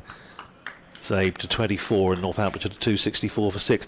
And for a Northamptonshire man to say that, and even on the final last year when they got through to the 50-over final, I publicly expressed my support for Leicestershire in that one. Not solely because there was an Oundle Town player playing for them who obviously had a wonderful day, Josh Hull, but here's Hudson Prentice in, bowls to McManus, plays away through mid-wicket, running out towards the boundary. I think that's going to go all the way. Yes, it is.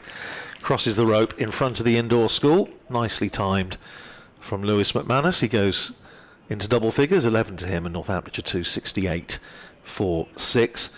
For the reasons that you've outlined, really, I think you always hope that those of us regarded as the smaller counties, sometimes we need to, despite our traditional rivalries, sometimes we do need to stick together a little bit. And yeah, I was very pleased to see Leicestershire win that one. Things you never thought you'd hear yourself saying. Here's Hudson Prentice in, bowls to McManus, plays it back down the pitch. Bowler fields, end of the over, 268 for 6. Zabe is 24, McManus is 11.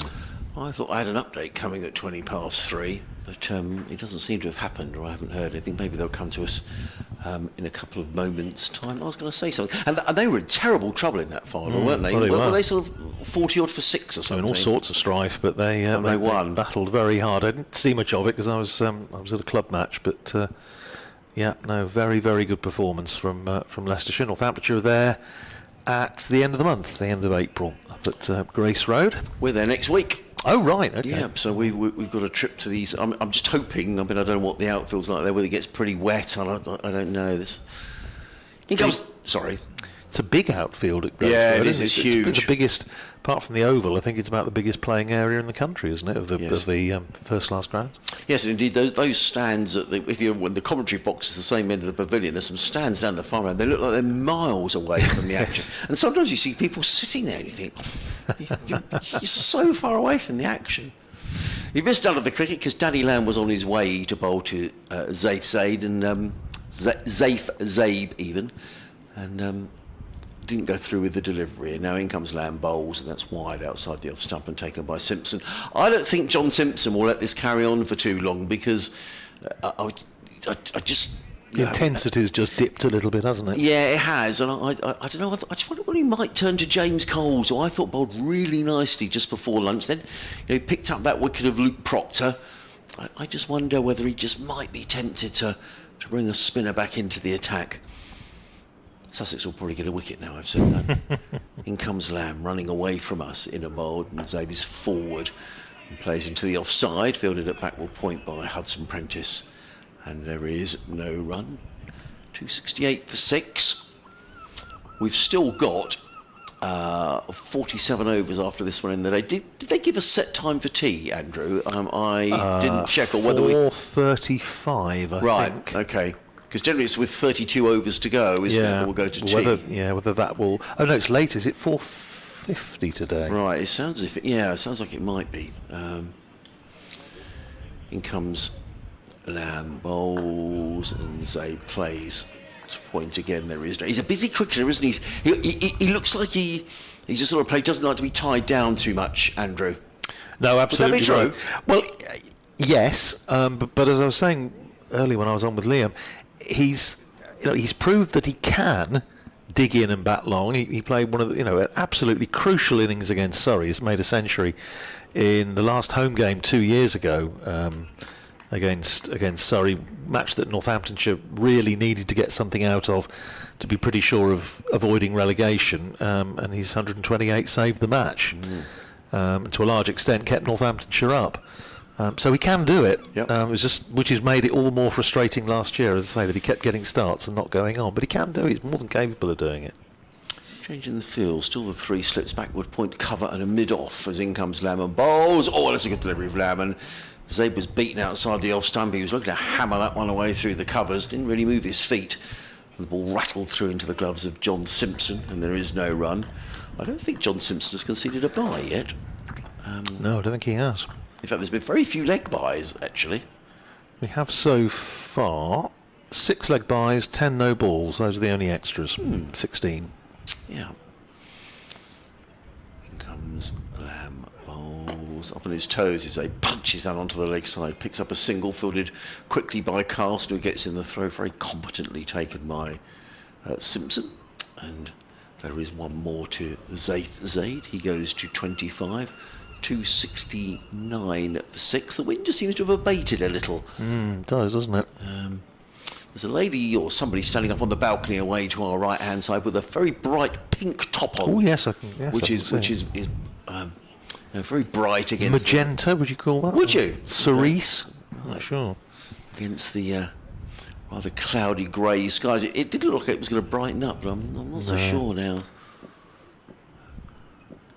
Comes Lamb away from us, in and bowls, and clipped away by McManus, and that's going to be 4 more, I'm afraid. That was a bit of a gimme from Dammy Lamb. It was a half volley on the leg stump, and McManus just said, thanks very much, clipped the ball away. And I think I saw John Simpson there signalling towards Jack Carlson, and I think he's just patted Danny Lamb on the back, and I think that might be a thanks, Danny. And tea at 4 o'clock. So thank you for that. So we'll do one more over, and we'll bring... Yes. Liam back in for Andrew. Gosh, you need to go and apparently want an update at half-time in the Cobblers match against Carlisle. Right, so. okay. Is it still a big town for shoes, Northampton? Oh, yes. Well, the county is, yeah. I mean, there are still some shoes made in Northampton itself, but elsewhere in the county as well. And, oh, yes. It's known as, in fact, the Saints now have the sort of the shoe army thing as well. It's rather taken off, and it always gets me slightly irritated because, of course, this is a county club, not a town club. But do you? Oh yes. So what was the musical about? There was Kinky Boots. Kinky Boots. That's based in Northampton, based on a true story of Oles Barton. And Doc Martens came from. Yep, in Wollaston. Right. Good old Doc Martens. Yeah, I've got a pair of Doc Martens shoes. One of the best pair of shoes I've ever had. Lasted forever. They do last forever, don't they? Yes, they've. I mean, there's obviously a lot of the industry that has sadly fallen by the wayside over the years with imports coming in from elsewhere. But no, there's still largely sort of top end stuff, but still flourishing. In comes Hudson Prentice, bowls to Zabe, who ball delivery down the leg side, clipped away by Zabe. That's a rather easy 4, and as I say, I can't see John Simpson letting this carry on for much longer. 277 for 6, Zabe goes to 29. Now, we got a very nice cake here yesterday at tea time. I don't know what we're going to get today, but I do know that none of that cake made it over to the scorer's hut. And I think they're hoping there may be some transported over. I think they saw your tweet, Radders, showing the cake. So Well, if there's any left after we've had some, we might get some dispatched. We shall see. Hudson Prentice in again, bowls to Zabe, who plays that firmly to mid-wicket, and there is no run. You see, it's rather different at Northampton because there the scorers get first dibs, and if there's anything left, Do they? then Right. you can sort of have a little forage and try and find something. But So maybe looking ahead to June when we come, maybe we should get some over to the scorers. So I don't want to go to Northampton and find we miss out. we are a lot closer to the scorers there. Of course, we're about 3 doors away. So Yeah, perhaps we could lock them in when they take them. now there's a thought. Here comes Hudson Prentice around the wicket, bowls to Zabe, that short and over the head of Zabe, and there is no run. Northamptonshire just rebuilding here. It's not a big partnership, but at 248 for 6, and Sussex were really threatening to take wickets, not always with every ball, but these two have just steadied the ship a little for Northamptonshire. They've added, 29? But 29 valuable runs, and they're getting Northamptonshire up towards a second batting bonus point, but it's been a good effort by these two. Hudson Prentice again, round the wicket, bowls, and driven by Zabe to backward point, fielded by Carter, not cleanly, but he prevents a single, and there is no run. What is like fielding with those pads on, Andrew? Yeah, it just looks so ungainly, doesn't it? Yeah, it does. What time's the Brighton game? Is it late kick-off time? Yes, it's a 5:30. Right. Yeah, so anyone who is here, I guess you could quite easily leave here and sort of cycle down to the Amex, down at Falmouth. It's not that far if you go across town. Probably quicker than public transport today. Hudson Prentice round the wicket, bowls, and Zabe's wrapped on the hand. That was nasty, and he's dropped his bat. Finn Hudson Prentice doesn't seem too bothered about Zabe, but he dropped his bat immediately. He just looked nasty, and it struck him on the hand. And we're going to see the physio coming on for the first time in the match. I think that looked like a nasty blow, and let's hope that Zabe is okay. You don't want to get a finger injury in the first round of matches in the county championship. It's never a good sign when the bat gets dropped like it did. No, Nick dropped it like a hot potato. Physio Nick Allen is trotting out. I think James Sales is coming out with a drink, but I shall leave you for the time being and leave you with Liam. Now, actually, the other thing I was going to say is that somewhat worryingly, Andrew was saying about rain in Portsmouth, and now the Sussex ground staff are gathering down in front of us, which is always a rather ominous sign. Generally, the guys sit up at the far end of the ground where the garage is and where all their equipment is stored. But they're now sitting down in front of us, and one or two of them looking at their phones. Now, they may be looking at the football scores, I don't know. But I suspect they're probably looking at the weather apps. And I'm just wondering whether there may be a little bit of rain around. It's just... Now, you could say, on the other hand, tea is due in half an hour. But I just wonder if there's a bit of rain around, you know. I hope not. You're not going to see any cricket action because... Zabe Said, and in fact, Andrew has just pointed out there is a bit of rain, you know, that's around about the Isle of Wight and making its way across the coast. So we could be in for a little delay here, you know. And the ground staff are clearly looking at that. One thing I will do, and I'll just hang out the window and tell them not to say anything rude because our effects mic is dangling out there, or not to make any bad comments about us or anybody. Fortunately, Zabe Said looks okay, which is good news, and he's going to carry on his innings. He's 29 at home. He's played very nicely. Northamptonshire 277 for 6. Andrew's having a breather, and Liam O'Brien is back with me. He's going to plug his headphones in. Those aren't the best, Liam, so if now and again you hear it cutting out, we can hear you. There's something wrong with the connector. We need to get an engineer out, but we don't... Well... They're a rare breed these days, engineers in BBC local radio. They're very good, but it's we'll need them to have a look at the... Yeah, we can hear you, which is good news. OK, so we're back on action. Zabe Said is OK. In comes Hudson Prentice, bowled bouncer, and taken by Simpson high above his head. And there is no run. Here come the Northamptonshire mountaineering team around the boundary edge again. In fact, to be fair to these fellas, they are not all wrapped up as if it is the middle of winter. End of the over, 277 for 6. McManus 15, Zabe is on 29. I think these two have done very well, Liam. Yeah, absolutely. Zabe's impressed me. He's looked very, very solid, and it's been a chance this inning so far. So he's looked in very good nick, and you can tell by the crowd, can't you, that everyone's starting to go under cover and stuff like that. So I think there's rain coming in from the west by the looks of things, and hopefully it doesn't hit us too hard, because it's been a really good day. It has. I mean, possibly it might arrive during tea time, which would be very welcome. We've got another 25 minutes to go until tea. The only problem is if it does rain, it's not going to need much rain. I mean, the outfit just cannot take too much more water. They did an amazing job yesterday, Ben Gibson and the lads down in front of us. But if there's anything that's anything prolonged, I think we'll be very lucky to get back on. Yeah, I agree. You don't want them to wreck the ground for the next month or so from trying to force a game in either, do you, really? But it's very wet. Well, when I went to do out for the toss yesterday, I was actually surprised how damp it was, and full credit to the umpires and everybody for wanting to play the game and getting the game on. Amazing. So Carson's into bowl here, over the wicket, and that's flicked nicely to deep square leg for a single. We did say, I don't think John Simpson would let this carry on too long. I think that the backup seamers of Lamb and Hudson Prentice haven't really posed the problems that Sussex would have hoped. I agree. I don't want to seem too negative on Sussex, but when it's not been Seals and Robinson bowling, it's automatically just gone flat, as if they've resided to the fact that they're waiting for them to have their next spell again, isn't it, really? It feels like people are just filling the gap to wait until Seals and Robinson comes back on. Cole's really impressed me earlier on, so I agree. I get to go down the hill. But it's going to be coming round the wicket to the left-handed Zabe. So Carson's into bowl, first lip and short leg in place, and it beats the outside edge for a dot ball. But it's definitely the move, isn't it, to go back to spin. Zabe's looks so comfortable against seam so far, so bringing on Carson, threatening the outside edge is definitely the way to go for Sussex, and I'd like to see him bring on Coles from the other end to do the same. So Carson in round the wicket.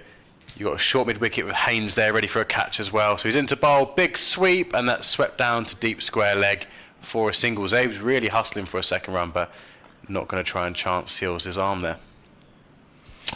No, absolutely. In fact, I think there's a good point about James Coles. I just wonder whether he might have decided to have bowled Coles almost ahead of Carson. I guess, Carson is your front line spinner. Yeah. But James Coles just seemed to get a bit of extra bounce, didn't he, from that Cromwell Road end? Absolutely. He bowled with a bit of intent. So he wasn't just trying to land an area, he was really trying to spin it. As Carson's back to the right-hander, and that's flicked away nearly to short leg, but it just goes past the diving Ollie Carter, who's a little bit annoyed. Didn't quite manage to get into his grasp.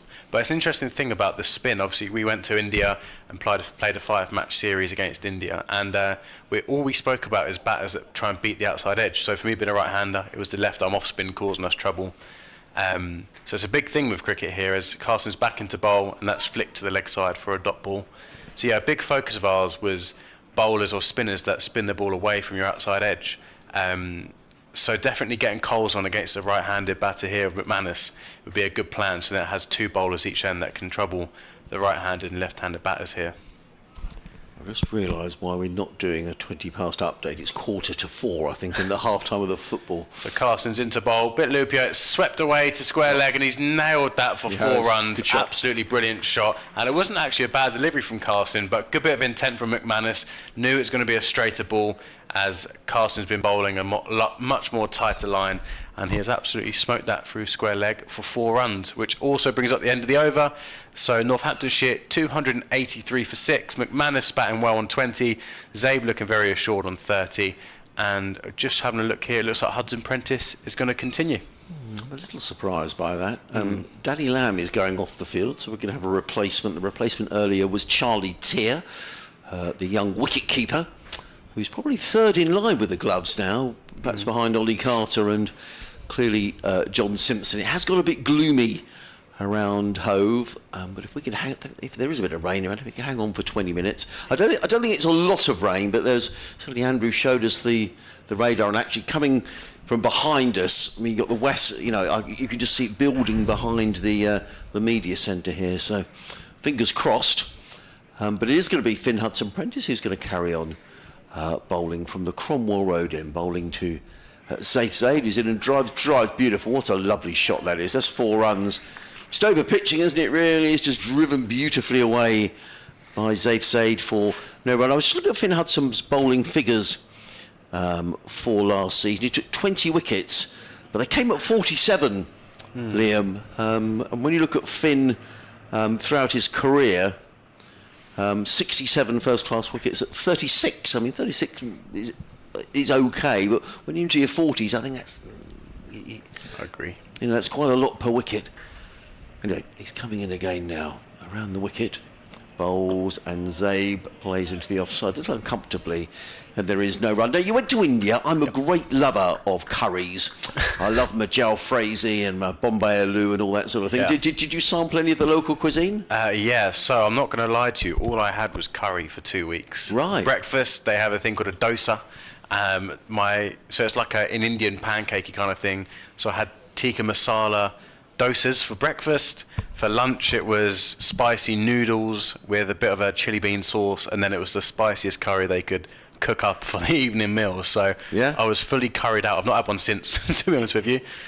In comes Hudson Prentice, bowls, and he beat Zabe outside the offside. That was a good delivery taken by Simpson, and there is no run. Did you get an upset tummy, or were you okay? So don't we want to ask? No, it's okay. So we had a really good medical team with us, who were with the England Lions as well. So they're very strict on what we're allowed to have, very hand sanitised. The food was all checked before we ate it, so none of us got ill. But a little story time is just before our first game, it felt like the Indians asked for the heat to be taken up on our food. So we had the spiciest meal ever before our first game, and I had a bit of a dodgy tummy the next morning. Hudson Prentice in bowls to Zabe, who works this to backward point, no run. Yeah, so I ended up, we all had the curry, and we were like, oh, that was a bit hotter than normal. And then the next morning, we did the national anthems, so about 20 minutes before the game started, singing God Save the King as loud as we can. And then we all went to do a team talk, and my tummy went, oh, don't know about that. Okay. And then I was stuck on the loo for a little bit just before we ran out with all the flares and the fire for the ground. But it was one of those ones where I was like, do we need a sub fielder? I have a feeling that in the past, England sometimes used to take their own food out on tours of India. In comes Hudson Prentice, bowls to Zabe, who plays into the offside, and there is no run. I may be mistaken, but I think Jack Russell, used to take baked beans. Corned beef, Andrew's nodding. Yeah, I took out 15 pot noodles for every night we were there. Yeah. I took 15 protein bars, a load of my own coffee, a load of Belvita breakfast thingies as well, other brands available. But yeah, I just took loads of food, and because the curries, they know how to cook them so well, I didn't get ill off them. They just, before every game, seemed to crank up the heat as if they wanted us to feel a bit dodgy the next morning. Hudson Prentice running in around the wicket, bowls to Zabe, who defends down the offside, and there is no runs after that opening delivery from Finn Hudson Prentice. The next 5 are all dot balls. 287 for 6. Zabe, he's batted very nicely, is on 34. Lewis McManus is on 20. We suspect rain may not be far away. Certainly the cloud has filled in, and we heard it was raining down in Portsmouth, which isn't a million miles away along the south coast. We've got tea coming up in about 15 minutes. So if we are going to get a shower, let's hope it's a passing shower, and it's just and we can resume after the interval. It'll be Jack Carson who's going to carry on, and commentary picked up by Liam O'Brien. Yeah, so I am actually thinking about it. Did have one pizza when I was out there, and they had room service, and I was like, I'm tired of having curries before games, and ordered room service. And turns out the tomato sauce they use was like a chili curry sauce they use, so I still absolutely blew my head off. So yeah, the heat's cranked up as Carson's into bowl, and that's blocked away nicely. And yeah, I was out in India with Jack Carson. Coles was there as well, the England Lions, so we managed to train next to them for a little while. And I think they all kind of said the same about the food. After a while, you don't really want to see a curry again until you have to go back to India. So I think I've had one since, and it was a lot more milder as Carson comes into bowl, good length ball, and just blocked away. I think I remember we got like a week back after India, and they said to my girlfriend said, "Oh, do you fancy curry tonight?" And I was like, "Absolutely not." I think it took me a month before I could have my next one, and I made sure it was as mild as it could be. Good stuff. Carson into bowl on the offside here, and McManus uses his feet, and it's blocked away into the leg side.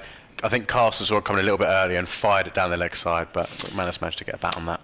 In terms of the game itself, I mean, it will be a shame if we get any interruptions today, because we're already well into the second day, and then for any sort of result in 2 days, you'd be struggling. So, yeah, no, I completely agree. And Carson's into bowl here. That's blocked away nicely. What I would say here, Adrian, especially with the Northants team, is losing last year looked like it became a habit. And so they probably didn't want to get off to a losing start here. So I probably think they would take a draw. Both teams would maybe take a draw just to get some points on the board early on. So imagine when Sussex come in, I don't know if we'll see the most positive form of batting as Carson's in again, and it's blocked away nicely from McManus. I think like the vibe I've got from both teams playing is that they don't want to lose this one rather than go out and really push to win it so far, I would say. A couple of emails have come in, which I'll read at the end of the over, from James and from Andrew, which I saw read. Thank you both very much. Carson's into ball here, and that's a full toss that's been missed out by McManus. Was a quicker ball, but he's a little bit annoyed at himself. And that's going to be the end of the over. Good maiden there from Jack Carson. He's got 22 overs for 70 runs. And the light is not good all of a sudden. I just saw the umpires look at each other. Andrew Grand has been in touch. Hello, Andrew. He said it's good to listen to the commentary whilst watching the live stream. Here on the Isle of Wight, there have been a few spots of rain, probably not enough to stop play unless the light wasn't good enough. He goes on to say, I'm baffled at the suggestion that Sussex have decided not to use floodlights this season. Just seems to be a way of losing more overs, says Andrew. Well, we are going to put the question. We're hoping John Philby, now James Coles is coming into the attack. I think that's a very good bit of captaincy by John Simpson. So we will ask John when he comes up, what's the rationale, whether it's a money saving, well, we presume it is to save money. But I agree, because we're going to come off here for bad light. I mean, it is really gloomy. I'll be surprised if we stay. If Sussex bring the quicks on now, which is maybe why Coles has come on. So I think if you had the quicks on, we'd be off here. Absolutely, and Sussex want to make sure they can get some overs. Yeah, totally.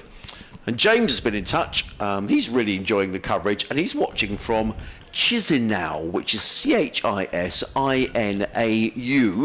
in Moldova. Wow. I particularly enjoyed James Cole's spell earlier. It looked very composed. Well, he's coming in again now. Comes in and bowls, swept by Save, who picks up a couple of runs down to deep backward square, fielded out there by Danny Lamb, who's back on the field. 2 more to Zabe. He goes to 36. Moldova, that's Eastern Europe. My daughter had a weekend away last week. She went to Estonia, which I don't think is a million miles away from Moldova. Beautiful part of the world. Yeah, she travels around, doesn't she, by the sounds of it? Obscure places. Well, we all like travelling around. True. Yeah, I've got this bucket list and I've got to get through it. Oh, amazing. In comes Coles and bowls. And Zave's down the wicket. Is he caught? Yes, he is. And it's a wicket. It goes down. And that's a really, really fine catch by Ollie Carter, who's in there at short leg. John Simpson makes the change of bowling. We thought it might happen. And Zave Said is on his way. He was down the track. I think he may have changed his shot. And the ball ballooned away, probably off the glove. And Ollie Carter, with a very good catch, diving forward at short leg, takes the catch. And that's a real bonus wicket for Sussex. And James Coles has picked up a couple of wickets in the innings. And Zabe is on his way for a very good innings of 36. That is the exact ball I was talking about, Adrian, earlier, where, do you know, Coles has been really driving the ball into the pitch, and some of them have just been holding up and gripping. And that one, Zabe, just came down the wicket looking to play it into the leg side. Coles recognised that, brought the length back a little bit, and it just gripped in the deck and popped up to Ollie Carter, who took a very smart catch. And I like what they've done with Ollie Carter. Obviously, he's not been able to get the gloves, but they've still kept him in close so he can make the most of his reflexes and his catching abilities, and that's a very smart catch. And you've got to be said, Sussex haven't had many chances, but they've taken every single one. So very impressive. But just the way Coles has been bowling, he's bowling like a strike spinner, isn't he? So it's very promising for Sussex to see. Well, he was away with England over the winter, as you know, with the Lions, and there was. I was interested where he was batting in the matches that they played. He was batting sort of down number 8. Yeah, but he's a better player than that. But he did bowl quite a lot of overs and took some wickets. Well, I had the privilege of training on the same square as them a lot, and watching Coles and Carson have the knowledge of Graham Swan to pick on as their coach. Clearly, they've talked a lot about plans and execution, and that's a very Graham Swan-like delivery where you really drive it in quickly, get a bit of grip, and take a catch. So it was even interesting when I was watching Coles talk with the coaches and that, he was really, really asking for as much advice as he could, and really had an interest in improving. And who were the coaches? That Graham Swan was there? so it's Graham Swan and Ian Bell. So I mean, as a coaching staff, it couldn't be much better for a batter and a bowler like himself. But just looking here, he looks like a proper strike bowler, and obviously with his batting abilities as well, very, very promising young prospect. He certainly is, and he's coming in again to bowl to the new batsman, who's Tremaine, who's struck on the pad. There's a loud appeal, and no, it's not Tremaine, actually. I got that completely wrong. It's Michael Finnan who has come in to bat. Chisinau in Moldova. James is there on holiday. I'd love to know what Chisinau is like. It sounds like the weather's warm in Eastern Europe, so perhaps you could let us know, James. In come Coles, that's a quicker delivery, hits the pad and runs away, no shot played. So therefore, no run taken. It is really gloomy now, and I suspect there is rain pretty close by Hove. The clouds are lowering, they're glowering a bit. It may not be a lot of rain, but I wouldn't be surprised if we do get a drop or two. Coles is in, bowls, and forward comes Finnan, who's on loan from Leicestershire. And he picks up a single. That's a misfield there at mid-on by Ollie Robinson, who puts his hand up to James Cole. Says, sorry about that. Well, that was actually supposed to go through square leg, but it's gripped and hit a leading edge and gone up to mid-on. So that's still a win, as you would say, for the bowler, catching the edge there. Yes. This is really dark now, Adrian, isn't it? If the seam is wrong, we'll be off. No question. So if normally you'd have the floodlights on now. Yeah, absolutely. There'd be no question the floodlights will be on. But this is darker when they went off yesterday. My sort of temporary light meter I can see at the far end is on. In comes Coles, bowls, and they pick up a single. Lewis McManus. Hits the edge again, though. Yes, it did. Fielded by Tom Alsop, who sort of goalkeeper style palmed it round the post, but not until McManus had gone through for a single. He goes to 21, 291 for 7 at the end of James Cole's over. He's got the very impressive figures of 8 overs, 2 for 19, and we're just seeing a replay of that delivery, and a very fine catch by Ollie Carter there at short leg. So what have we got here? We've got another 8 minutes to go until tea here on BBC Radio Sussex, BBC Radio Northampton. Adrian Harms, Liam O'Brien with you on commentary. Andrew Radd will be back with us after tea.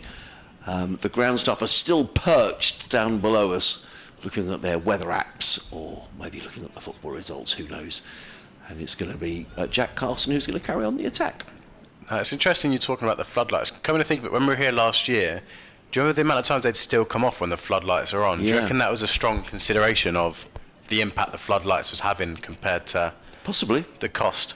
So Carson going to come in round the wicket to the right hand of McManus here, who does a paddle sweep, big appeal. Don't know what they're appealing for. I didn't actually see what happened. Maybe a caught behind.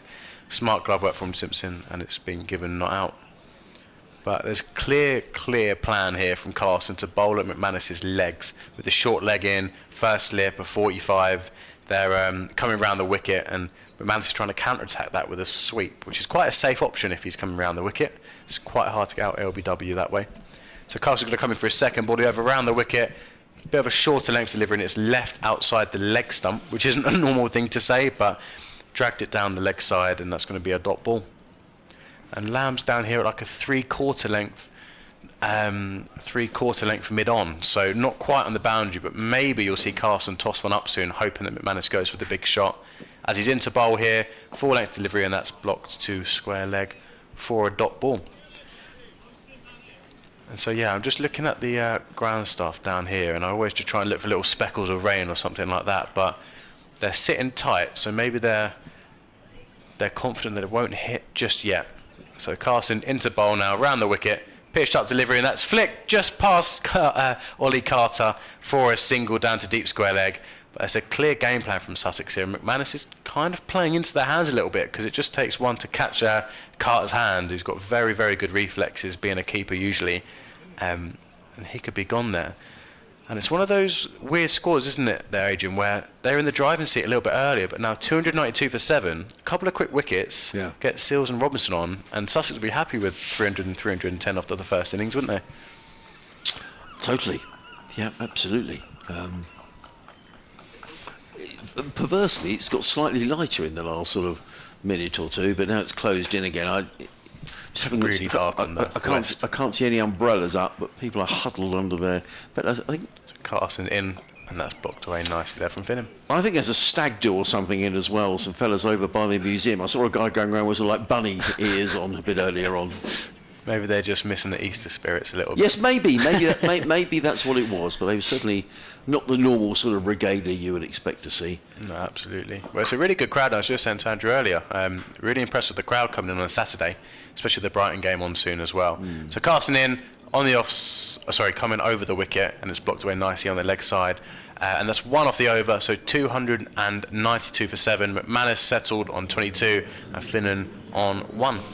Well, I suspect we may well have 2 overs here before tea, because James Coles does rattle through his overs, which will leave us 39 to be bowled. And Andrew's pointing, we've got a change of bowling actually. No, sorry, not a change of bowling. I think the umpires are going to have a little chat. Right, sorry. Well, it is really, really gloomy. I mean, you wouldn't be surprised if they went off here. They got the light meter out. Yeah, I mean, the light is worse than it was when they went off yesterday, Andrew. And if that is the monitor or the gauge, well, they've decided to stay on.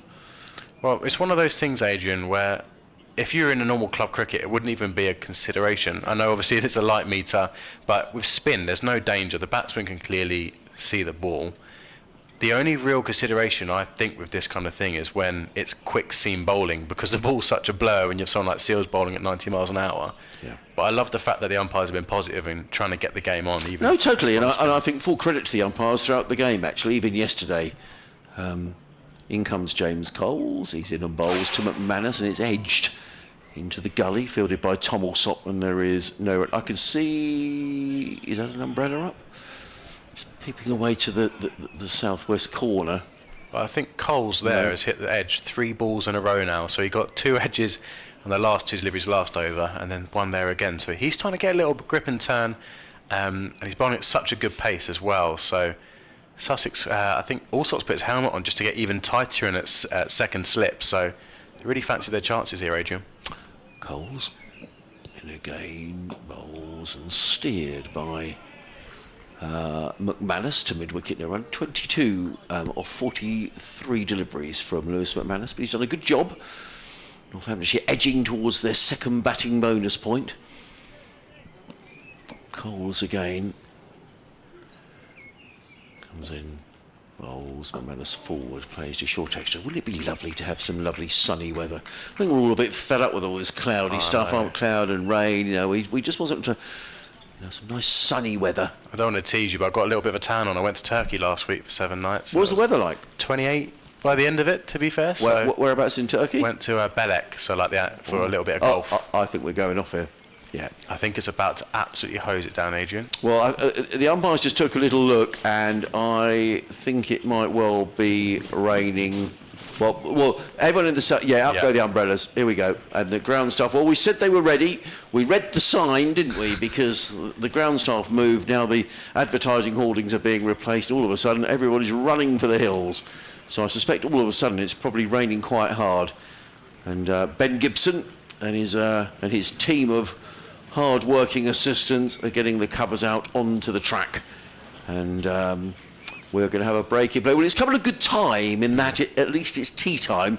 And we had a correspondent on from the Isle of Wight saying there was a few spots of rain there, but nothing more than that. So hopefully this little... I mean, Andrew's got his weather app on, which has, it looks like a bit of a blob and a bit more to come, to be honest. That doesn't look promising, actually. I've never seen an umpire run off before, and that umpire legged it, so yeah, I must be hosing it down. I just wonder if there's if this. Well, let's hope it isn't the end of the day, but it doesn't look hugely promising. But the players are going off. We'll have an early tea, which is the good news. Quick sum up with you, Liam. Unquestionably, it was Northants' morning session, but very much Sussex's afternoon session. Absolutely, and you've got to praise Simpson for the bowling changes, keep changing things around, trying to change momentum, and Coles has been the standout bowler for me today, where every time they've brought him on, he's looked very threatening. And the game is very evenly poised, isn't it? So we hope to get some cricket later on, because the game's at a very good spot where Northants could kick on, but also Sussex get a couple of quick wickets, and it's all to play for. It is indeed. Well, we're going to have a break and a cup of tea. What we will do, because it is raining now... Oh, hang on. We're just going for an update.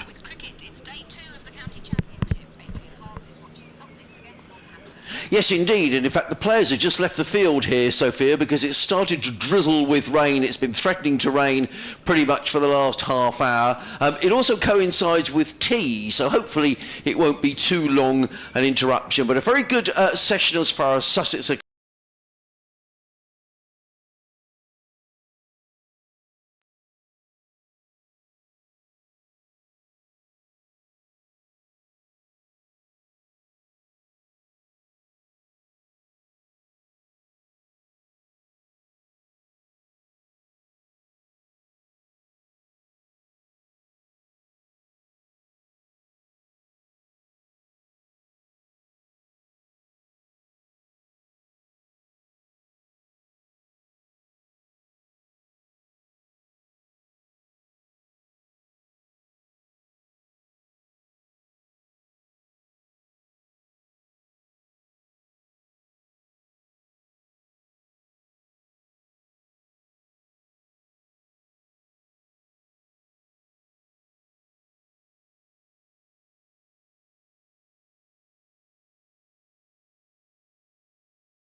Bye.